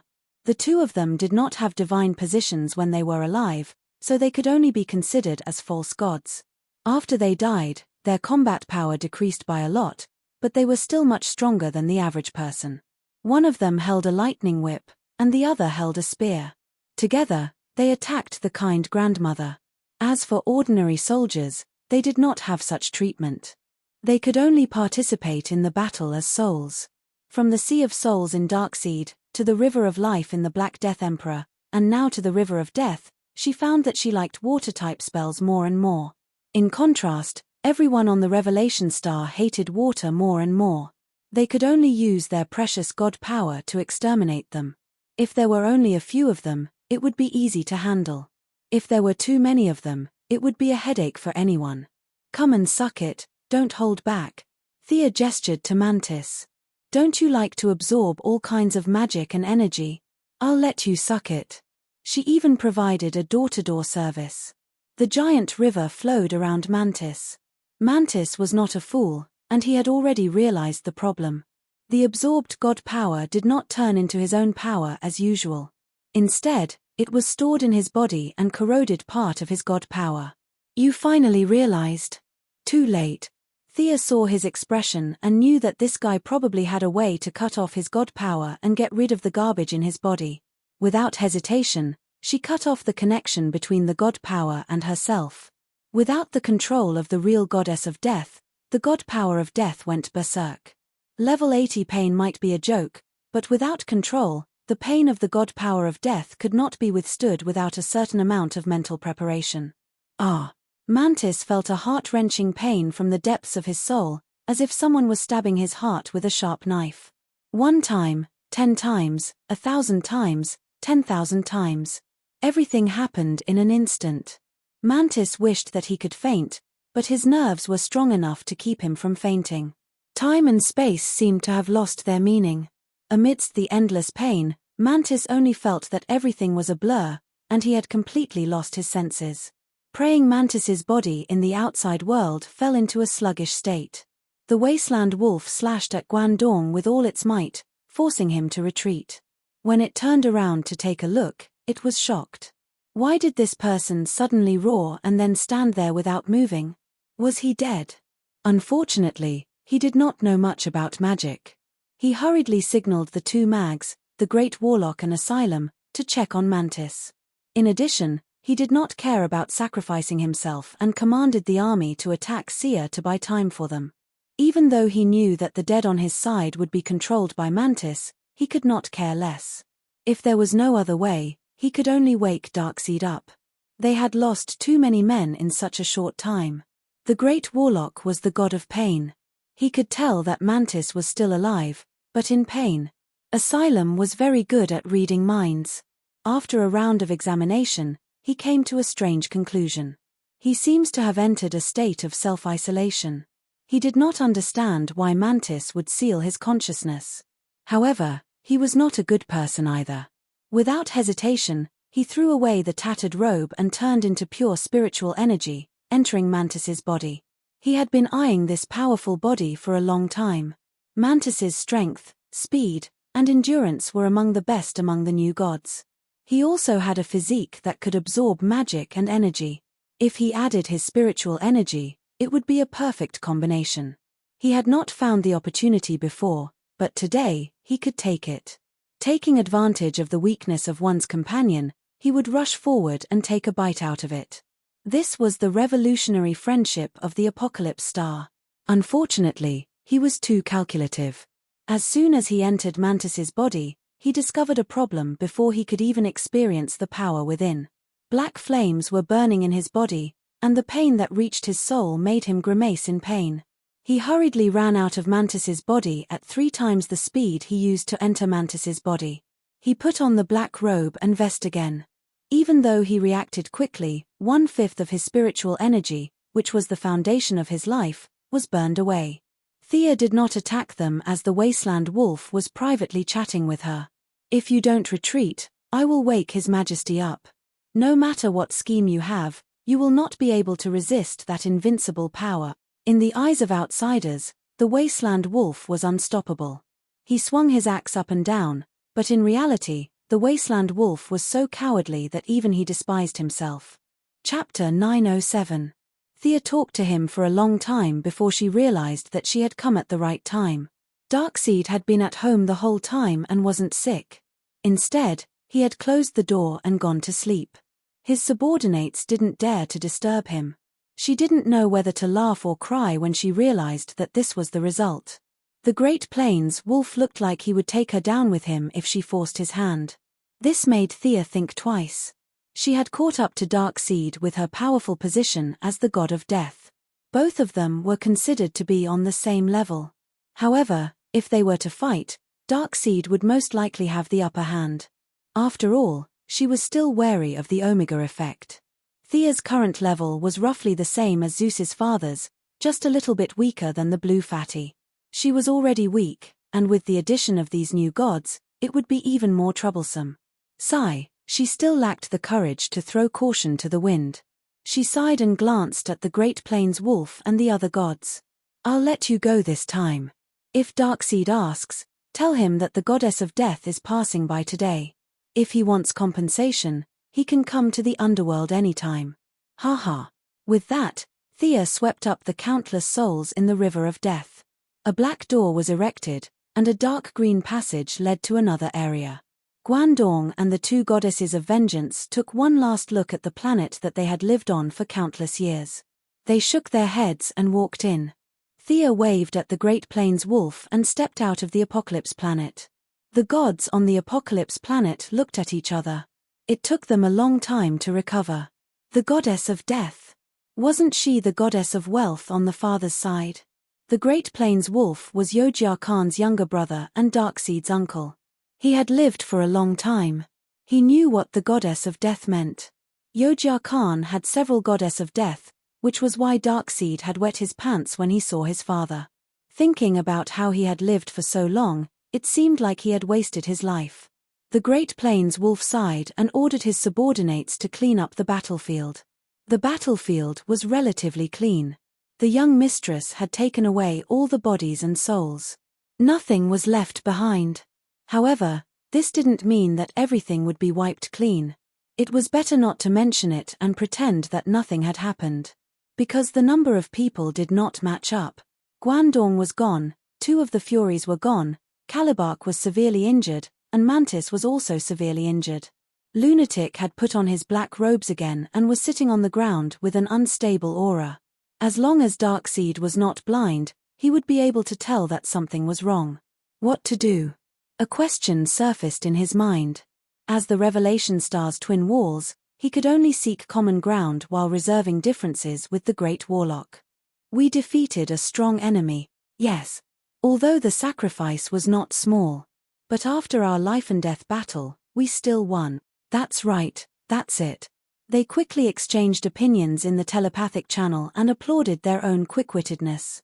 Regardless of how we won, whether we won with swords, or if we won with words, or if we used a tiger's skin to trick the enemy, at least we didn't lose. They were the ones with the greatest authority on the Heaven Enlightenment planet, and there weren't many of them left. Those who had defected, and those who were heavily injured were heavily injured. Whatever the two of them said was the truth. They arranged for their subordinates to clean up the battlefield. Several heavily injured gods still needed treatment. To prevent more deaths during the treatment, the Great Plains wolf ordered his subordinates to temporarily abandon the Revelation Star's style and focus on saving the wounded. Thanks to the Great Plains wolf's efforts, Darkseid, who finally woke up 3 days later, didn't immediately notice anything unusual. He walked out with his hands behind his back and felt that the road was very clean. The muddy streets seemed to have been washed clean. However, his realm was indeed very high. Even though Thea had swept away the river of death and the Great Plains wolf had cleaned up the area twice, the strange smell in the air still made Darkseid uncomfortable. It wasn't the restlessness of the Revelation Star, nor was it the evil yin energy. Instead, it felt a little calm. Darkseid's first reaction was that the Heavenly Father had sent a spy over to spread the Heavenly Father's theory that justice would always prevail and evil would never prevail over good. Guandong, go investigate that residential area and see which old friend has come over. Darkseid elegantly pointed at a low building and gave his orders. He didn't know that this was where Thea had stayed the longest. However, After waiting for a few seconds, the number 1 assassin who should have jumped out of the shadows didn't appear at all. No matter where he was, he should have been able to hear Darkseid calling his name. High-speed teleportation in the Dark Plane had always been Guandong's specialty. Guandong had been waiting for Darkseid's call like a loyal dog for so many years. Where was he now? Darkseid, who had always been hot-tempered, was very unhappy. He roared at Guandong again. However, the loyal dog didn't appear. Instead, the Great Plains wolf hurried over. Before the Great Plains wolf could finish his report, Darkseid exploded with anger. I haven't even done anything to her, and she actually dared to come to the Revelation Star alone. I'm so angry. Where did she go? Hell. Reorganize the army. I want to wipe out Hell. Darkseid was furious. It took Thea quite a bit of effort to enter Hell. Hades, Osiris, and the other old gods who lived in Hell couldn't openly object because of the rules. However, they still gathered a large number of necromancers, Dracolich, and evil gods to block her way. Thea fought her way in and out of Hell with her 2 swords. Only then did she officially enter Hell and occupy her own Shrine of Death. The shrine was built entirely out of nether stone, which was extremely rare in Hell. The arrowhead of the hidden arrow that killed Achilles was made out of nether stone. Now, these stones were piled up to create a huge building that covered an area of more than 500 square kilometers. 12 giant pillars supported the ceiling of the shrine. The pillars were painted with images of human sovereigns and extraterrestrial emperors. According to the shrine, no matter how great their achievements were in life, they were all defeated by death in the end. The dome was painted with the various death gods who were still in Hell, as well as the distribution of their forces. Before Thea could take a closer look, she heard a loud boom. In the second she stepped into the temple, the entire multiverse shuddered slightly. The world's rules were replenished.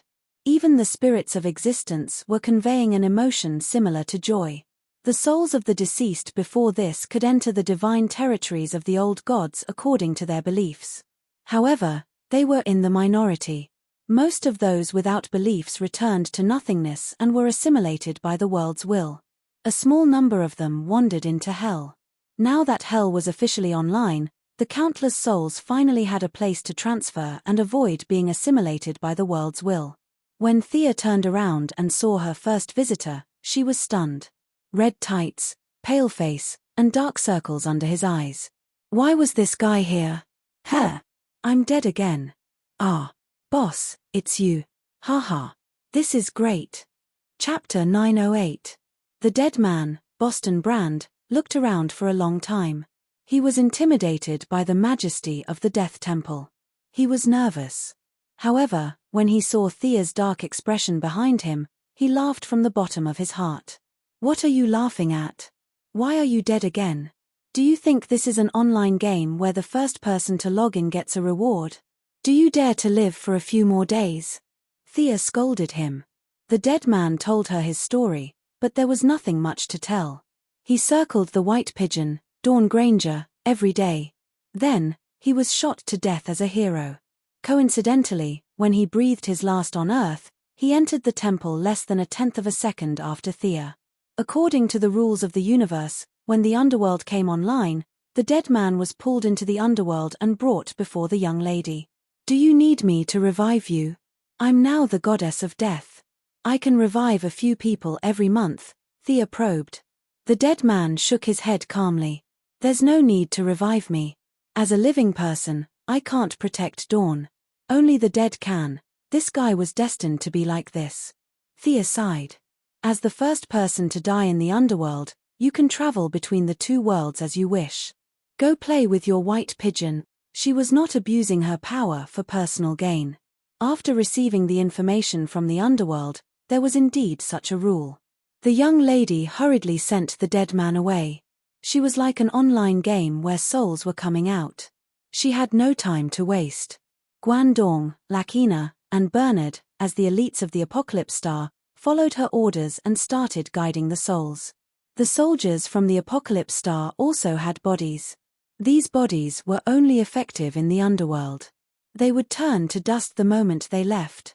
The miscellaneous soldiers were assigned to the 3 new gods, and the originally chaotic market slowly regained some order under the efforts of the three. "Your Majesty, we're understaffed." As Darkseid's loyal dog, he had no problem changing sides. However, Guandong was too busy. He complained to her whenever he could. Thea could only activate the great summoning art and ask for help. The siren led hundreds of her tribesmen and set up camp in the underworld. Thanatos, the god of death, Hypnos, the god of sleep, Charon, and the demigod Minos were also summoned. Knowing that she had become the lord of the underworld, the two cold-hearted Prince Charming did not discuss much. They immediately swore allegiance to her and left the Greek pantheon. In addition, the demon lord Macanthus, who had recently been a little disobedient to her orders, knew that she had forcefully entered the underworld. He once again prostrated himself at her feet, swore an oath that he would never betray her, and personally came to the underworld to greet her. Even so, the management level was still insufficient. If not for the fact that there were many restrictions on the entry of living beings into hell, Thea would have wanted to rope in the top executives of her company. Thankfully, apart from the dead Boston brand, she also saw a fellow Earthling. Two-faced Harvey Dante. He was killed in the gang war. Thea directly assigned him to work under Minos so that he could continue to interrogate criminals as a prosecutor. His expertise in psychology, and his judgment speed was fast. Harvey Dante soon proved that he did not live up to his reputation as one of Gotham's elite. Relying on this group of new and old gods, demons and villains, Thea could finally take a breather and observe her own territory. The underworld was like an infinitely vast area. Her temple of the goddess of death was located in the center. Together with the surrounding barracks, workshops, and residences, these all belonged to her. It was roughly equivalent to 1/3 of the current area of the underworld. 2/3 of the outer area was densely distributed with territories. It had to be said that the people of Earth were blessed. The old gods that belonged to the people of Earth accounted for half of the territory. However, because they were not the only ones, some territories had a plural form. There was more than one underworld like Hades. However, the Hades that Thea knew was the most powerful. They could attack and swallow each other. Just like the Hades that Thea knew, he was the emperor of the underworld of Earth 1, Earth 12, Earth 19, and Earth 27. The Hades of Earth 2 was like an old man, while the Hades of Earth 3 was like a giant monster. However, some of the Earths did not develop Greek civilization, and some were even nuked. Her Temple of Death occupied 1/3 of the territory that belonged to the Earth civilization occupied 1/3, and the remaining alien civilization occupied 1/3. After studying the rules of the underworld for a long time, she sighed. As the boss, she was more like a nominal leader. She had no authority over those territories. The entire underworld was like a plate of loose sand. She had incorporated the brothers of the god of death and the god of sleep. However, their territory originally belonged to the underworld of Greek mythology. Now that it was occupied by Hades, Thea could not take it. Due to the restrictions of the rules, she was like the chief of a large tribe in a primitive society. She had no authority over these nominal subordinates. These rules were set during the creation of the world. Unless she was stronger than God, she had to follow the rules. What a joke! If I can be stronger than him, why would I want the underworld? She stood at the entrance of the temple with her hands behind her back and looked at a group of people busying themselves. No matter what, she was now a big boss of the multiverse. She sent Guandong, who was quick to act, to the various death territories. Your chief is short of manpower. Send people to help. The various death gods were all unwilling. The weaker ones had no choice but to come. The average ones tried their best to shirk the responsibility. Even the stronger ones did not allow Guandong to enter. Thea had been educated by the best politicians on Earth. After studying for a day, she finally found a loophole in the existing rules. She called Guandong over and whispered a few words to him. Then, she sent the first assassin to carry out her orders. As expected, 3 days later, the Egyptian gods, whose overall strength was second only to Hades, suffered a calamity.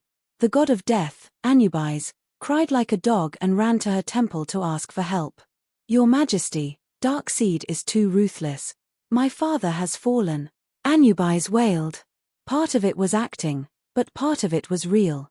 Thea, who had won an Oscar for her acting skills, quickly asked for more details.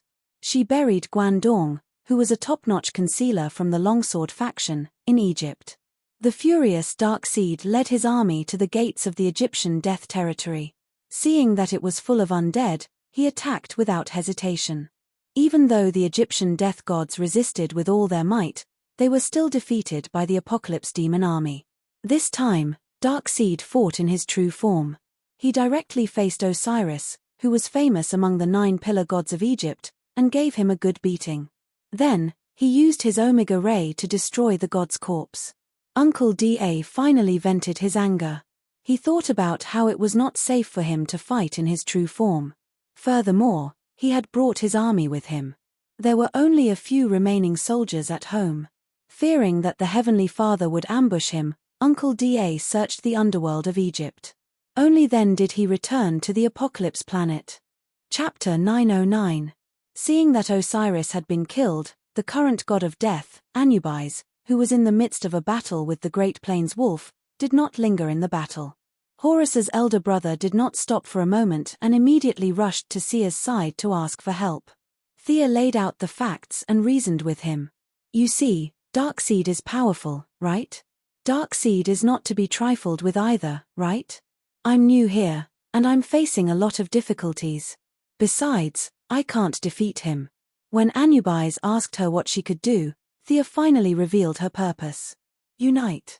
Only by uniting can we resist Darkseid and his evil army. For the next 10 days, Anubis acted as the frontline while Guandong acted as the spy. They spread the news that Darkseid was a threat. Some believed it and said that they would unite around the goddess of death to resist the atrocities. Some did not believe it, but when they saw Anubis's miserable state, they had no choice but to believe it. Darkseid, the evil lord, would not let the living go. He would not even let the dead go. This was outrageous. The soldiers of the former Apocalypse Star and the 2 fake gods, the goddess of vengeance, went to the streets and alleys to spread the news of Darkseid's atrocities. Their stories were full of blood and tears, and everyone was in danger. At the critical moment, Thea stood up bravely and said, "No," to Darkseid in a low voice. On the 20th day of her arrival in Hell, the alliance against Darkseid was officially established. In order to thank their boss for stepping forward bravely, a bunch of members who had money and strength put in effort. A lot of resources were thrown in, and the Death Goddess Shrine finally had a new look. Guandong continued to work as an intelligence officer, while the 2 goddesses of vengeance, Lokina and Bernard, became Thea's bodyguards. The god of sleep and the siren were in charge of the daily work of the temple.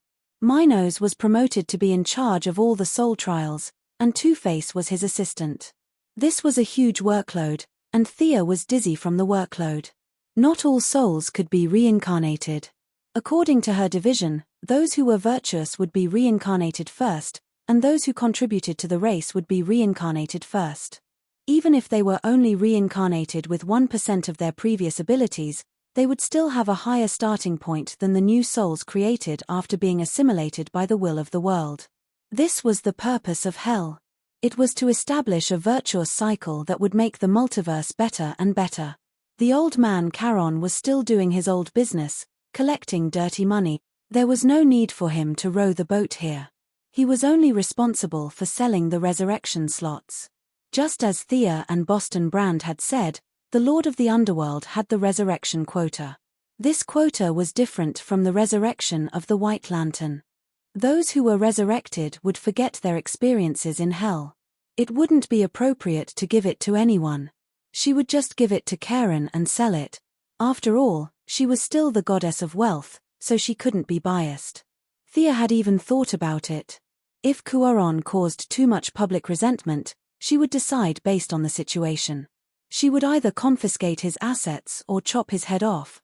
Collecting dirty money was one thing, but normal transactions also needed to be handled. As the leader of Hell, she couldn't tolerate the fact that she wasn't the wealthiest person here. Coupled with the fact that Hell was filled with a deathly aura, and the fact that all of the death gods were holed up in their own homes meant that there was a lack of cohesion. Thus, She immediately brandished her banner and began to conduct business on a large scale. The specialty of hell and the specialty of the material world were transported to hell, and the specialty of hell also flowed into the two areas mentioned above. Several human businessmen and economists who had just died, under the leadership of the demon lord Macanthus, carried out economic promotion, development, and trade activities with hell's characteristics. In order to attract a large number of necromancers to her side, she also established hell's magic network. In just 10 days, thousands of necromancers, more than 50 great liches, and more than a dozen dragon liches came to join her. The growth rate was very fast, and hell's military force could be considered to have taken shape. After sorting out a bunch of miscellaneous matters, Thea sat down steadily. Only then did she realize that she had been away from home for more than 3 months. The affairs were handed over to several subordinates, and the young lady directly set off for home. The Heavenly Father didn't restrict her authority to use the mother box, which meant that both sides were re-evaluating their relationship. However, it wasn't good for kings to meet and discuss directly. Some probing work was still needed. Thea didn't care about those trivial matters. When she returned to Earth, she first went to find Diana. Apartment? No. Office? No. Where did she go? The young lady murmured for a while. In her impression, Diana was like a model worker, working and resting. She lived a life of 2 points and 1 line every day. It was very regular. What happened today? The gods had reached her current level, and many fates had opened a gap to her. She could sense many closely connected people. This was not magic, but a kind of cognition of the trajectory of the world. After carefully sensing Diana's position, Thea's eyes flashed a trace of surprise and understanding. She didn't disturb anyone and flew directly to the east. Belgium, a nameless small village. Poisonous gas polluted the groundwater here. Even today, there were still no traces of living people here, but this was the place where their love began. Walking into the village, many traces of that day were still vivid in her eyes. Her gaze automatically looked not far away. On a not too high mound, Diana was hugging her knees and staring blankly into the distance. Her strength was already higher than Diana's, and the other was a little distracted, so she didn't notice. Thea slightly released a trace of divine power and coughed. Ah! Diana woke up abruptly and then quickly turned around. When she saw her smiling face, her vigilance turned into ecstasy and enthusiasm. "You're back." The Valkyrie suddenly jumped over and directly pushed her down. She was indeed pushed down. It was only because their physical attributes were high. If ordinary people were to play like this, they wouldn't be able to escape from high paraplegia. The two of them were very close, and their noses were filled with each other's breaths. Diana carefully looked at her eyes, wanting to confirm her current state. Thea hurriedly put on a pitiful look, which made Diana laugh. "Are you serious?" Who cared whether it was fake or not? Thea took advantage of the time when she was talking and kissed her. Yes, the familiar action, the familiar taste, the lover was still the same, and hadn't changed. Diana's heart was filled with joy, and she responded passionately. After a few rounds of fighting, they stopped. After all, this was not their home. They began to talk about various things that happened after they parted. Thea didn't have much to say. Whether it was the gladiator arena or the bloody battle on Planet Revelation, it didn't quite fit Diana's values. She wisely chose to skip over it and focused on listening to the story. Superman is in big trouble, listen to me. Batman is in big trouble, listen to me. Green Arrow is in big trouble, listen to me. Diana had a lot of things to say, so she opened her mouth and blabbered on, which made Thea speechless.